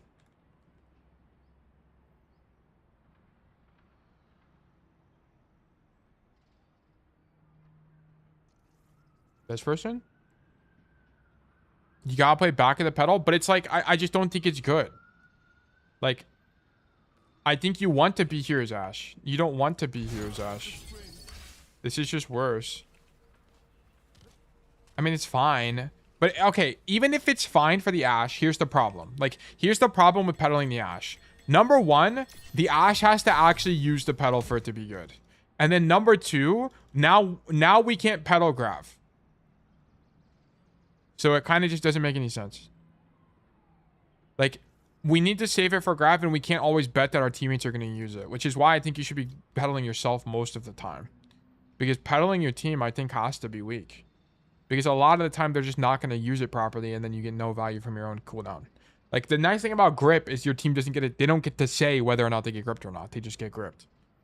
Yeah, team, you never use it for me? Yeah, that's what I figured. Oh, thank you for the link. Hold on. Wait, W sympatastrophe. Hold on. Let me grab that real quick. Let me also close all of these that I don't need. Make sure I'm not closing the one that I'm actually watching, which is this one. Let me actually just pin it to make sure I don't lose it.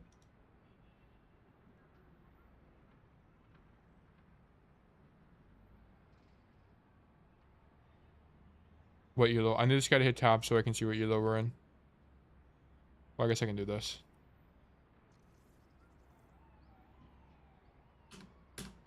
GM3, okay. This has YouTube videos too? Wait, brilliant. About YouTube. Dude, this is actually WComs. Hold on. Sure, I'll subscribe. Okay, videos. I broke. Oh, we're EU. Okay. Do we have a Lifeweaver guide? Yes! People often think Lifeweaver is just a heal bot, sitting in the back spamming blossoms and hoping to win. But that couldn't be further from the truth. Tree text, pedal text. In fact, he's actually quite bad at healing. It's slow, Perks. clunky, and weaving and pedal power in their current state are just extremely weak and not worth taking. Life weaving adds 30 healing to your next blossom every. Okay, this is before he got new perks. Okay, so it's not even gonna be that helpful. All right, never mind. Let's keep watching the code. I think we've got a pretty good idea on how to play Weaver at this point. Let's keep watching. Oh, what's his Rialto video the other day? And he's discussing at the door box, I see. Yeah, this is a must grip Genji, though. And then, guys, do we think Ascetic is dashing to save this Rhine? I think unlikely. I think very unlikely we're doing this.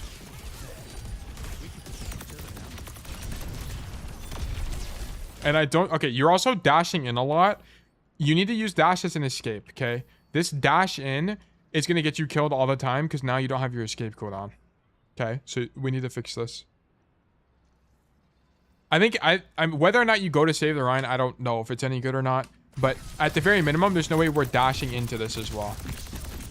Love this aggression to kill that guy. Love that. I wouldn't because of the 100% pin back in. Yeah, I mean, the average Rhine is going to do that. Yeah. At the very minimum, we just shouldn't be dashing in. And then don't dash wide here, right? If you're going to pedal like this, just stand up here with the idea of standing here and just healing the guy from cover. Because now you're just dashing into the open.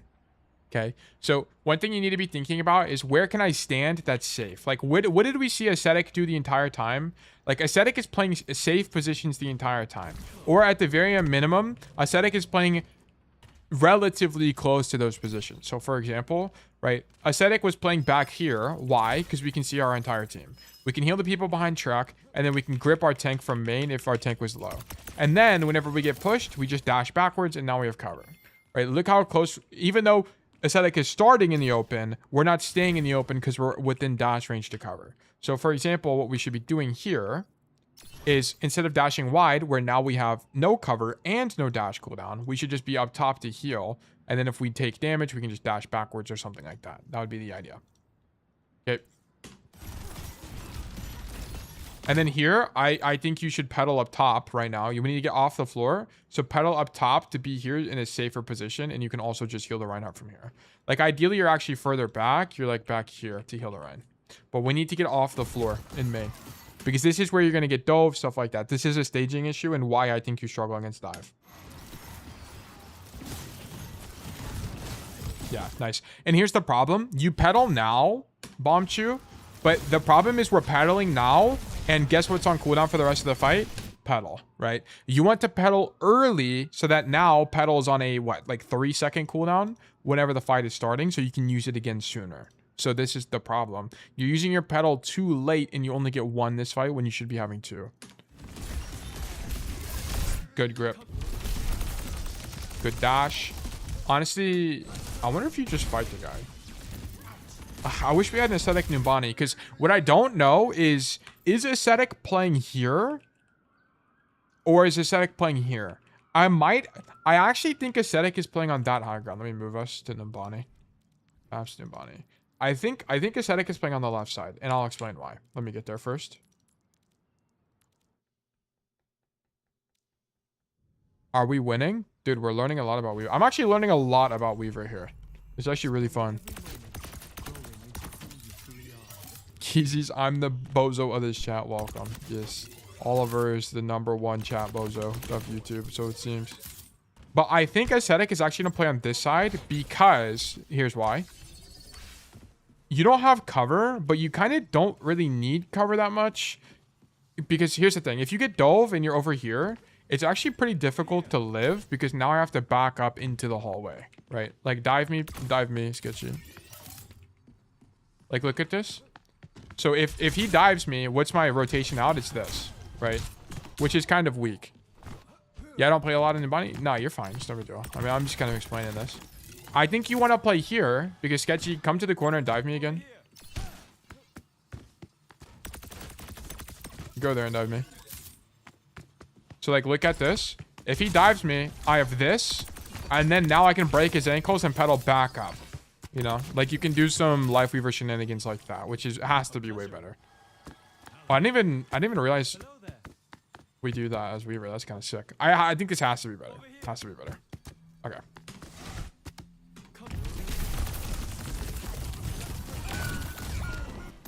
Okay.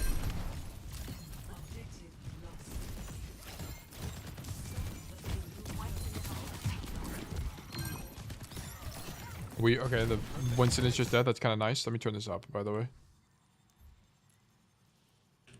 And let me recast this paddle before it makes me want to explode. Just throw that into Narnia.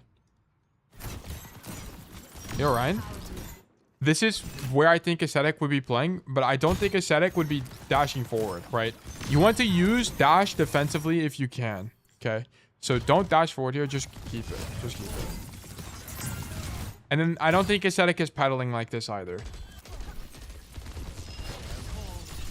I think Ascetic is holding pedal, or yeah, I think Ascetic is holding pedal because they're about to walk back and the fight's about to start. So we should be holding it just so when the monkey does dive, we can pedal ourselves to live. Yeah, dash cooldown is so low. I've made a habit of using it if there's no enemies on screen, but I should change that. Yeah, I just think if you don't have to dash, you really shouldn't. Yeah. Okay, you know who Serrano Boy is? Good Lifeweaver main? No, I don't. The only guy I knew of was Ascetic. Yeah, and I think this whole fight, by the way, you needed to be wider. So we have tree, and also you want to be playing this kind of angle because you can just leave anyway, even if you get dove, and you have tree. So if you get dove, you can just tree yourself and you should be fine. So like how we should be approaching this fight is like this. Whenever your team is holding this corner, you should be thinking about opening up an angle. So do this, and then notice you can still heal your team from here, right? And then if you get dove, just dash away. And then you can pedal yourself here if you want. Well, don't be like me and hit it against this thing. But you can pedal yourself up if you want and you'll be fine. And you can also tree the floor to also block them and you'll be fine as well. Like, I think you should be playing wider here. We're a little bit too passive. Yeah, because you can't... Yeah, and you need to... I don't think you should grip him, to be honest. I wonder if... I know the grip is actually fine. This guy's fucked. It's actually a W grip. Never mind. The grip is actually sick.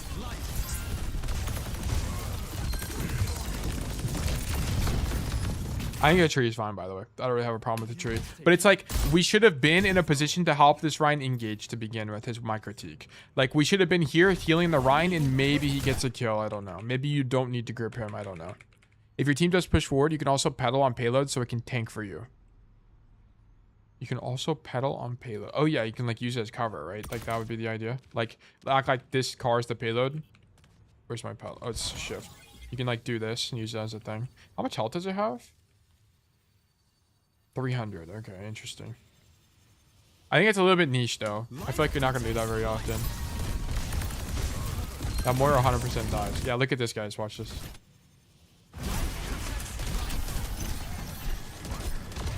Bang! Yeah, see you later, Moira. Holy moly.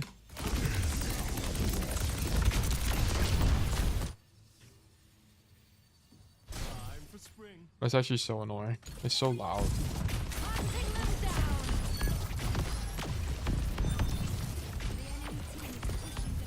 Okay.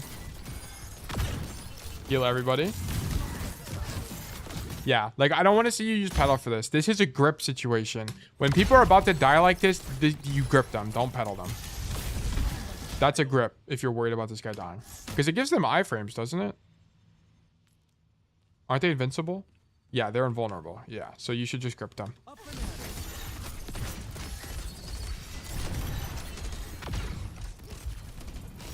Because now you grip this guy. Yeah, there you go.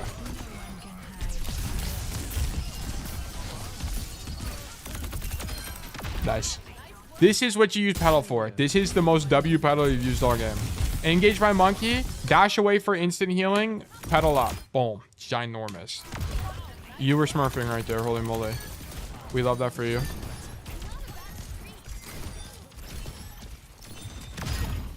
Huge. Oh, that guy's ulting in spawn. That's huge. Okay, that guy's dead. Like, I need you to read your team's intention here. I mean, you're down 1 now, but your team is trying to hold the corner. I would be a little bit more aggressive. Like, I think Ascetic is holding here or here, to be honest. I don't think Ascetic is this passive. Like, Ascetic is not... Ascetic plays at the back of the map sometimes, but Ascetic is also matching intentions. Like, on Midtown, it looked a little bit different because you could heal people and mark the choke in one spot. You need to be here to do that on Weaver. I think you're mobile enough on Weaver to stand here and heal people and then just dash away or pedal yourself up. Especially because you can rotate to here. It has to be good. Like, especially because you can just pedal the floor and jump up to this high ground. Like, this has to be good.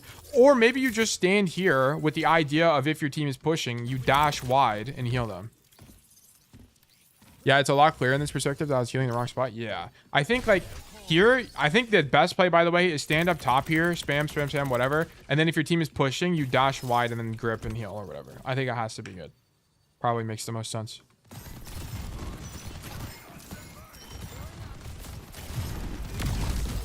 Yeah, because, like, you just kind of can't. I mean, he's kind of trolling, I won't lie. But, wait, what? You can grip through shield?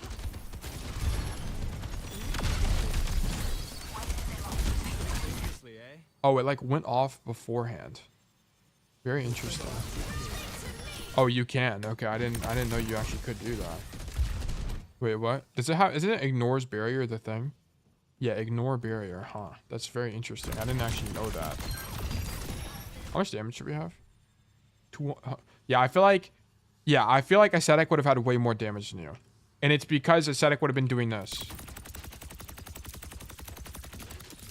Pop quiz, what's our plan with tree here? I think you just tree defensively. I don't think you do anything crazy. Like, we could tree... I don't think we would tree now because we're in rally. So I don't think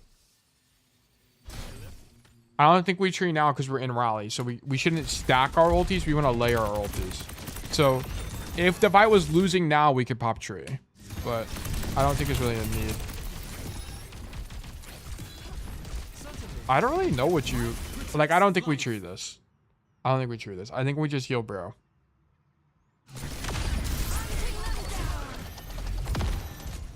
Because I think this fight's won. You kind of need to identify that this fight is winning. Right? You kill the soldier. We're in rally. They're low. And no one is like insta dying. And you're about to have grip off cooldown. I don't think we tree. I think it's okay at best. But I don't think Ascetic is treeing here.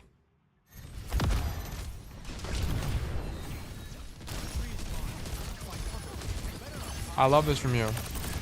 Love this, but just play further back, okay? Play back here. Because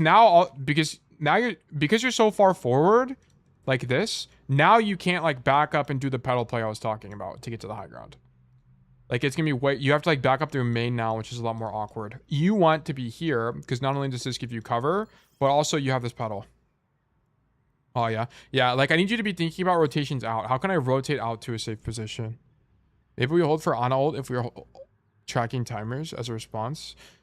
Yeah, I think I would talk more about tree usage, but I think Bombchu has more like staging related issues that would naturally give her better trees. So I'm not like overly worried about it. And I think like the core things I'm wanting to talk about are like paddle usage, cooldown, slight cooldown usage, and staging. Those are like the 3 things that we're getting kind of completely wrong here. This is a W pedal, but you don't need to use it anyway, right? Like your team is backing up, you should just dash into cover, which is what you do, and so you don't need to pedal. It's not like getting up top here, I feel like is still good, but now you don't have pedal on the monkey engage, right? Like pedal is a long cooldown. If you don't have to use it, you shouldn't use it. This is just a dash backwards, heal the guy, right? Heal your guy, and then if you need to grip him, and then once you engage on by monkey, pedal up so you don't die. Is the play.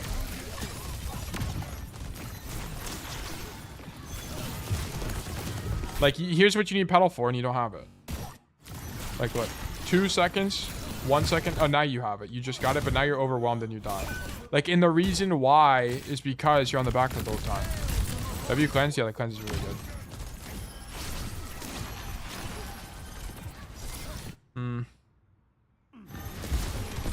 Kind of unfortunate you get flanked. Yeah, you need to pedal to get out of this. Your instant response to this kind of stuff, especially when you're caught in the open, should be to pedal. Just pedal for cover. W cleanse too. W grip. Our Rhine is ulting in their spawn. Yeah, whatever. Go next.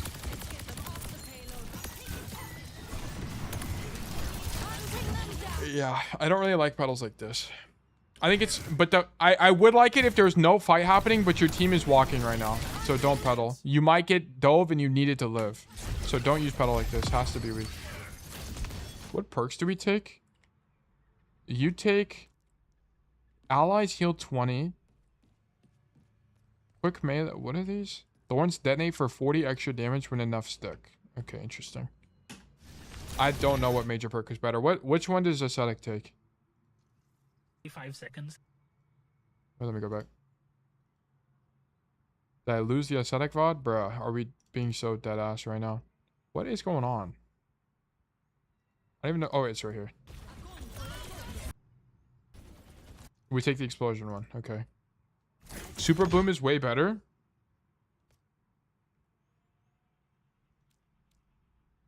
Oh, okay. Okay, sorry, I see. I always see thorns in my high GM games. Yeah, I see.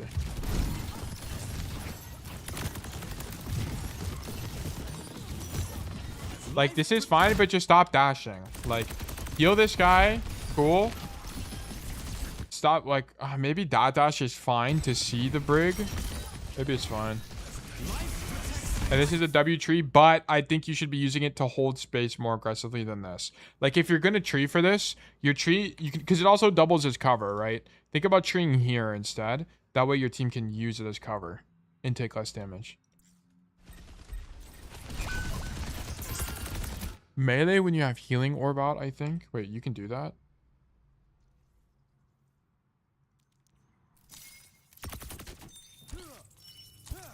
Oh, it doesn't reset your thing, which is very interesting.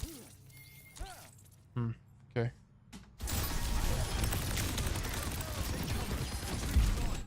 Standing close to the left side is a lot better too, not peeking enemies into your tiny team. Yeah, I mean, it's fine. I think it's fine, by the way.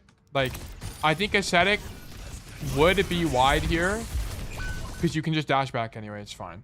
But we need to have pedal to live if we get engaged by the monkey is what I'm saying.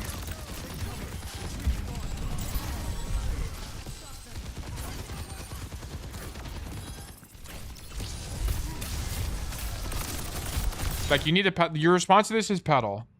It needs to be pedal. What actually happens when the payload drives through the tree? Does it push or destroy it? I think it destroys it, right? It destroys it. I'm pretty sure.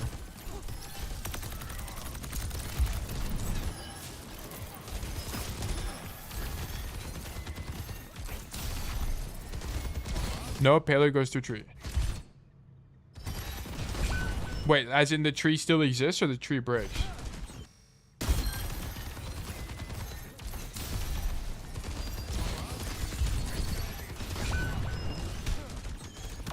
This is a W spot, but don't drop. Like, what are we dropping for? Just stay up there. Yeah, it exists. Oh, interesting.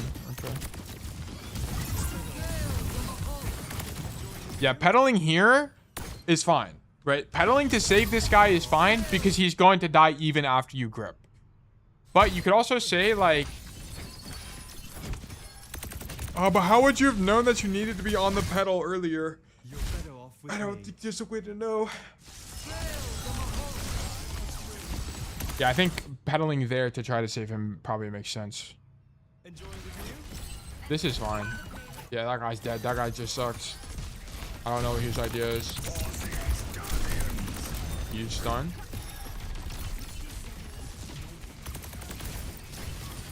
Yeah, so you should be backing up even more here.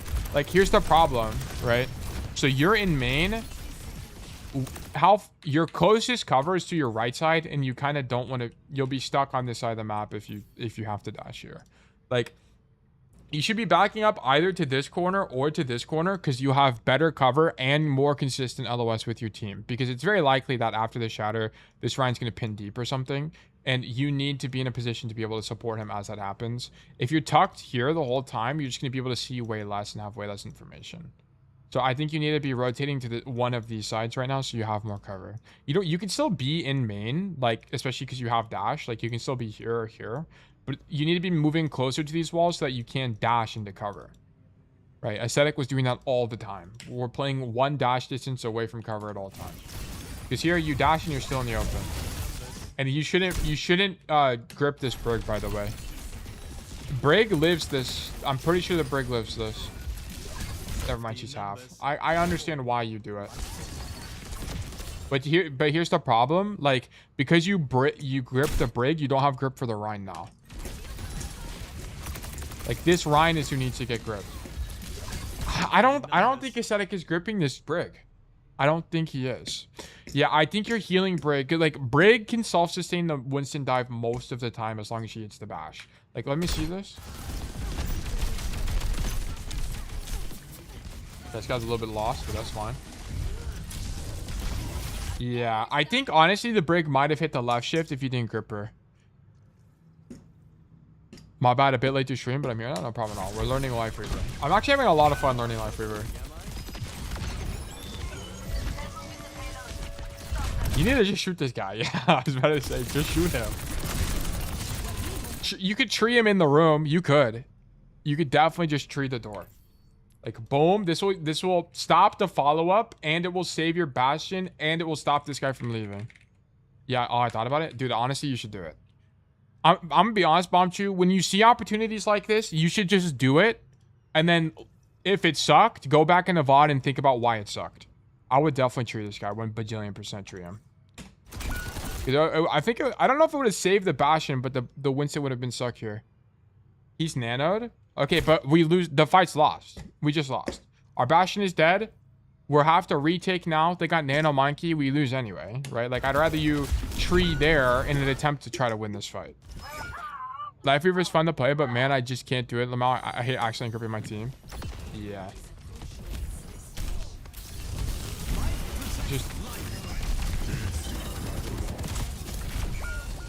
Yeah, my hesitation was my downfall. I just think treeing Car is just going to be weak because the fight's losing anyway. Like, you needed to try to, like, save your Bastion somehow with tree, I think. Was, like, the only answer here. I think the idea of treeing Card is fine, but I think your Rhine is still getting heals, and it's not even enough. Yeah, because they just popped out my ult. You had to try to tree the monkey. That was your only option. It might have prevented the nano if the tree came up early enough. Yeah, I mean, there's a whole different, like, line you could be thinking about. I think just try it and see if it's any good. Because one thing I haven't seen you do, Bombchu, is tree to, like, kill somebody. I've only seen you tree to save people. So maybe think about more aggressive trees. Just in general. I'm pretty sure Lush traps the tank in a room with him every chance he gets. Yeah, I think it has to be good. It has to be good. I mean, that was a little bit of a different situation because it's a primal monkey with nano. Of course, it kind of sucks, but I think by principle, it would be a good idea.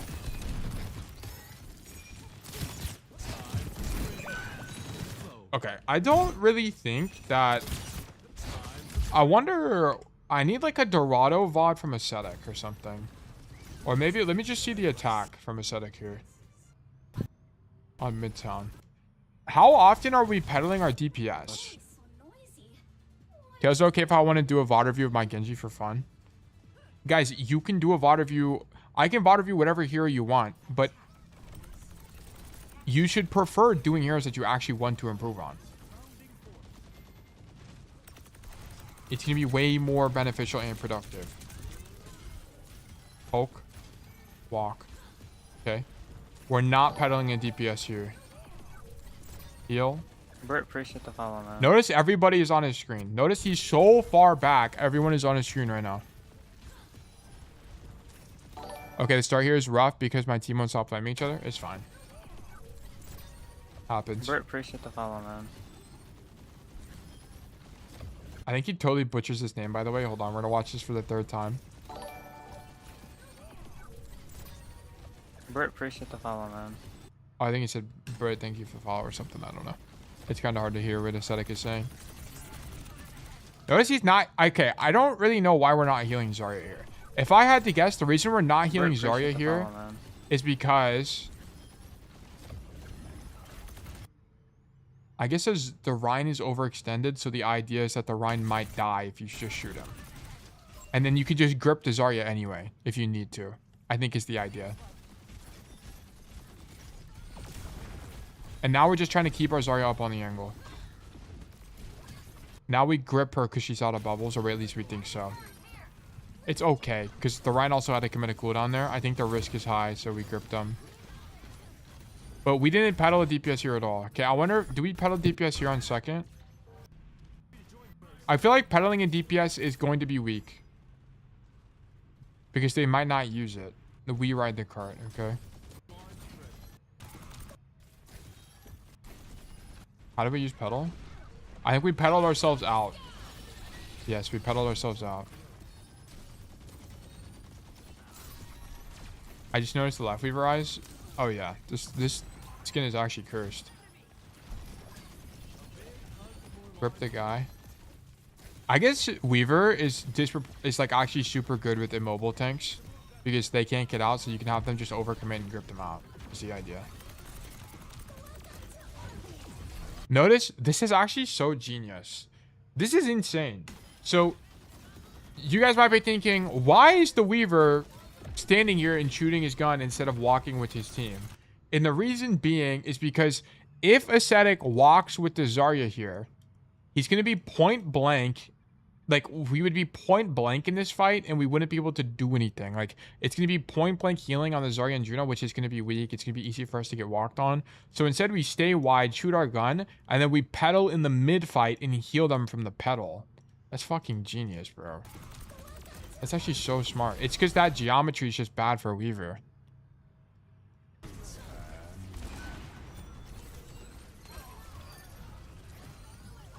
That's actually so smart. If I find my DPS ever standing on a pedal, they get one shot by snipers, so I only ever give it to DPS 8 to the high guns. Yeah, I think in it, that's why I'm like, I think you use selfish pedal really selfishly. Like really, really, really selfishly. Unless you don't have any other tools to save somebody, you can use pedal, but I think it's your last resort.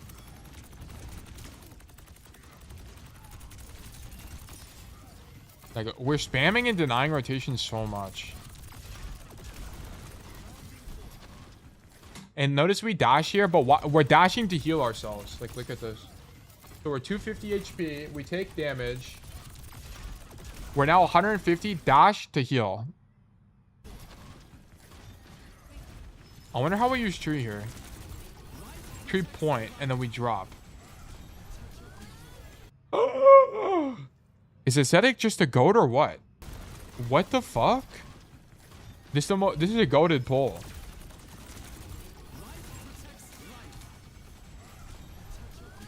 Oh!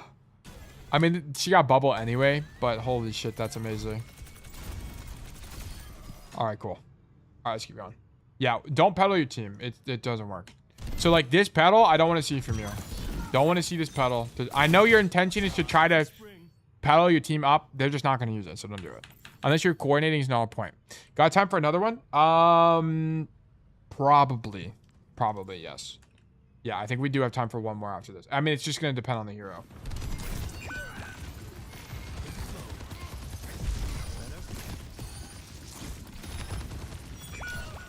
Okay, your team just dies. I'm gonna be honest. I feel like Weaver is gonna suck on this point.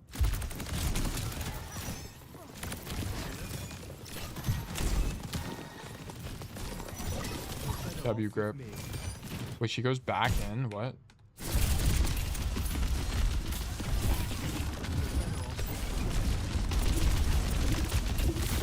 Okay, this guy's kind of trolling. I won't lie. But all right, it's fine.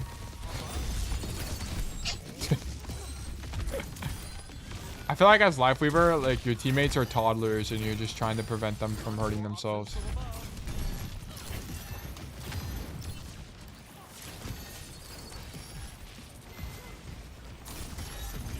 Yeah, pretty much. Yeah, seems like it. How do I get coaching? Do I have to apply in the Discord?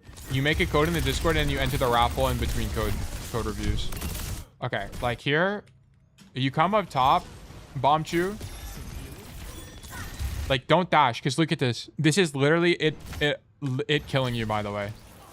So you dash to help the diva. You need to just walk, right? So now you don't have dash, and guess what? You get dove on, and you don't have dash here, right? It actually kills you here. That's why you die. You also should, like, try to pedal the floor and body block them with it, but whatever. That's, like, a lot more advanced. But the key issue is you keep using your dash way too much, and then you don't have it when you actually need it. Yeah, this was bad. Yeah. That's And look at this. Look at this. This is the most obvious slam dunk pedal of all time for the Sojourn, by the way. Like, it's a good idea, but the people of solo queue just don't take the damn pedals. Like, that guy didn't even take it. Pedal bubble? Yeah, I mean, you could do stuff like that, but, like, Bombchew's core issue is that why are we dashing to the angle? It's like if I was coaching you guys on Cass, it's like, why are you rolling to the angle? Like, we need to stop. Because the only time that Ascetic was doing that was when Ascetic knows that he's not going to get pushed or he's getting healing from it. We could have gotten pushed and we didn't get any healing from it. I guess you can ping communicate if you use utility for teammates. Yeah, but it's just like, they're not going to use it. Might as well try. Who cares if they listen or not? Yeah, I mean, if you're going to try, you might as well ping it. Yeah. If you're going to try, you might as well ping it. But like here, we need pedal. Okay, yeah. I was about to say, you need pedal to go to high ground. And this is the type of pedal I need from you. This pedal is awesome. When you're getting dove, pedal the floor to live the engage. It's huge. It's so good. Weaver is pretty solid going coast on this point, but if you go there alone, I feel like you just kind of can't do anything. It's like the thing. I feel like you kind of can't go there alone. Like, I think if we were watching Ascetic, unfortunately, we couldn't find an Ascetic Numbani VOD, but I feel like Ascetic would be doing something similar to what's happening here. Or, like, what you could do, you could think about this, Bombchew. It's like, whenever your Sojourn was main, I think it was this fight, right? Here's what you could do. Yeah, you should definitely have done this. Whenever you go with the Sojourn, you take the pedal, and then maybe try gripping your Sojourn up here. I was trying to ping for my teammates to go somewhere besides main a few times, but they just kind of gave up. Yeah. Yeah, that's going to kind of suck. Deadass, you might just grip the guy onto the high ground. Or, like, grip the guy left side or something. I don't know. It might be better. Weaver coast flank into tank grip map flip trust. Dude, that's the most Overwatch lingo sentence I've ever seen in my life. Weaver coast flank into tank grip map flip trust. It's like if you give that to any normal person, they have no fucking idea what that translates to. That's so funny. Weaver, like none of those things like make any sense. I get what you mean. It's good, but I just think it's funny. Yeah. I do reposition grips occasionally, but if you're not taking the pedal and I blow grip cooldown and reposition them, it's like 50-50. Okay, yeah. I don't know if it's any good. I was just mentioning it.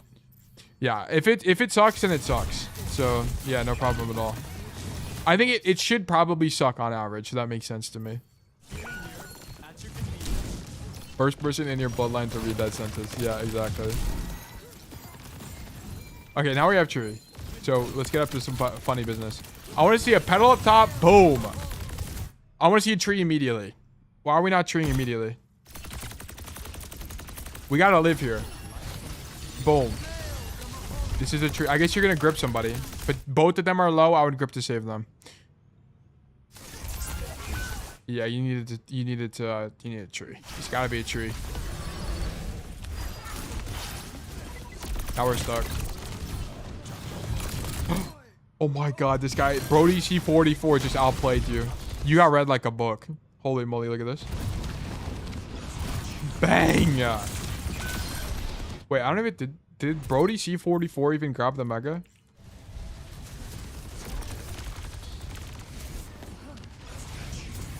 Oh my god. Brody C44 didn't grab the mega, but they body blocked you even. Oh my god, you actually just got dunked on. I was so sad, yeah. Okay. Alright, we got tree. We got pop tree sometime.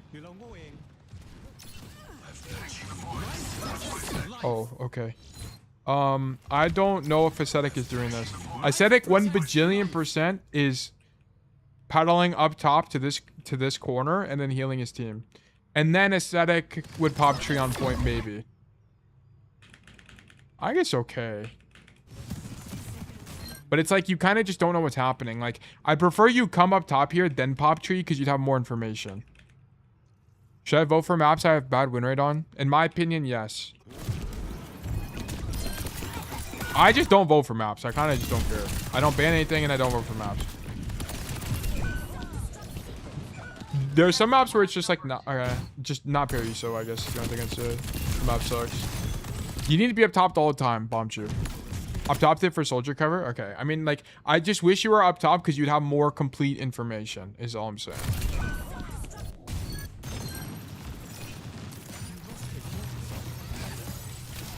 Like, this is good from you, but pedal and then go up top. Boom. Stand here and then do it the same thing. Like, the whole time, a lot of the problem we're having on Numbani is you're just kind of standing on the floor. I need you to think about being in a position and then healing people from that position. Like, that's what Ascetic is doing. The whole time Ascetic is playing the game, Ascetic is in a position and then we're healing people from that position. Okay? We're not going out of our way to accommodate for our team. Like, that guy trolled. I don't know what the fuck that Zarya was doing. But, like, we're in a position and we're healing them. We're aggressing on a 1 HP Zarya in an attempt to kill them. Okay? But that's fine. In a position, healing from the position the entire time. In the high ground, healing from the high ground. We're walking forward to match intentions with our team. Right? So, slightly different. But, yes. In a position, healing from the position. Okay, let's keep going. Oh, we already watched this defense. But yeah, like the entire defense is we're playing the back of the map and we're healing people from here. We're not like playing for our team. We're not playing with our team. We're playing for our team, if that makes sense. That's a great start. How long have we been doing this VOD for? I feel like I've been doing this for a long time. Yeah, it's been over an hour on Weaver. Yeah, it's fine. We're learning. I think all future Weaver VODs will be so fast, actually. I think I actually understand this hero. Yeah, like this whole time, you need to be up top. You just need to be up top the entire fight, and then everything else you did was fine. You might have been right, by the way, about Silver Bullet. I got it this game, and it got me 7 kills I would not have gotten. Yeah, that's exactly it, Rock. Like, the thing... Like, I agree with the... You only need gunslinging... Or not gunslinging. The other perk for whatever. But Silver Bullet is just, like... It just gives you things that are legitimately not possible otherwise. Like, these kills are legit not possible. They actually extend your hero. It's so strong. Okay, what you're doing here, like, bomb you, pedal, boom, go up top. You need to stop pedaling your team. Stop doing this. It's not good. It's very rarely good. Like, you've thrown pedals for your team 5 times, and they've gotten used maybe once. Like, we gotta stop. We gotta just pedal ourselves. Pedal to the high ground and then heal people from the high. Okay, it's gonna work out way better. I roll for Silver Bullets 2 or 3 times a game. Am I wrong? It just depends. You don't want to do it a lot of the time. But if you know you're not gonna get engaged on, then it can be fine. But here's the problem. Especially if you're not GM plus, I prefer you don't do it. Because you a lot of time you're not gonna know when it's good and when it's bad. Like, Rock is good enough at the game to know when to roll for a silver bullet. It's like really difficult sometimes because it's like a calculated risk. You have to evaluate, is it worth sacrificing my ability to live for getting the kill, which is a really difficult thing to weigh. I'm a giving soul. What can I say? This is true. You're actually too kind. Deadass, you're too kind with your pedal, and it's losing you the game. You're so kind that it's like actually unkind. One thing, it's actually interesting because this is a philosophy I have in Overwatch, which is you should play selfishly because, and I don't mean selfishly as in like be reckless, like don't pin backline, right? It's not going to be great for your team. It does not mean be reckless, but what it does mean is that you should be playing for your hero's most value. How can you get the most value on your hero? Because this is inherently in your team's best interest, because this is what's going to be most likely for you to win. The more impact you have on the game, the more likely you are to win. So just pedal yourself. It's going to be stronger. Also, someone followed. Cabby OW and Quivix. Thank you for the follows. Welcome to Bug Nation. Thoughts on Lifeweaver in Mercy backline duo? I have literally no idea. That's a Timmy question. Ping Timmy in the Discord and ask him and he'll give you an answer. It's probably like relatively okay. I don't mind this idea, but this is a grip, not a tree. This is a bajillion% a grip. That guy's one. Grip this guy.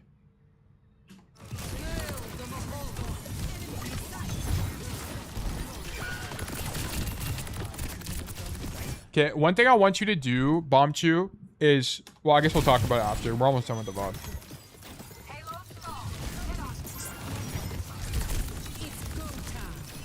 It's go time. Walking, W walking. Good grip, good pedal. Don't dash in. Stop doing this. Oh my gosh, stop doing this.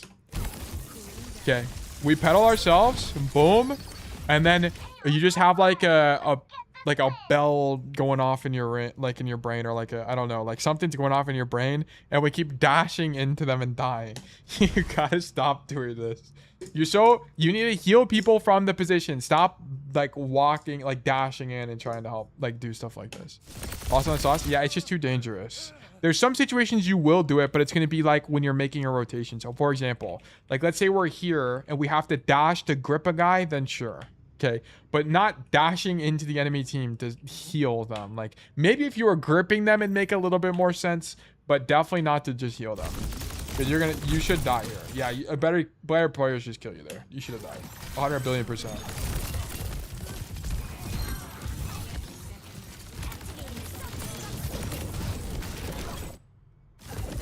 Bro, you do it again. Look at this. Look at this Bomb Chew. You do it again. The Moira takes it and doesn't even go up top. We gotta stop pedaling our team. It's not working. I think it's from playing with super aggressive takes. I'm overcorrecting for the amount of games I played where someone disappeared around a corner, where if I'd just been one step closer, I could have saved them. No, but Bomb Chew, like if you gave me a code like that, I can almost guarantee you the reason you're not able to grip that. Okay, like for example, Bomb Chew, like that's not on your tank, that's on you. Like when you're Reinhardt, you know this fight where the Reinhardt was here and pinned backline, you needed to be here when the fight started. Like you needed to be here, yeah. Like it's not because your tank is trolling, it's because you aren't staged properly for the fight. Yeah, so you have a bad habit of dashing in because your staging is bad. So the way we can stop this dashing habit from being a thing is by having better staging, right? Like, so if we were just here, we wouldn't have to dash forward, right? So that's the thing. Like we also saw that on first point attack. Like a lot of the reason your first point attack was super awkward is because we're not pedaling to this high ground and standing here. Like you need to be here because it makes every subsequent decision easier to make. Which is why, like I knew you had the issue of like the dive tanks thing. Well, we have a few issues happening, but I knew that you were going to have this problem because your staging is relatively poor. Relatively poor. I don't blame them. I'm just thinking, yeah, no, you're right. Yeah, you're right. Yeah. We're on the same page. And then I'm pedaling to hold space here. I'm pedaling. Not pedaling, I'm tree. Tree, boom, to block choke. They're just going to shoot tree because they're going to get discombobulated. And then you're going to walk and take space and cap the point. Okay. You might not even need to because the tank is dead. But that would be an idea. Yeah, I don't even think you need to. Tank is dead. Yeah, never mind. I just saw that the tank died, so I was just trolling. Let's unbind the dash ability. Stop! Stop! That's the 9th pedal we've used. That's the 9th one. Maybe the 200th one. They don't use them. They don't use them.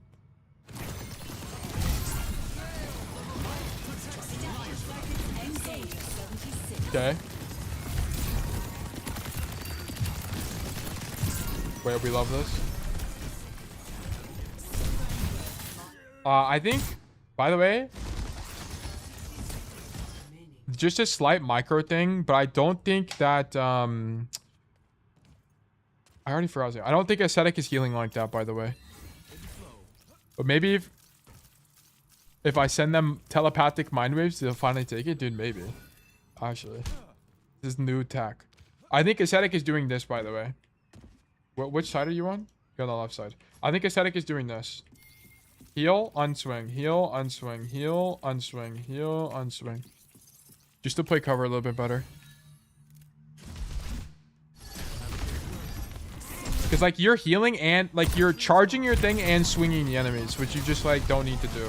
Like, here, like, you're healing, you're charging your heal and you're in the open. Like, if they were playing a Widow, you get your head blown off. That's, yeah, just don't need. Yeah, I do think overall this is one of my worst games, which is why I wanted to use it. Yeah, I mean, it's fine. Like, we're seeing a lot of... Oh my gosh, your soldier actually used the pedal, but guess what? He falls off anyway. Oh my god. Dude, come on.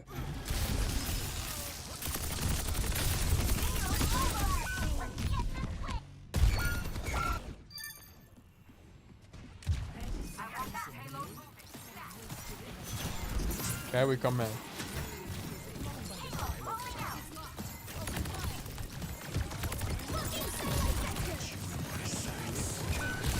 I mean, honestly, there's just not really anything to do here. Like, as Weaver, I think you're kind of powerless in these kind of positions. Unless you flank, but I feel like flanking on Weaver can't be that strong.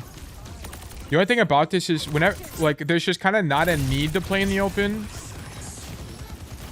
Like, why are we swinging wide and healing people, right? Like, I think Ascetic is not swinging wide, especially when you don't have dash. Like, just stand back here and then peek only whenever you have your full heal.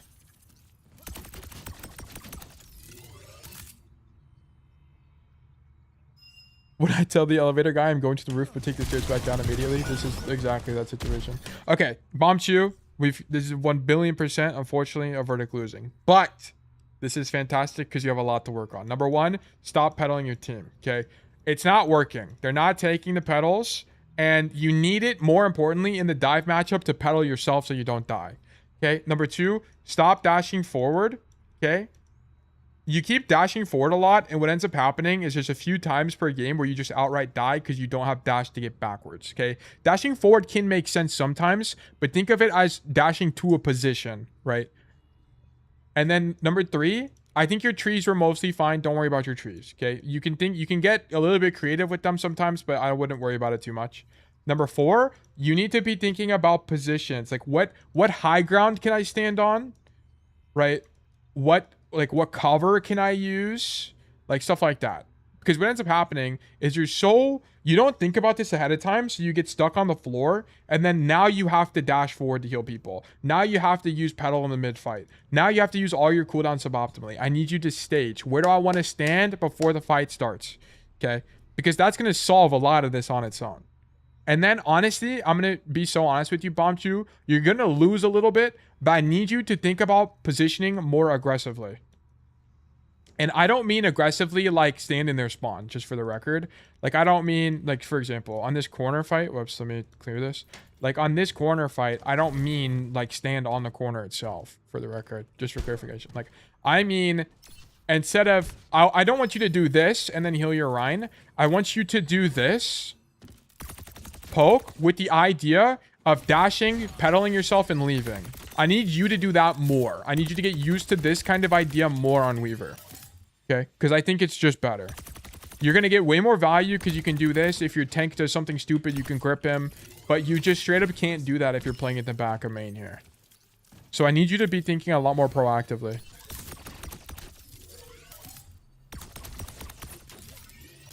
But yeah. And that's kind of it. You had a lot to work on. But I think you kind of just have... You're playing a little bit too passive as Weaver, and more importantly, you're tossing some of your most important cooldowns down main and just dying.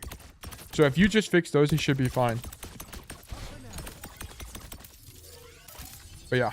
Okay, that's going to be it for me. Thank you for the code. Verdict, losing. Okay, hopefully that was helpful. Why am I leaving this? I need to be in the custom game. That's aesthetic. Where's that thing? Here it is. Okay. That was very helpful. Thank you. Yes, of course. I'm glad I could help. That was very interesting. I actually like coaching Weaver. Weaver is very fun to coach.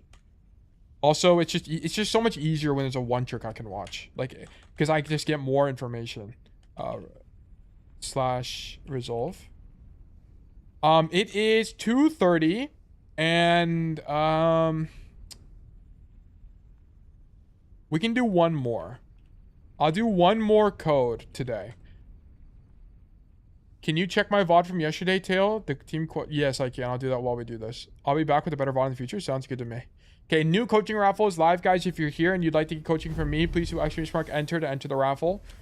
If you're here and you'd like to get coaching in the future and you don't have a code today, please do claim. Okay, so enter puts you in today's raffle. Claim will make you be more likely to win in the future. Okay, that's the core difference. While this is happening, I'm gonna run ads and we're gonna be right back. So be right back, guys.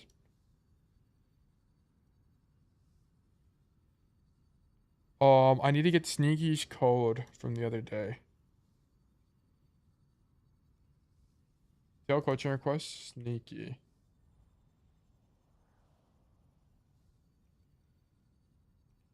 I remember one of the moments you're like walking forward on second point attack.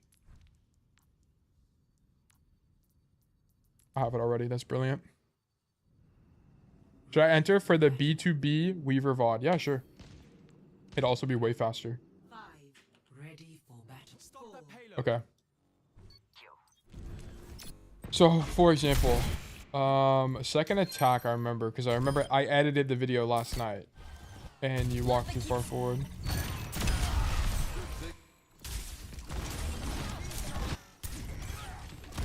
Okay.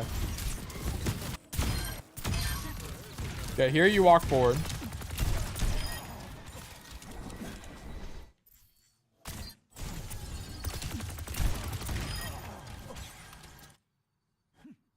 You see your team, and then you walk forward here.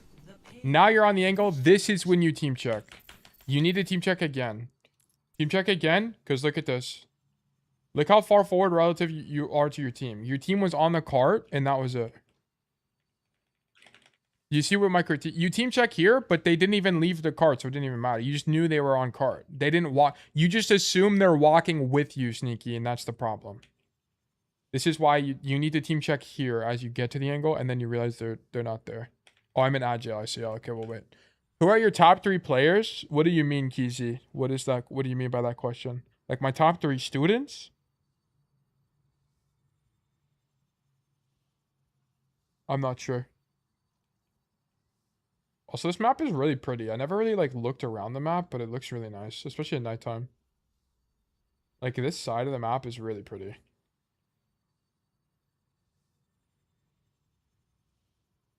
Where is it? Oh, Sugar Rouse in Monaco, right? Yeah, I'm pretty sure it is. It's actually really nice. Okay, let's watch some more aesthetic. Actually, I'm actually more curious about the Lifeweaver guide. If you use your dash, which is your only self heal and one of your only. Who are my top 3 heroes? Cassidy, Hazard, and Kiriko or Alari probably. And after the DPS passive reduction, Cassie's like by a bajillion miles my best hero. It's almost meaningless and has zero impact in real fights. Cleanse, on the other hand, gives you far more value and multiple benefits. It boosts your healing numbers much more than Life Weaving too, by cleansing the DPS passive and restoring full healing on your grip and blossoms. With Cleanse, okay, we're almost done from Agile. Heal jumps from the reduced 52.5 to 75, and blossoms from 50. Hero pairings.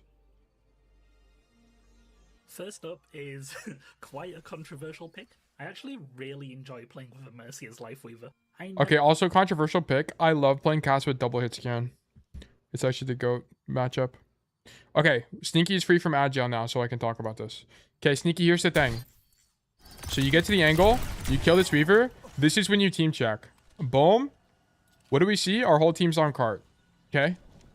And then now look at this. You walk forward. And now you're fighting. Or you're about to start fighting. And no one's to be seen. Do you see what the issue is? You team check early, and then you get to the angle. I needed you to team check again when you got to the angle. Like, you're team checking too early. It's like standing on the cart and team checking and then walking away. Like, it's not good enough. You need to team check as you're getting closer to risk. Because you should be walking wide, team check, and then be like, oh my god, my team is all on cart, and then back up. Basically. Yeah. So that was this moment. I don't know what the other moment... I can't remember the other moment, to be honest with you. I don't know when else you do it. Like, maybe here?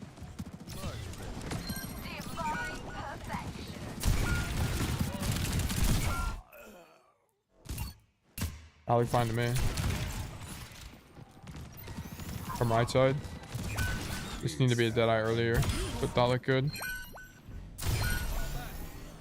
Second point, but I don't... Second point defense.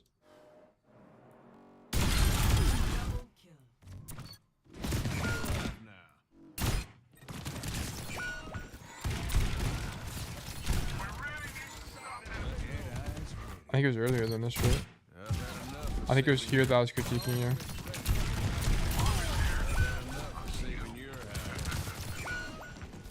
This is where I was critiquing you. Now you need to team check. Now you saw that Maga turned around. But also on this, you needed to team check earlier when your team was dying to see when your tank was coming back. But also, more importantly, you needed to just not stand wide. You needed to be on the corner. This was, like, the team check is whatever. It's more of, like, even if your team was here, you needed to not be wide to begin with because they're pushing around the corner. So you needed to back up to here so you had cover to unswing. Because here, that you have no cover, right? That's kind of the biggest issue. Okay, leave game. Rockstar, congratulations. You've been selected for coaching. I need to add, because you guys can't do resolve. It's only me that can do resolve. I need to add that it says at tail, please do resolve. Because it didn't do anything for y'all. But that's not your fault. That's mine. Let me actually make a note on that real quick. Fix raffle winner telling people to resolve. Okay, I also need to be right back. Sorry about that. Yay, first it's gonna be quick. Oh, like how quick? Like a few minutes quick or like 15 minutes quick? Let me see. Oops, I did not mean to do that. I also did not mean to do that either. General.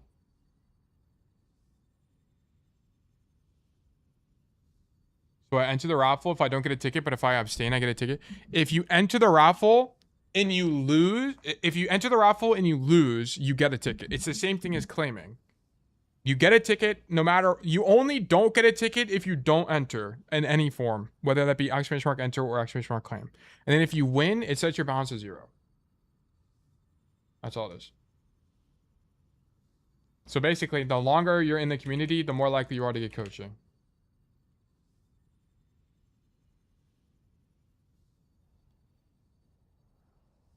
Yeah, I just gotta resolve it.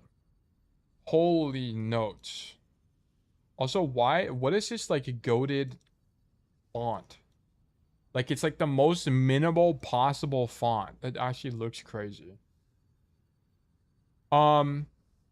These are good notes. Do you have the summary page by chance? These notes are almost definitely good. I can guarantee it to you. It hurts my old eyes. Yeah, I mean, you can scale it up.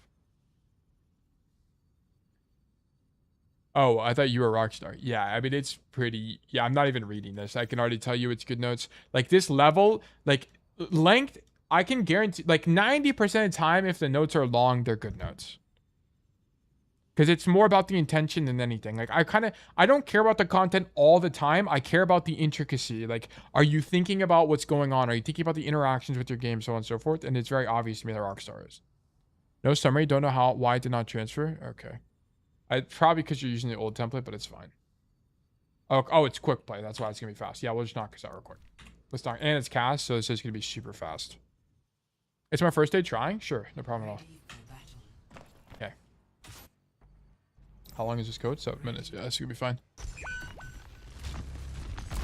Okay, so we stand main. So I'm okay with standing in this position, but once you know they're on a sniper hero like Hanzo, I need you to leave, okay? You have to understand that whenever you're playing Overwatch, especially into a sniper hero, it's very common for you to just outright die in a rotation. Okay, so the problem with Cassidy is he's really slow. Whenever you're standing wide like this and you use roll, it'll only put you about halfway through the open. So I'd prefer you not be this wide. Rank, it's quick play, so there isn't really a rank. There's no rank here. I'm just not going to have a rank. So I don't really like you standing this wide once you know they're on Hanzo. Just come back to the truck and stand here. Or the car. Because your rotation out of this position is long and the chance of you dying to the Hanzo is higher. Okay, sure. Shoot the Maga. Yeah, like notice this. So you're rotating out of the position now. Look how long this rotation is. Okay. You start rotating now, basically. So 1, 2, 3, 4. It takes you 4.5 seconds to get to cover. Okay, alternatively, let me just... Am I on Midtown? I am, right? Hold on, let me see. Where's my other Overwatch? No, I'm on Numbani. Settings, maps, none. Midtown. Where is Midtown? Here it is. Okay. Let me put this up. Okay, so your rotation out is super long, and that's why you almost die. You need to be thinking about, as you play Overwatch, how can I rotate in the position I'm in? Do I have a safe rotation out that's short and has cover? That's kind of what you're looking for. Okay.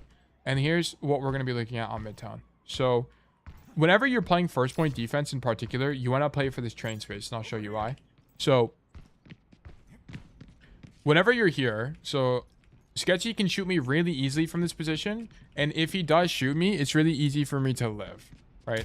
So he shoots me, and then I can just roll this way. I'm already in cover, and that was what, 0.2 seconds?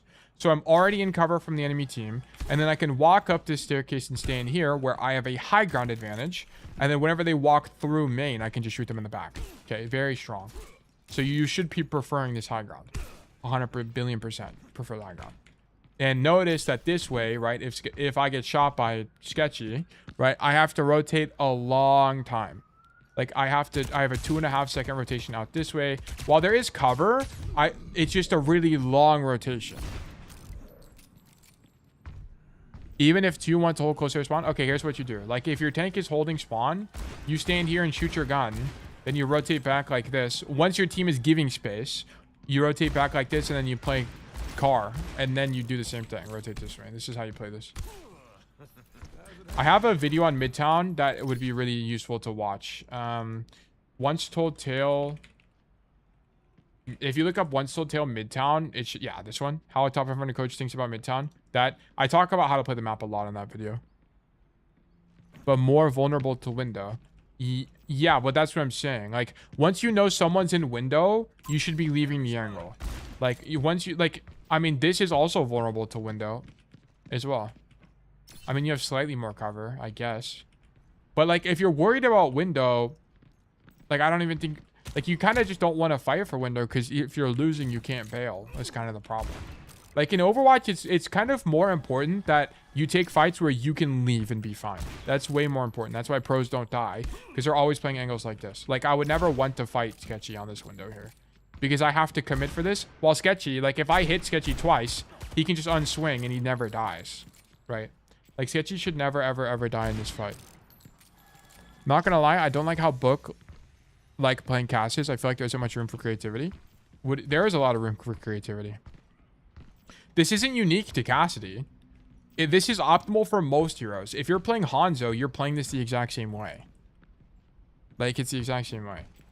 Overwatch plays the exact same. Like you can you can play this. Like here's the thing. The reason I'm not recommending this play is because you incur a lot more risk. And you can do the same thing but better from this spot. which is why when you watch pro level play, a lot of it's like the same positions over and over and over again, because those are just the strong parts of the map. It's not because Cassidy sucks here, because I mean he does, but it's more because this position is just stronger. This is just the strongest position in the map. Yeah, just meta. Yeah, basically. Yeah, this is just the meta position. Like, that's why a lot of hit scans like will stand here. M-Rays will stand here sometimes, right? Cassidy also just doesn't have a lot of range. Cassidy has a lot of skill expression, like you have flanks. Like on attack, for example, right? It's not like a book play, stand here and shoot your gun. That's boring, right? Which you can flank here. Like, and once you make the flank, you have so much you can do. You can walk here, you can walk back up here to walk up top and shoot your gun, which is good. You can roll wide and go here. You can shoot people from point. You can continue rotating up top, and then you can use the window, right? There are just some maps where Cassidy has one play, and he sucks on those maps. Like, for the record, guys, Cassidy's not great on Midtown. Cassidy sucks. Oh, and why? Because this is your only good play on Cass. Okay? If you gave me a code like Suravasa, we could talk more about the skill expression of Cassidy. Because there's more flanking, there's way more angling, there's way more space that's actually good for you, and that's why Cassidy is S tier on that map. Okay? Cassidy's going to be worse here because you have very limited options because your gun sucks, so you're kind of stuck here. So, it is kind of book-like, but it's only book-like on bad maps. My bad, that's a bad assumption on my part. I didn't know about the amount of death. No, you're good, bro. Like, it's fine to... It's fine. Like, no big deal. I gave this code because I want to OTP and learn the weaknesses. Yeah, like, it's fine. No big deal. Like, for example, if someone gives me Circuit Royale, I tell them, Cassidy sucks on this map, but I will help you anyway. And Cassidy sucks on Circuit Royale because you don't have options.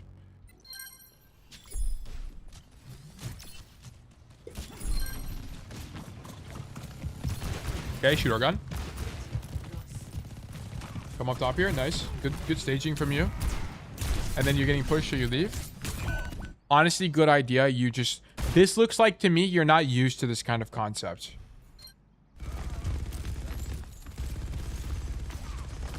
We reset here.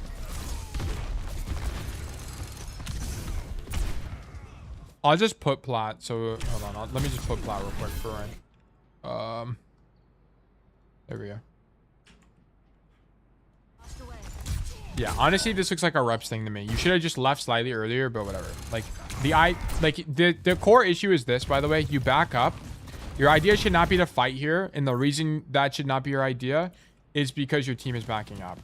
Okay? But honestly, this is whatever. I don't really care about this that much. Was he expecting cleansing to get it? Yeah, that's why I don't really care. Like, it's kind of a fight you're not really going to be able to win anyway, so it's whatever. Not a big deal. Okay, we're waiting for our team. Here's the Maga. Fight the Maga. This is a fan roll fan. Yeah, nice. When people are overextended like this, and it's winnable, especially when it's a 2v1 or something, just fan roll fan. You'll probably kill them. Fan is good in these kind of situations.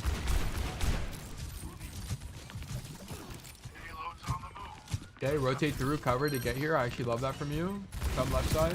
Flash to Genji. Love this. Loved that from you. Nice job. Okay, so go top. This is fine. You mess up the jump, but I love that you're using this. By the way, you don't need to jump on the green thing there. Let me just show you guys. I wanted to bait him. The Maga. I thought the fight was fine.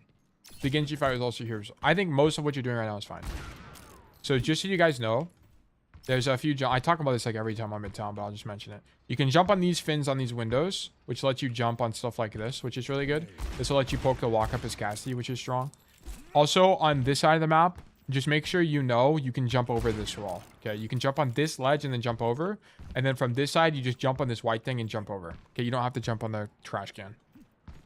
You don't have to jump on this. A lot of people try jumping on this and they like slide off or something. You don't have to. And you also don't jump on this green thing. You just jump over the wall. That's it. How's it going?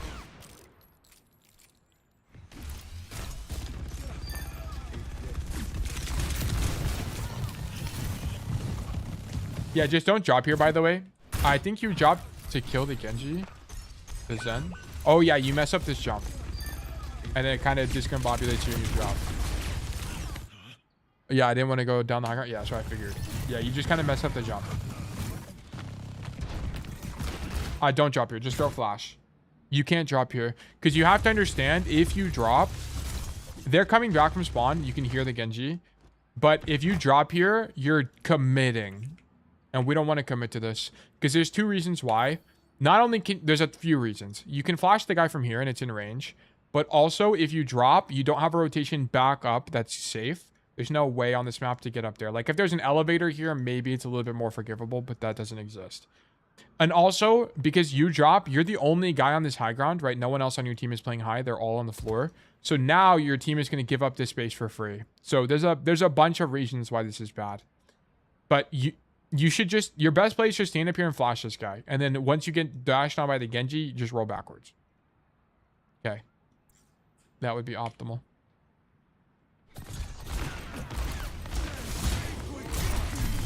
Yeah. You just end up panicking after you don't hit the first shot. Okay.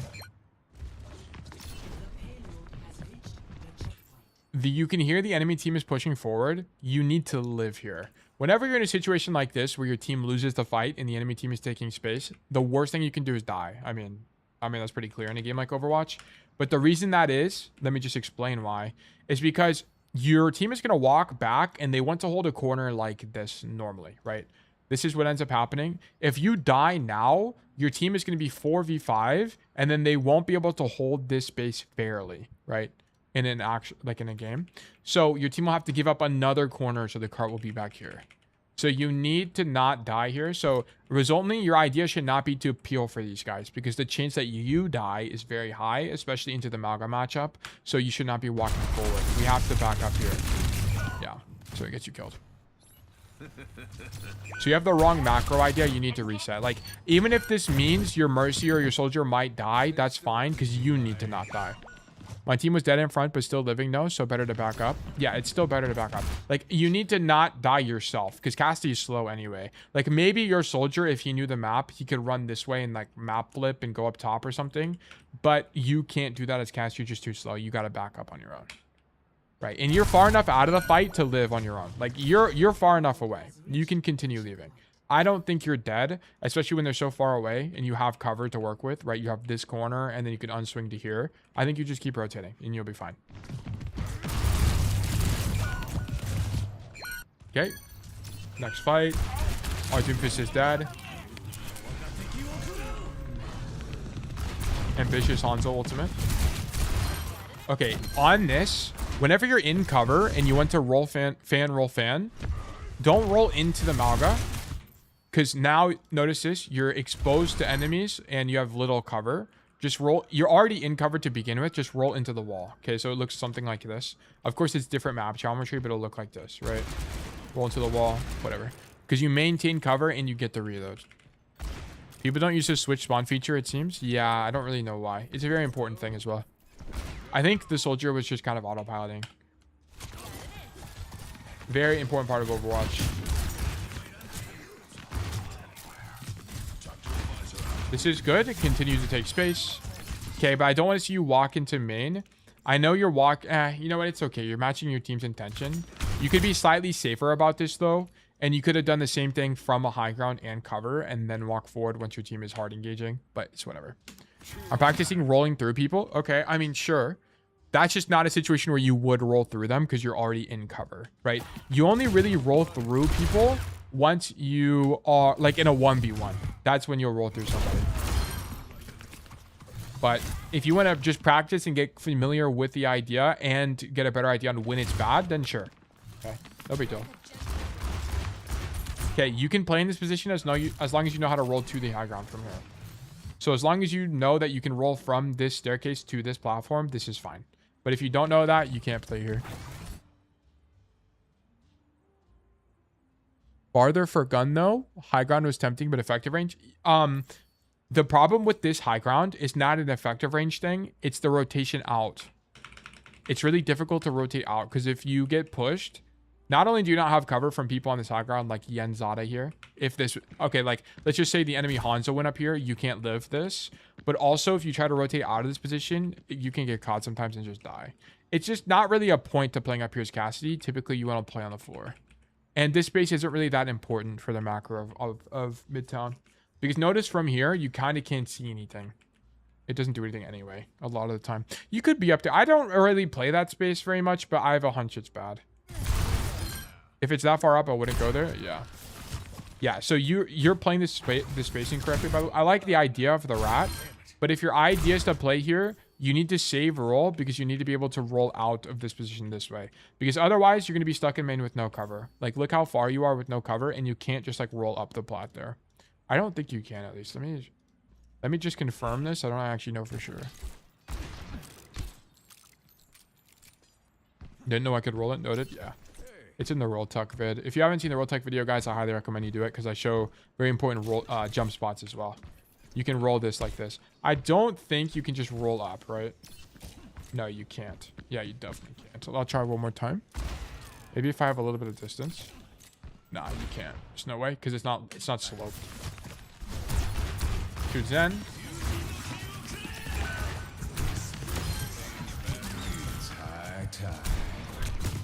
Deadeye is okay as an idea, but you kind of just don't need to, right? These guys are behind cover. Like, I think your idea was to zone the follow-up, but it's too late.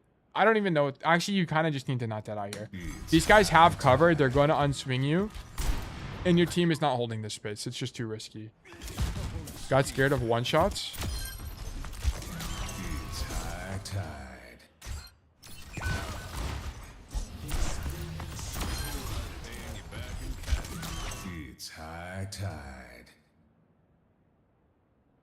I don't really got scared of one. Okay, well, if you're scared of one shots, you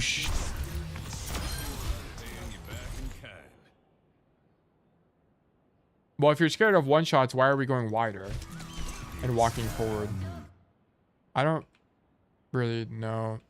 It's not a great Deadeye because your Doom is not holding this. Your team is not holding this space. You're at risk here. You also don't have a rotation out here, and they have cover. So they're not even on your screen. So you're not going to be able to pressure them at all. Like, once this happens and you see your Doom slam out, you should be canceling your ultimate. Cancel and then live. You need to just live here. Roll backwards to the high ground and then live. Also, this mythic skin is sick. Oh, wait, that's not even the mythic. My bad. Is this just a default skin? Oh, maybe it's a blue skin. I don't even know. Yeah, you needed to cancel the roll because now, like, you're super close to Malga, which is super high risk for you. Love this idea. Great idea. You could have just been here slightly earlier, though. But it's fine. Like, it's totally fine. Yeah, we're dead to Widow, whatever.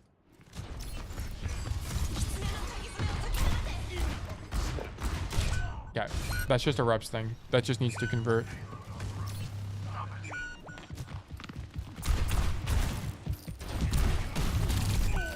Okay. Do you do any kind of aim training, Rockstar? And also, what is your sensitivity? This is a situation where the thing to know about this interaction, by the way, is you can't roll through Malga when he's pinning. So if you tried to roll here, it'd actually just boop you. No idea. Okay, I think your sensitivity might be too high. Because this kill a second ago, by the way, or where you die here when you're trying to two-tap some guy, this looks like a sensitivity issue to me. Because this should convert. So one thing you need to do is Google what mouse you have, and then Google how to find the DPI of that mouse. And then also go into your options and then find this sensitivity. Because this second shot needs to hit, and what looks like is happening is you're minorly adjusting your mouse, and it's causing you to miss this second shot because you're doing everything right here. But like you make a slight adjustment there, that looks like a sensitivity. And then like this adjustment here, for example, looks like a sensitivity problem. Low sense gang. Also, Jeremy, hope you're doing well today. Yeah, we need to, I think that's your sensitivity screwing you. Shoot Zen.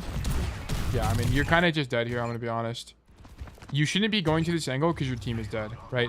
Your Kiriko just died and your Doomfist is also critical HP. You should just assume that he's either getting out or dying. So if you're going to come to this angle, your idea should be to like crouch in a corner and rat, basically. Like you're going to be behind them because you're overextended. So either stand here and crouch and wait, or come back here and wait for your team. Either one, I kind of don't care, but you need to do one or the other. Going for kills like this is bad because you're the only guy they can shoot anyway, right? The soldiers behind cover deep in main, you're overextended. These guys don't have anything else to do besides mark you, right? So they're going to kill you here. And that's why you die. So that's an awareness problem from you. I needed you to identify the fight was losing and you needed to play back.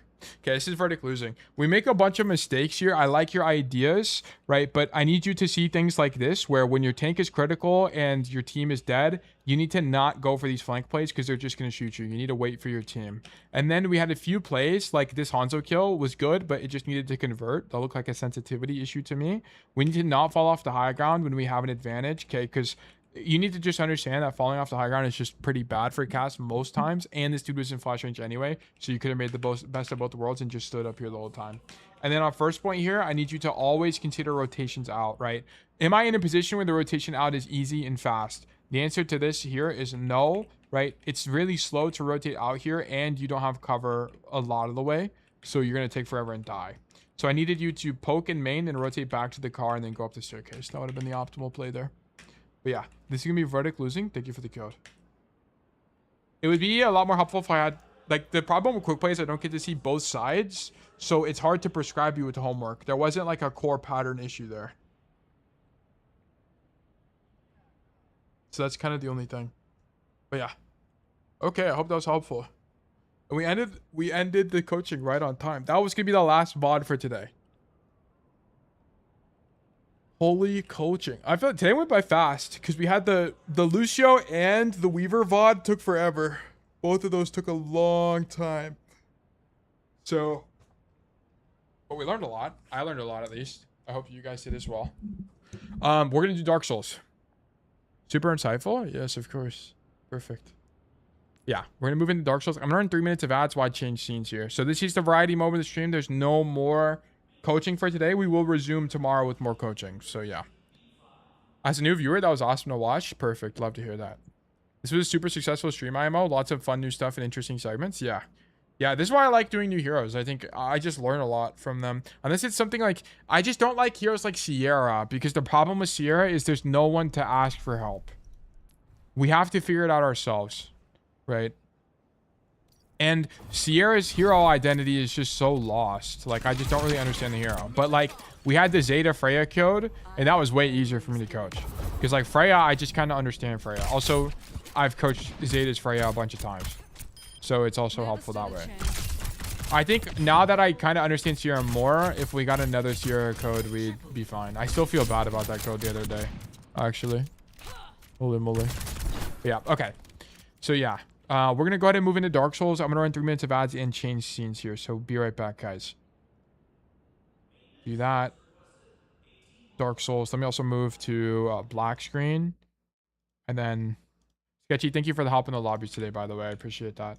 Exit to desktop. Exit to desktop. Boom. And then let me close these tabs.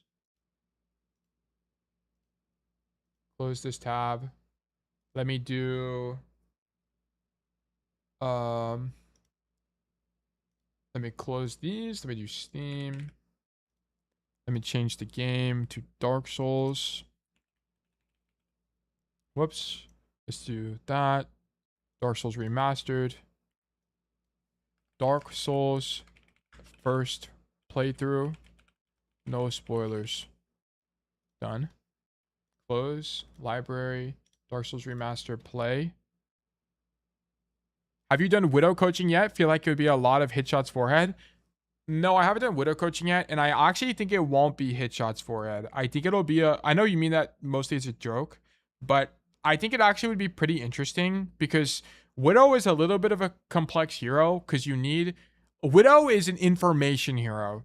You need a lot of information. So a lot of what I would be doing is critiquing the heroes or the player's ability to gain information and then their ability to take angles. And then helping them know like when is a good time to grapple shot. And stuff like that, which would be very good. Okay, so I think I did everything in this area. I don't think there's anything else down here. By the way, I think we're good to leave this place. Warp. It's like, I just don't even know what else I would do. I can kill the guy and get the demon. Okay, I might need to... do I have a fire spear? Did I make a fire spear? Dark Souls spoiler, Tail will die. Wait, why is this so true, actually? I might die many times. Maybe dozens of times. Maybe hundreds of times, perhaps.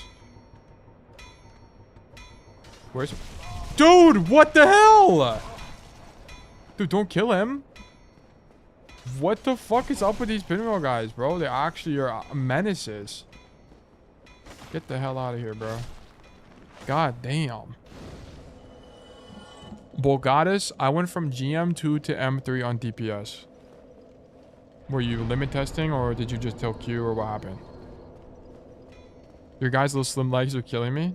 Dude, the slim jig legs are actually tough. I need to get more weight because I can't wear my full armor set with this sword.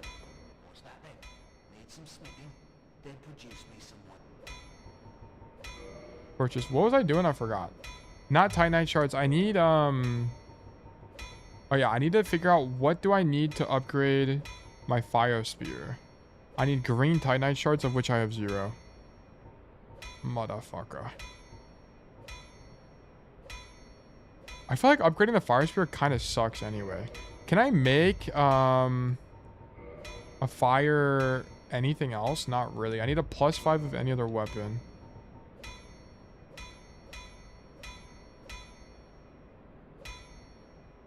I was tilted AF. Alright. I think it's time to temporarily retire from Overwatch and then return with a mind anew. Your mind anew, I should say. Alright, I need to teleport out of here. I don't think there's anything else here. And also these wheel guys piss me off. Warp. So what do we have left? We have the dragon guy at the top of the library. Then we have...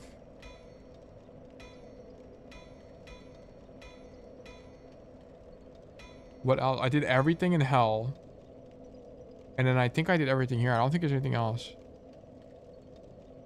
Loki was about to delete that shit. It might be time. Well, maybe not delete it, but just a temporary retirement. Maybe it's like time for your Kovacs arc. You didn't save Solaire? Bro, you need to have like 400 souls or something to save. Like 400 humanity. And I needed to know that ahead of time to do that. You're expecting too much of your boy. I'm greatly incapable of such an action. I need gold hemmed everything because I'm dripped out like that. And then I need to switch from the fucking serpent sword back to the goat weapon of all time, demon spear. Okay, maybe because it would be nice to upgrade my demon spear. Maybe I just go grind the statue, guys. That might be the answer. Have you dripped? Dude, I am actually dripped, I won't lie. This is the place to be. Did I kill this mimic? I think I did, right? Yeah, I did. This guy's done for. I guess we'll just run over here. How much Demon Titanite? I think I need a lot of Demon Titanite, unfortunately, so I don't even really think I can. I'd have to kill a bunch of dudes. I'd have to go back to the lizard place. I'd have to go... Yeah, there's so many places I'd have to go. Have you played other Souls games? No, it's my first playthrough of any Souls game ever. And we are, I would say, pretty close to being done. Maybe? I feel like I'm like 2/3 the way through now that I've beaten all the hell people and the Kindle upgrade guy. I've got to be pretty close to completion. Yeah, it's probably 2/3 if I had to guess. I'm in here. Let me also Kindle this again. Humanity, yes. But I've been enjoying it. I like the exploration component the most. It's most definitely the most fun part of Dark Souls. Motherfucker, I cannot kindle while hollowed. Just say you hate me, bro. Your tail, have you played OS? Yeah, I used to play OS all the time. When I was a lot younger. And it was fun.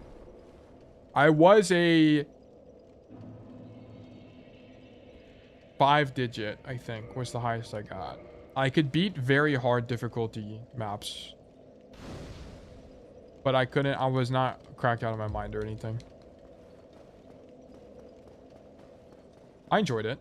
I don't think I would really play it as a main game anymore. It was my main game for a while because the reason I actually ended up playing OS is when I was in I want to say middle school. So this was 2014, 15, 16 kind of thing. My friends would play Smite. This was when Smite 1 was in the peak of its popularity. And I didn't have a computer that could run Smite. Because I could barely even run League of Legends. I used to run League of Legends at like 20 frames. I'd be playing Thresh in the bot lane on 20 frames. It was actually insane. And so Smite, which was a 3D game at the time, was just unable to possibly run on my computer. Okay. So instead, when my friends would play Smite and we'd talk in Skype calls, I would just listen to them play Smite and then I would play OS. Because my computer could actually run OS, albeit at like 30 frames, not very high, but it was still something. I used to watch other people stream OS all the time. It was hypnotic. I enjoy the game. I also think it's cool. I think it's a bit tiring to watch. I used to watch some people. There was this dude way back a long time ago. Holy moly. This guy, jeez. Oh my gosh, how am I getting hit by everything here? And I'm dead. Okay, my bad. I used to watch this guy. Also, I need to turn it down. It's kind of loud. Actually, I can just do it. There we go. I used to watch this guy all the time when I was younger, named Wolf or something like that. I don't even think he's a content creator anymore, but he was one of the bigger OS content creators when I was a kid. And I really enjoyed that content. But I don't know, I just kind of fell out of it. It got to the point where my left hand would hurt because I would try doing streaming maps. And if you guys don't know OS terminology, there's an idea in OS called stream, like streaming, as opposed to jumping, which is the alternate style. But it's like there's a bunch of music notes right next to each other and you have to alternate pressing buttons extremely fast. And it was really difficult for me to do. So I kind of just stopped playing the game because I kind of got just tired of that. And I started to realize that skill expression in OS started coming down to streaming, and I just had no issues of learning. I had no interest in learning how to do that effectively. It just wasn't fun to me. I enjoyed jump maps, which were like crossing big distances with your mouse and flicking. I found that way more enjoyable. DPI 1606% in game. Okay. For the record, Rockstar, my sensitivity is 1600 2.7. You have more than double my sensitivity, and I'm on the high side. So you need to crank down your sense a bit. 6 is too much. Yeah, it's way too much. You need to be at like 1603 max. Yeah, we're way too high here.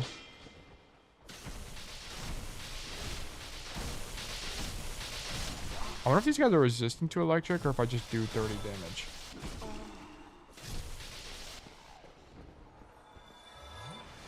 So you swing your wrist for miles.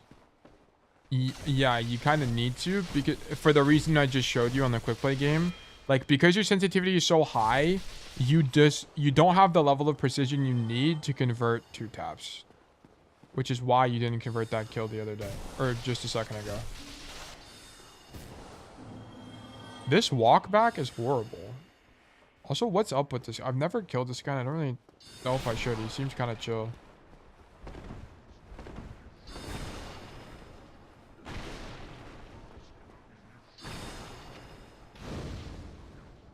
He chilling? He is chilling, honestly. It's just that, like, this walkback kind of sucks, dude, because, I mean, I guess I don't have to kill these guys. I'm just kind of killing them for fun. Oh, okay, he changes direction. I didn't realize he had it like that. Damn, okay, my bad. Crazy how Dark Souls copied the foes from Expedition 33. Dude, I guess that is the big ice dude from Expedition 33. Dude, I loved that game. That game was so good, actually. I wish I could erase my brain and play Expedition. I'm dead? That did that much damage to me? Oh, there's a guy behind me. Okay, I'm just gonna run past these guys. I'm dissociating. I think he might actually be dissociating. This is actually true. He's too far gone. What if I just use the fire spear? I wonder if it's gonna do more damage.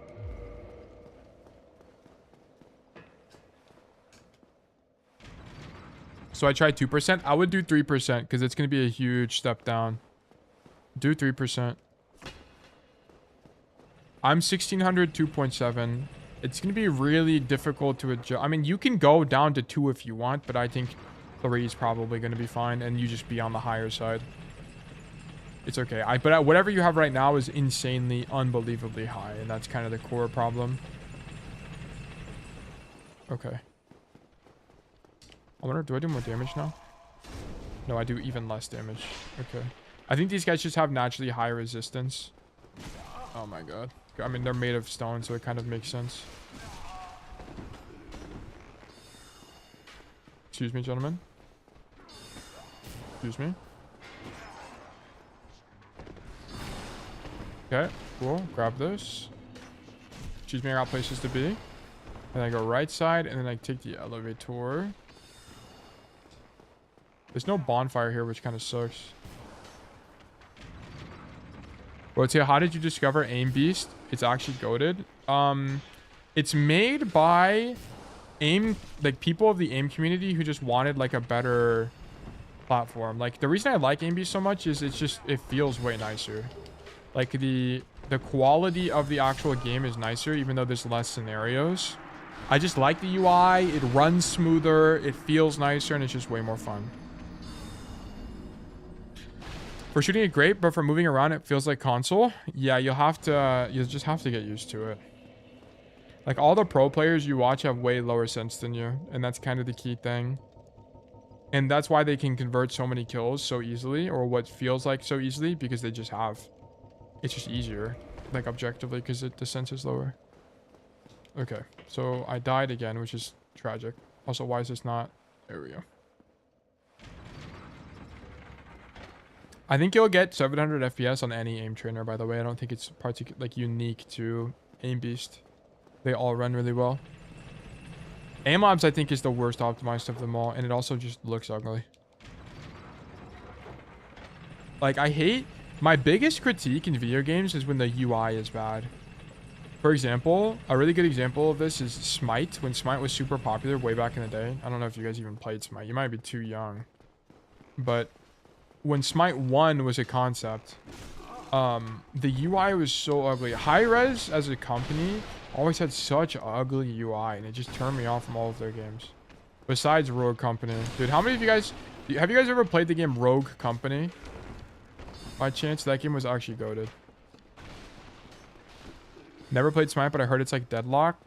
It's Deadlock in the sense that it's MOBA, and it's third person. But that's it. That's the only thing it has in common. It's less like... it's more MOBA like League of Legends and less MOBA like Deadlock. It's hard to explain. Nope, my friends were super into Smite, but I wasn't really into it. Yeah. Not my cup of tea. I didn't like that game at all. I played it a little bit once I got a better computer, and I just kind of don't... I just don't like MOBAs. Like, it's just not really the kind of game I enjoy. Alright, let's fight this boss.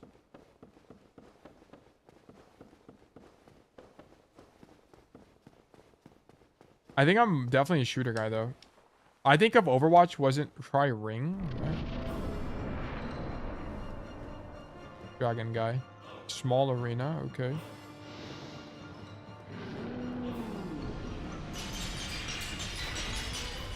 Okay, interesting attack. And they explode. That's actually pretty easy to dodge as long as I'm far away.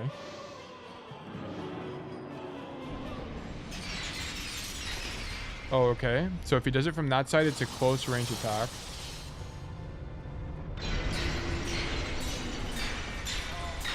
Wait, how is that even dodgeable? Do I have to be right next to him or something? That does not look dodgeable. Okay, wait, what?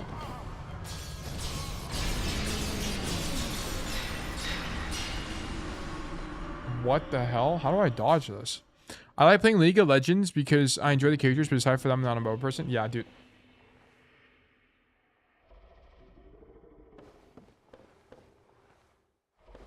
What? Okay, I guess you're supposed to die. And welcome to the area, Tail. Welcome to the archives. This is actually very interesting. There's just dudes here. Are you guys trapped in jail like me, bro?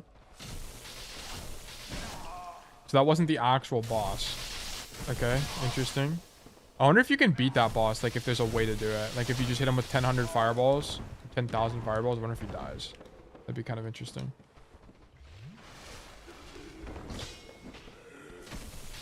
Yeah, you're supposed to get murked by a drag? Yeah, seemed like it. That seemed impossible to dodge. I was like, there's no way. Like, what am I supposed to do? Okay, I lost all those souls, which kind of sucks, but whatever. Happens. So, I guess this is a warp spot now. Oh, wait, no. You can't warp here. You're cut off from all the other bonfires, so it seems. Wait. Oh, my God. I used the bonfire so they respawned. I was like, how are these guys here? I just killed them.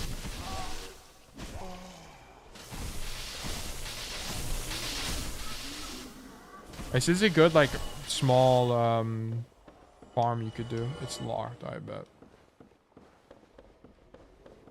Oh, what's going on over here?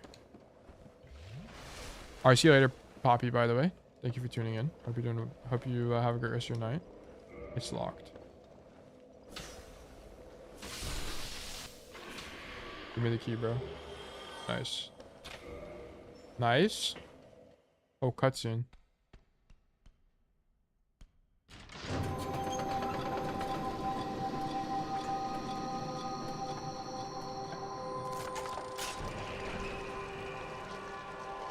What the hell are these guys? The worms have been freed. Now they are running amok. Ooh, okay, more... These guys, really? These are the enemies I'm fighting now? They're bringing the snakes back? Wait, where are they? Why are they running away? Are they scared of the worms? Oh yeah, the worms are coming up here. Guys, I'm scared too. Where are we going? Guys, where are we going? What's the plan?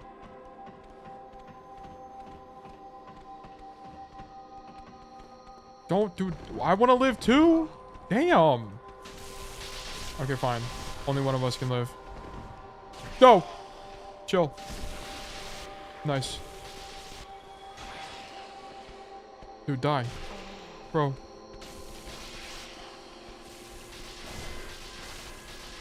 Dude. No. Die, please. Thank you. Unk check Discord VC. Hold on. Ring ahead. Oh, is someone doing something they shouldn't be doing right now? Oh, no. You got Chud stack. Dude, I wish you guys the best of luck in the Chud stack. Ring ahead. Ring ahead? What the hell does that even mean? Is there like a... I guess there's like an item I need and then it like unlocks parts of the area, if I had to guess. It's locked, motherfucker. Ring ahead?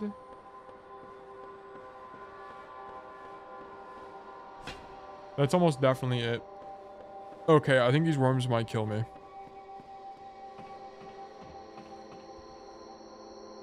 This is how worms look like when they're coping about the scoreboard. Dude, Hillboy, I think you might be onto something.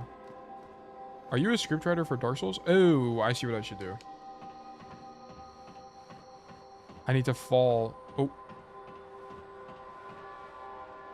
Surely they can't climb ladders, right? Surely.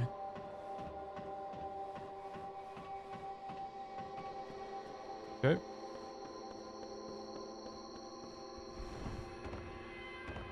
Fantastic.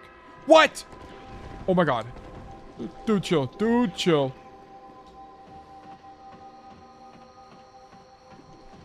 I was one win from champ and we C9 at 199.99. Wow. The actual most brutal game of all time. They actually hate to see you win. We were 3v2. This is so sad. And you were with Hottie? Wait, the goat was there? Are you fucking shitting me right now?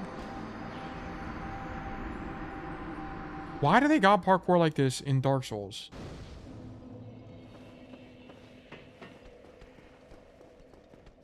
Also, my souls are gone. I guess they're up top. Wait, these guys respawn. This area looks cool though. Like the gears at the bottom is like really interesting. Okay, now we make it this time, surely. Never mind.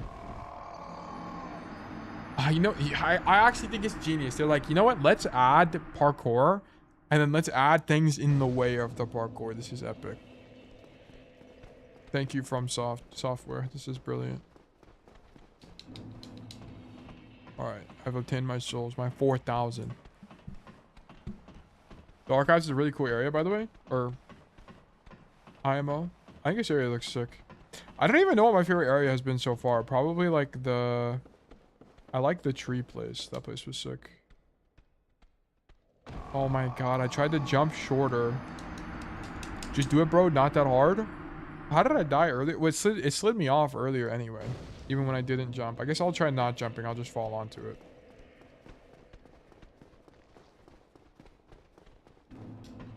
Okay, return up the ladder. And thankfully the bonfire is right here, so I can just do it 10 times and be fine. I love decrepit castle settings. So is that like Undead Burg? You're partial to the Undead Burg? I was, you know, I was okay with the Undead Burg. It was alright. Alright, cool, we made it. Maiden, hood, robe, gloves, and skirt. White seance ring. That might actually be better than what I'm using now. It's definitely not better than what I'm using now. Never mind, that was just a lie. And then a ring. White seance ring. Grants additional attunement slots. So I have... Okay, that's kind of pointless. Oh, now we're here. Okay. I've made it back. I've returned. Mine is Darkroot Basin. Darkroot Garden Basin. Yeah, I like Darkroot Place. That's a place... I think it's just cool to have like trees like that. And... But I can kill him through the wall. Actual bum. I wonder what other areas of Dark Souls even be like. In Dark Souls, is it like the entire world is fucked, or is it just like the area we're in? I think it's the entire world, right? And are there like continents? I guess I don't even know the extent of the lore.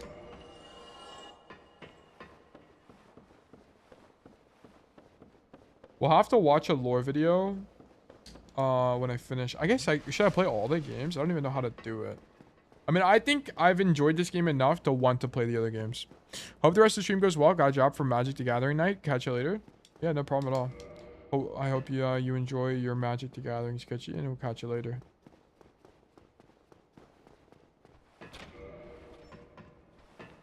There's loot in here.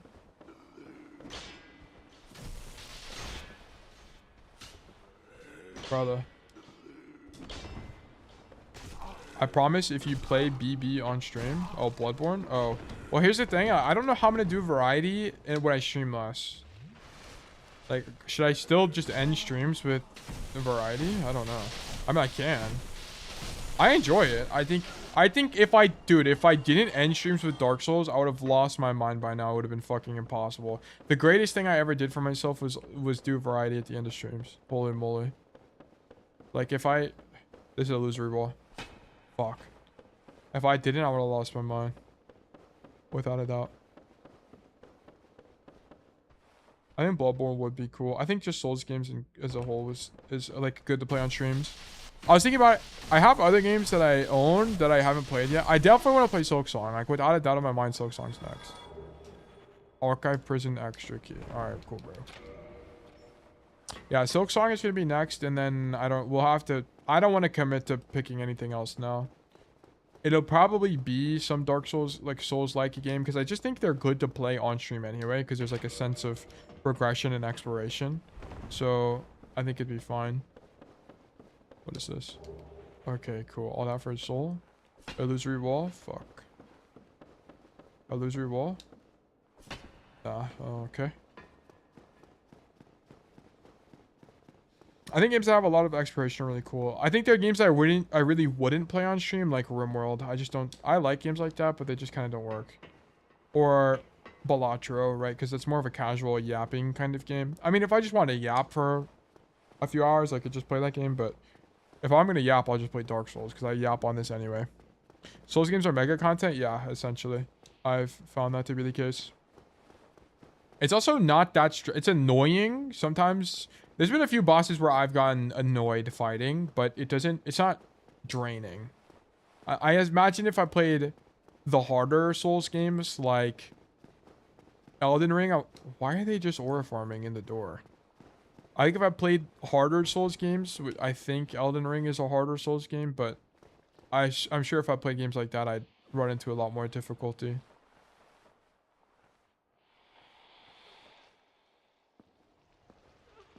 Oh, okay. I thought I could just run past them. That did not seem to be the case.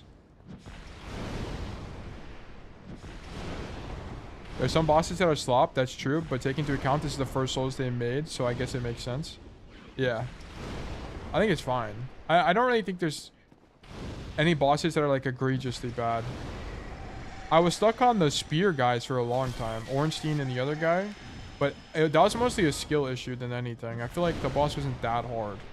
I just kind of suck. Oh my gosh. Also, no, that shit actually was pissing me off now I think about it. I did suck, but the hammer strike thing was just impossible to roll. It was so impossible. It's actually pissing me off thinking about it. Their first Souls was Demon Souls, I see. How come people don't talk about the game? Does it just suck or what? Also, the spear is awesome. I'm such a big fan of the spear. Ouch. I feel like these are the type of enemies that would curse me or something. I think Elden Ring is the most approachable, really. I feel like this game has been fine. It's a very obviously dated. There's some stuff about it that's really annoying, like buffering inputs. It's kind of annoying, but it's not the end of the world. Because like if I roll and then hit RB, it's gonna still trigger my RB. Like I'll show you guys. Come on, die. Like if I roll and then hit RB, it'll RB sometimes. Yeah, it's kind of annoying. Whatever. Miracle Bountiful Sunlight. Miracle Soothing Sunlight. Okay. It's locked. The fuck you mean it's locked? Open up. Okay. Well, where do I go now? Oh, there's a ladder here. Okay. What about your passive tail not working? What do you mean my passive? Elden Ring has all the quality of life without having to know the previous lore. I see. That does make sense to me because I think Elden Ring was a lot of people's entry to Dark Souls, and then they go back and play all the games, which is why Dark Souls, like, if you buy Dark Souls on Steam now, it's like $40 still, even though the game is so old.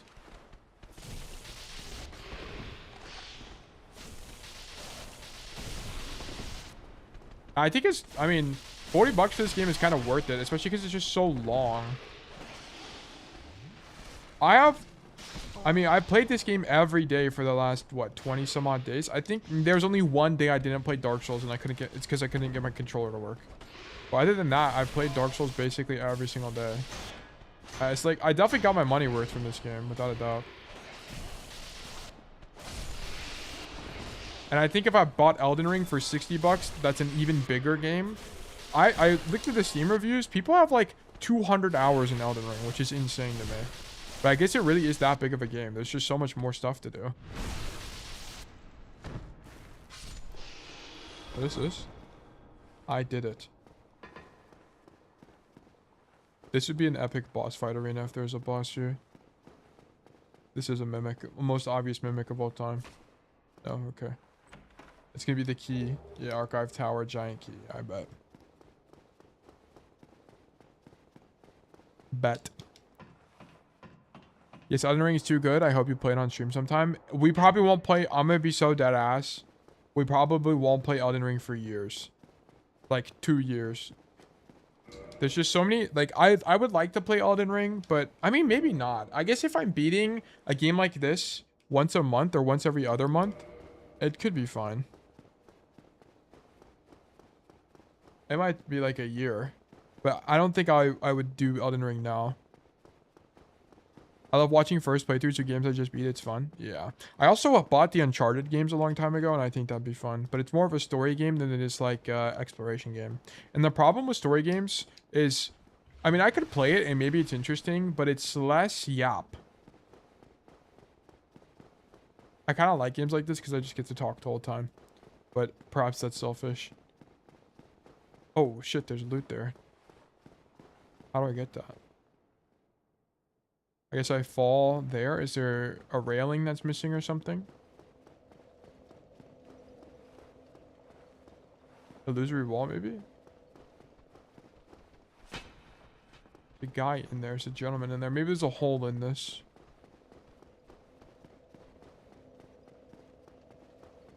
Motherfucker, let me in. Also, it being really quiet is pretty chill. Yeah, exactly. That's a nice thing about Dark Souls. I think it's part, like, it's not going to be why it got popular, but it's at least going to be a contributor. Because I think creators can just talk the whole time. Oh my god. There's also a lot of secrets in this game, which I think adds a lot. I mean, I haven't really found any, but it's kind of because... I mean, I could explore more and take a lot more of my time, but... it requires a lot. The secrets in this game are just not... they're like genuinely secrets. They're not just like side things. It's like, how am I supposed to know some of these illusory walls are illusory walls? Like, some of them are basically impossible. Okay, I lost another with the 412 DPS. It's time to take this day as a solid W and leave the PC. I think it might be. Overwatch will be here tomorrow. I think this is the answer.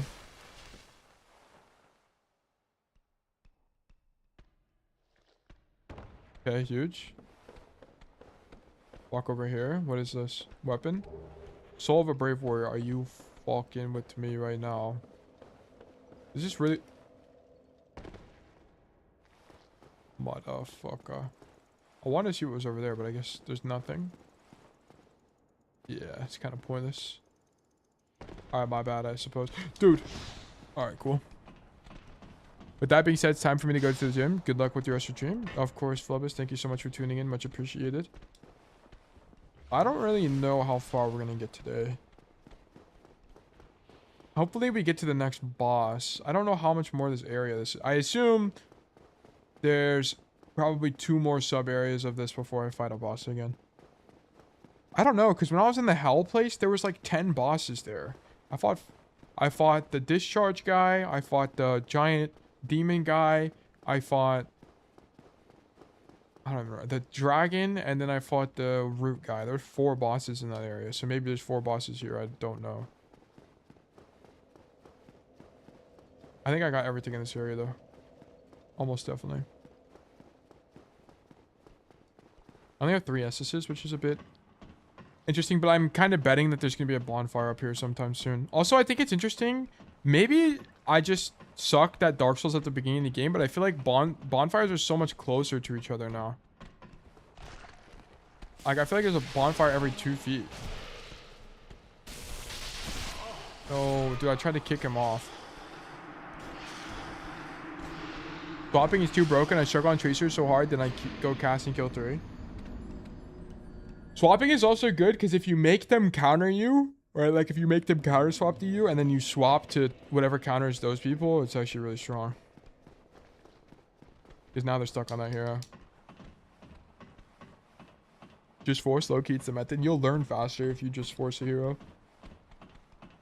If you just force Tracer, you'll learn a lot about how Tracer works into counters, what makes Tracer strong outside of counters, why people feel obligated to counter, stuff like that. Okay. I guess I'll kill these guys. No, I'll just run away. Never mind. I changed my mind. Okay, more crystal guys. Goodbye. I was coaching today. Work was busy as fuck. Can't watch. It was good. It was actually really good today. I had a lot of fun today. We learned Lifeweaver.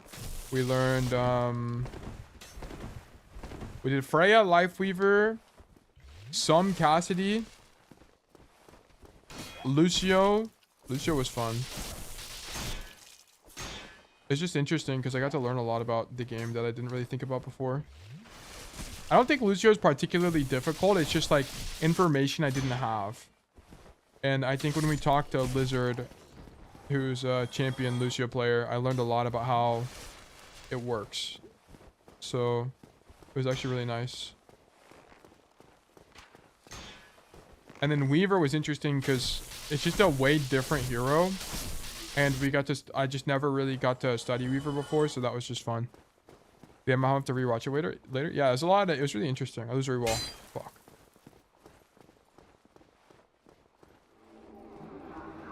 Stop dancing, bro. Just die, just die. Can I backstab him? Oh, he teleports. I probably could have. I actually fumbled the bag there, won't I?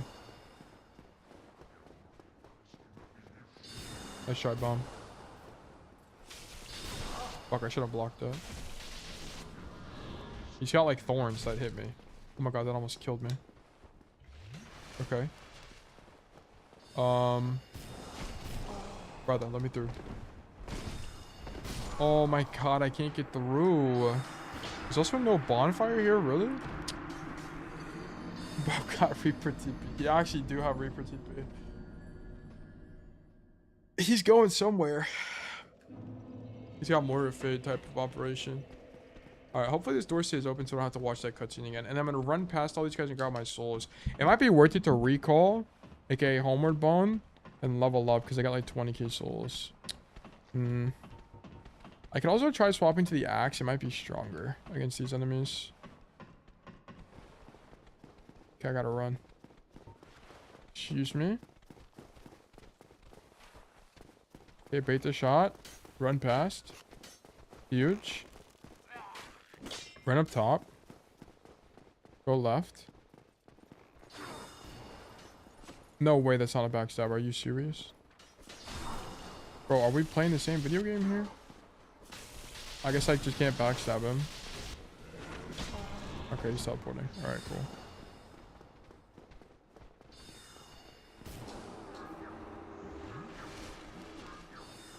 The dance is actually way too cold. Alright, I got places to be, bro. Look, you can dance all you want. Ugh. If I'm the devs, where am I putting a bonfire here? I feel like I might have to clear this area meticulously, unfortunately. This is gonna have to be... Okay, we're gonna have to do this. We're gonna have to pop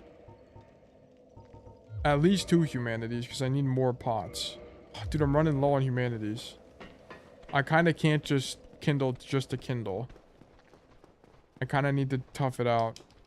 And I don't think this area is particularly difficult if I actually take my time to kill things. Okay, let me up top here. I wonder if there's a... Because I can't get a backstab on him, which is really annoying. Bait the arrow. Weave. W weave. Alright.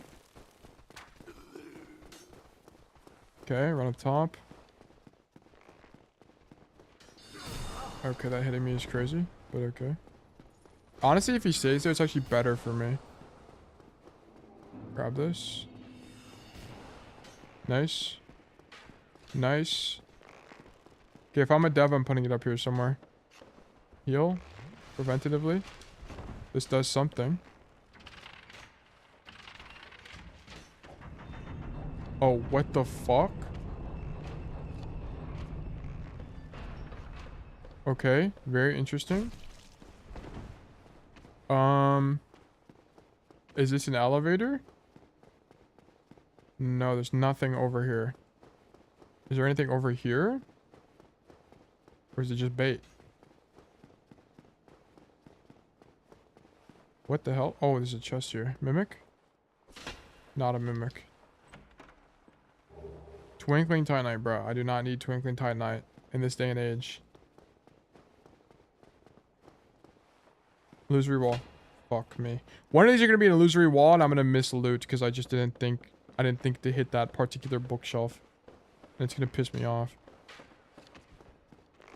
Backstab. Thank you. Is there a bonfire over there? I don't see one. This looks like bonfire territory, though. I will admit. Nice shot, Bozo. What? Dude, get out of the way! Alright. Surely. Right, surely.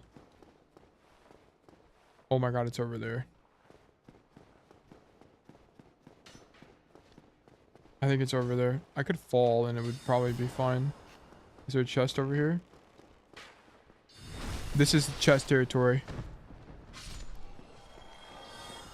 Bro, didn't eat the salad today? What you mean? What did I eat today? I had a quesadilla. I had a breakfast quesadilla for... That's all I've eaten today. I haven't eaten anything else. I'm not really hungry though, so it's kind of fine. Oh my god, please don't kill me. I don't think he can hit me. There's a wall.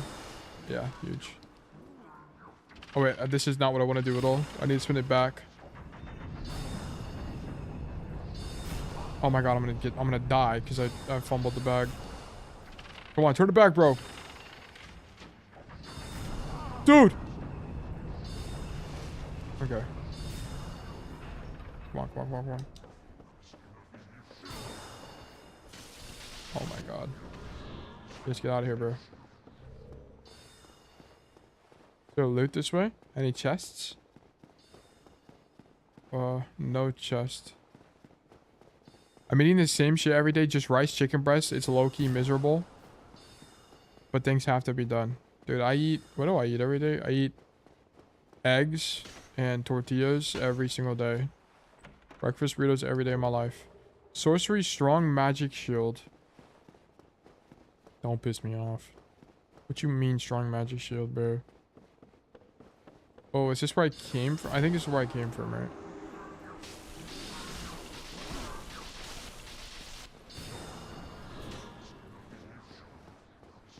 Bro, what the hell? Where do I go? I guess I need to go down. If going up is not the answer.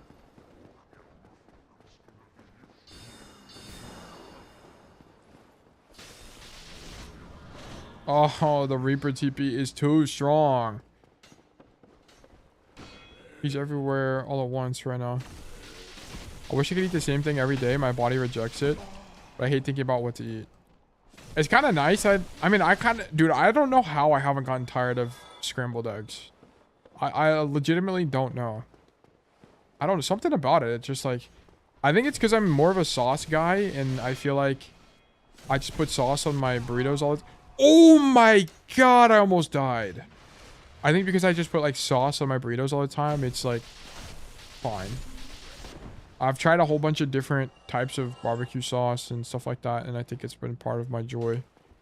Because I don't know, I kind of just like don't care. Also, I've been eating a lot of white rice recently because I just buy giant bags of rice because it's really cheap, and more importantly, it's like really easy to cook anyway.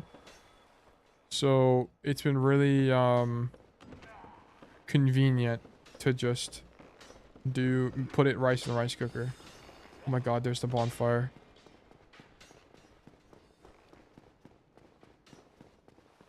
This is huge. I knew it was gonna be somewhere.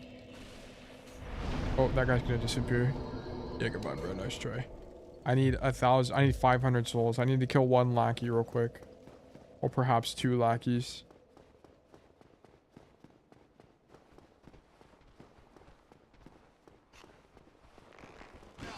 Motherfucker. The only food I couldn't really like eat every day, I don't know, I kind of just like grew up eating the same shit every day, never got tired of it. I don't know why. Is there anything I've gotten tired of eating? I don't know, because like growing up, we kind of were, we just didn't really like, I mean, we just weren't really a family that cooked. We'd cook one meal and then have microwave stuff. We'd cook one meal and eat leftovers, or we'd have like microwavable food a lot of the time. So I just kind of ate, like, I mean, I definitely didn't eat the healthiest things ever, but like pizza rolls were definitely a staple in my diet growing up as a kid. Let me level up. Let me get some extra decks here. Actually, let me just get some vitality, or we'll get some resistance, sure. Which would be naturally more tanky. Is there a way to go down here or no? Nah. Yeah, I think I was spoiled by my mom making dinner every night growing up. She ruined me. Yeah, I never really had to... I cook sometimes, but like when I would cook something, it was like... I mean, I was a kid. I'd cook like macaroni, or I'd cook tacos, which was super easy to make. And that's kind of what my level of cooking always was. I never learned how to make anything crazy. Right? It was simple, multi-step. Motherfucker. I guess I could break those tables. I didn't think about that. It was just simple concoctions, right? Nothing of, nothing interesting. Like, you couldn't put me in a cooking show. I think, I wonder... I'm actually kind of curious how much the average person learns how to cook. I feel like the average person learns how to cook I mean, I don't know. Maybe it's just me projecting, but I feel like it's pretty average to learn how to cook like maybe 2 meals max. But I feel like the average person isn't learning how to cook a Thanksgiving turkey, for example. I feel like that's you've got to be an above average individual to know how to do that. I still eat pizza rolls, don't worry. I don't really eat pizza rolls anymore. I try to avoid stuff to like microwavable food now. It's not because I don't think ill of it or anything, but it's just like I have time to cook, so I'm like I might as well cook, and it's cheaper. The only time I used to microwave stuff was when I started doing the streamathon. I would I bought a bunch of microwavable burritos just to save time, because I thought I was going to do a lot more. I thought I was going to do longer streams. And also, when you're a vegetarian, the only microwavable food that you can get that's actually like kind of cheap is... Wait, what? Oh, this is taking me back here. Right? This is back where... Yeah, okay. Interesting. I didn't even realize this was a thing. I guess these doors opened or something. Wait, what? Where do I go?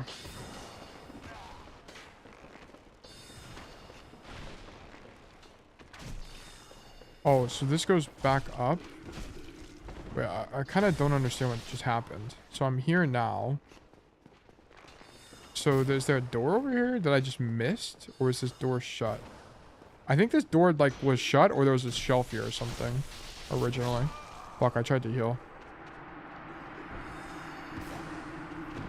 Tail, what games did you beat last year? Last year I beat Detroit Become Human. I did a Terraria playthrough. I'm not really a single player game person, to be honest. I think last year I played mostly just Overwatch. I think it was really just Detroit Become Human and Terraria and...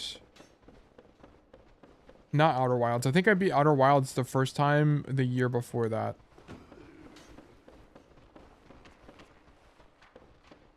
So I'm not really sure. You got a lemon test in the kitchen? This is true. I tried cooking, I tried cooking a bunch of stuff before. I tried cooking... Oh, maybe I go back to the dragon now, but I don't know how anything has changed.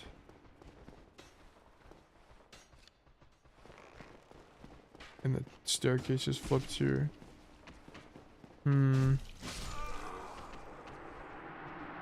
I tried cooking some... what's it called? Dal. But it didn't go right at all. I had to throw it away. I might try Outer Wilds. Everyone loves it from what I've heard.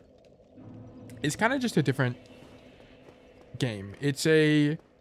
The key to Outer Wilds is knowledge is progression, and that's all I'll say about it. But you kind of have to be the kind of guy that just likes exploring. And you also need to be the kind of guy that likes reading. If you don't like games with a lot of reading, you won't like Outer Wilds. It's a lot of reading. But it's... Yeah, it's really cool. Really, really, really cool experience. I'm also the kind of person who likes puzzle games, so it was kind of just right up my alley. Is there a lever over here to go up? No. So this is where the lever is to go up, right? Yeah. So I guess let's just take this back up, because I don't know where to go. I definitely enjoy Outer Wilds. I played the Beginner's Guide the other day, and I actually really enjoyed that game too. That game was fun. Highly recommend. It's definitely more of a... It's a one and done kind of game. But it's a really interesting story. Have you played any Resident Evil? I have not. I think I would enjoy them. I think I would enjoy Resident Evil. Outer Wilds is my fucking favorite game. Yeah, that's how you know. I know you're goated, bull goddess. That's how I know. Try Ring. I really enjoyed it. I played it. Whoa. Oh yeah, that was. Thank God, there's a confirmation on that. That would have been a nightmare. Much to consider. Yeah, I could play. I mean, there's a bunch of stuff to try playing. I wonder if that's how I died. Too many games, not enough time. Wait, am I just immune to it now? Oh, I'm immune to it now. Oh, I see. Very interesting.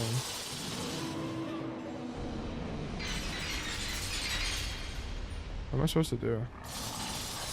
Oh, but it gives me the curse. I see. Oh, that actually still hit me.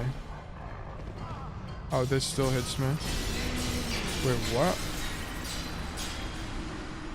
I think games like Dark Souls would be fun too, because there's a bit of yapping you can do, right? You just like walk around for parts of it and you just do it's some level of exploration, right? The game is on rails to some degree. It's not like an open world game. But I don't know. I think it would be worth trying a game like that just to see how it plays on stream. Because there are some games that I learned that I will never really do on stream. And it's going to be multiplayer games or like Subnautica. And it's not because I hate my friends, because that's definitely not the case. It's just that I think whenever you're watching a live stream and there's multiple people talking and not just the dude you signed up for, it's a bit of a... It's a bit unengaging, I guess is the word. Or like, it's a bit... I don't know. It's just like not as fun to watch. So I just don't... And I personally don't like watching streams where it's like that. It's like, if I'm watching One Soul Tale, I want to watch One Soul Tale, not One Soul Tale and his friends.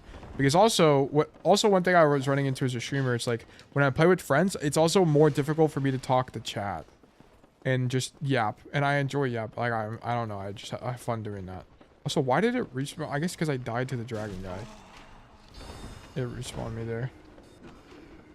It's very hard to balance. Yeah, it's kind of too difficult. I just don't enjoy it. I can see, like, when it comes to Overwatch, for example, I can see why people stack. It makes sense to me why people stack in Overwatch.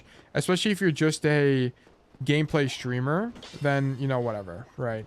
But if you're someone who's like me, who your niche is education and your content is coaching, it kind of just doesn't really make that much sense to, like, I don't know. Like, I just operate in such a different niche than 99% of the Overwatch community that stacking is just not something that makes any sense to me. Fuck. You had the same problem? Did you ever... How many people... When you played games with people on stream, how many people did you have? Like, is it a group of 3? Because mine was a group of 3 and it was too much. I think if it was maybe one person, it'd be fine. Because...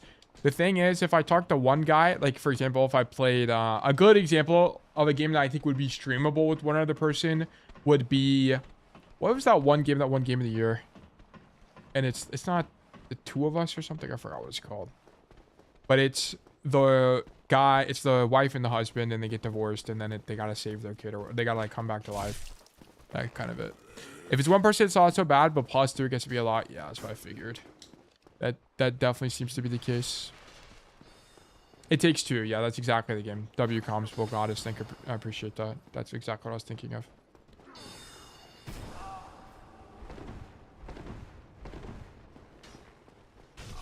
Yeah, I don't really know where to go. I feel like I've went everywhere. If it's... Oh, yeah, I already read that. Because you have to either sacrifice your gameplay to be engaged in conversations with both chat and your friends, or sacrifice one of the conversations. Yeah, it's difficult. It's really difficult. I feel like if you're doing a gameplay stream with other people in mind, you're doing it at the cost of chat interaction, right? Like, you're doing it with that as the idea. Like, I feel like if I studied Summit 1G or something, or like someone who plays with... Oh, what the fuck is a chest there? I didn't even realize. I should go try to get that. But I feel like if I studied big streamers like Peanut, for example... But I mean, that could be a lot different because he's got 10 million people on chat. So, of course, he's not interacting with people. So, I don't know. If it was horrible to leave chat hanging out, yes, it absolutely does. It does. It does. When I was playing Subnautica, there was like 2 people in chat. It was like Kwame and Pillboy were the only people talking or something like that. And it's like, I just felt bad, and I could see why it's not engaging for the viewer. So, yeah. But we've talked about this a bit, but I think the game I'm playing after this is almost definitely a Silk Song. Motherfucker. And then I'll probably explore other ideas after that. I mean, I like Souls games, but I think it'd be fun to explore other genres. And I think the idea is going to be just the last hour or so of stream is just variety. I think that's going to be the idea. Get me out of here, bro. Holy shit. Jump over his head. But other than... Wait, I didn't get any S's. Did I die, or did I just... I don't even know what happened. Oh, whatever. I guess I'll just come down here. It's good to take breaks between Souls games, I think. Yeah, I think so too. I think it's going to be worth it. Because I think it's less that... I think it's a good, like, palate cleanser. Just kind of gets you to enjoy the game again. But I think it's just nice to save games like this for, like, not always playing them all the way through and binging them. Like, one thing I did that I kind of regret is I binged, like, I kind of just wish I went slower through a lot of my games instead of just playing all of them at once. Like, Outer Wilds, for example, I kind of just wish I didn't play all of Outer Wilds. I wish I took a lot more time trying to find all the answers and stuff like that and really take in the world. Oh, wait, what am I doing? I was going to look for rings. I wonder if I have to wear both rings. Like, do I also need to wear this one?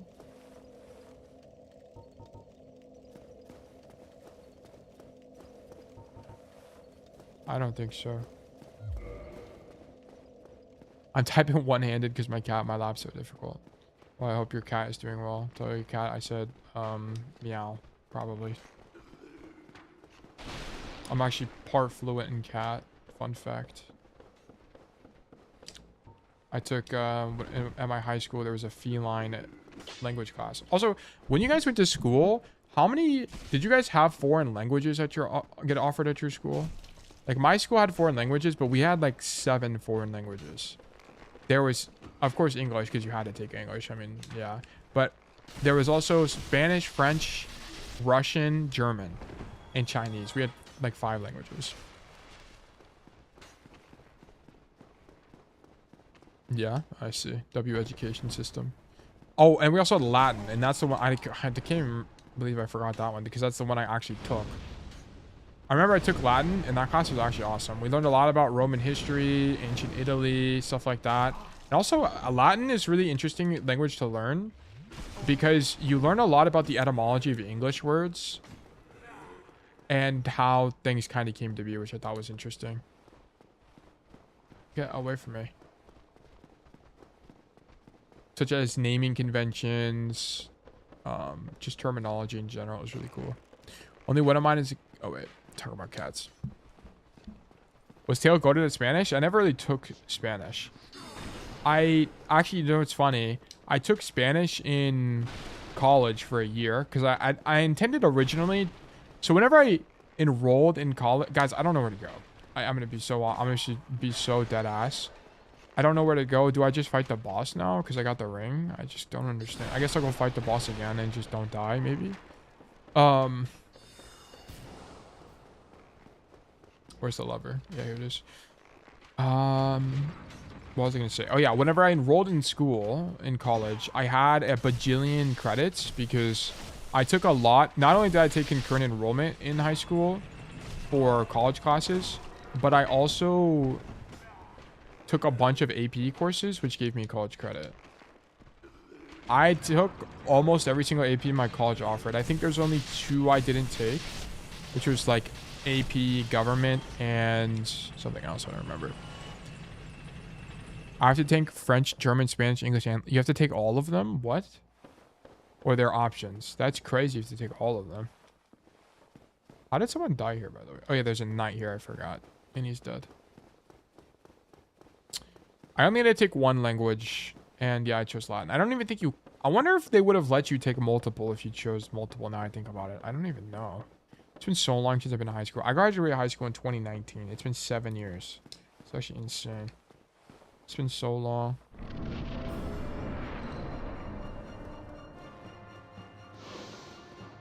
Okay, am I missing something? How do I live the burst attack? I don't really understand. So these attacks I understand. And Denmark, we have to take them all. Wow, that's actually insane.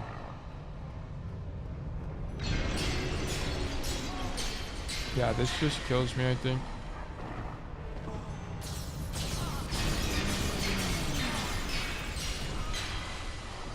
Yeah, I don't really understand how to live this. Also, how was I supposed to... How would I have figured out in the base game that I need to equip the ring to not die? I don't think I would have ever figured that out ever. I guess I can read it. What does it say? The head bishop of the Way of White is the guardian of law and caste and one of the great royals of Thorland. A divine ring entrusted to the head bishop of the Way of the White and apostle of All-Father Lloyd. Uncle to Lord Gwyn. Do I need to also equip the Dark Moon Seance ring, maybe? But this is going to break my Ring of Favor and Protection.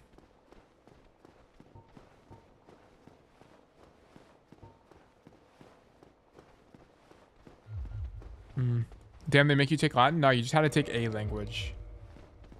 Yeah, you just had to take one. Wait a second. I'm stupid. Isn't there a way down here that I never opened the door? I think I'm just trolling.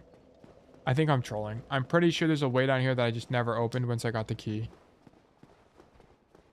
Yeah, I just had to take a language, and I chose Latin because the teacher at the time was really cool, and he's still cool. I mean, I liked him a lot.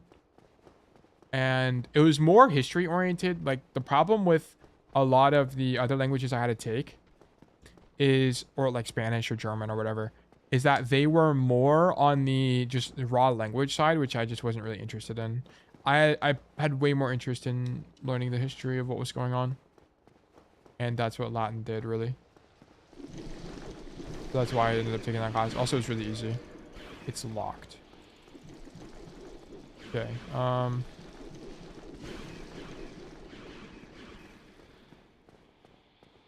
This is the first time I've played this game, and I kind of genuinely don't know what to do. Because the boss seems impossible. The only thing I can think of is maybe I need to also equip the other ring that's just like the one I have. But it's going to break this. I guess I'll just rip off the bandit, bro. Because I don't know what else to do, and I don't want to look it up.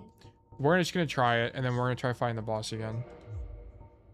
Maybe I'm missing an area somehow. Excuse me, sir. I got places to be. I think I got all of the loot here. The bonfire. Or is the extra thing? This area is really interesting.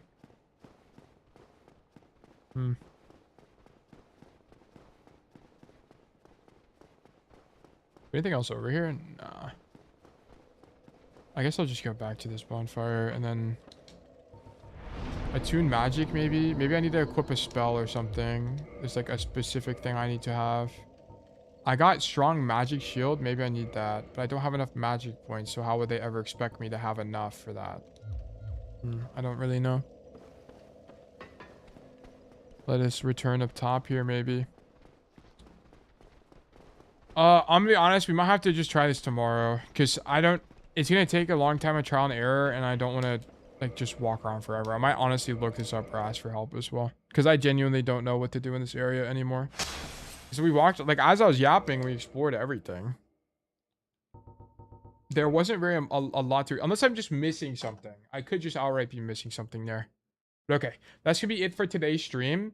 So the stream, whoops, okay, whatever. The stream tomorrow is going to be from 10:30. It's going to be the same thing. Same stream. Okay. So just keep that in mind. If you guys have coaching, I am more than happy to coach tomorrow. So we'll see you then. Just we are on the back end of the WORMATHON, by the way. We are at stream 25. We have 1, 2, 3, 4 streams left. 4 streams left. Good stream. Thank you so much, Bombchu. Thank you for being here. Curable Goddess, everyone who was here at the end, Kwame, always appreciate you guys. So thank you for being here, and I will see everybody tomorrow. So once again, thank you guys for being here, and I hope all of you have a fantastic rest of your day. Bye-bye.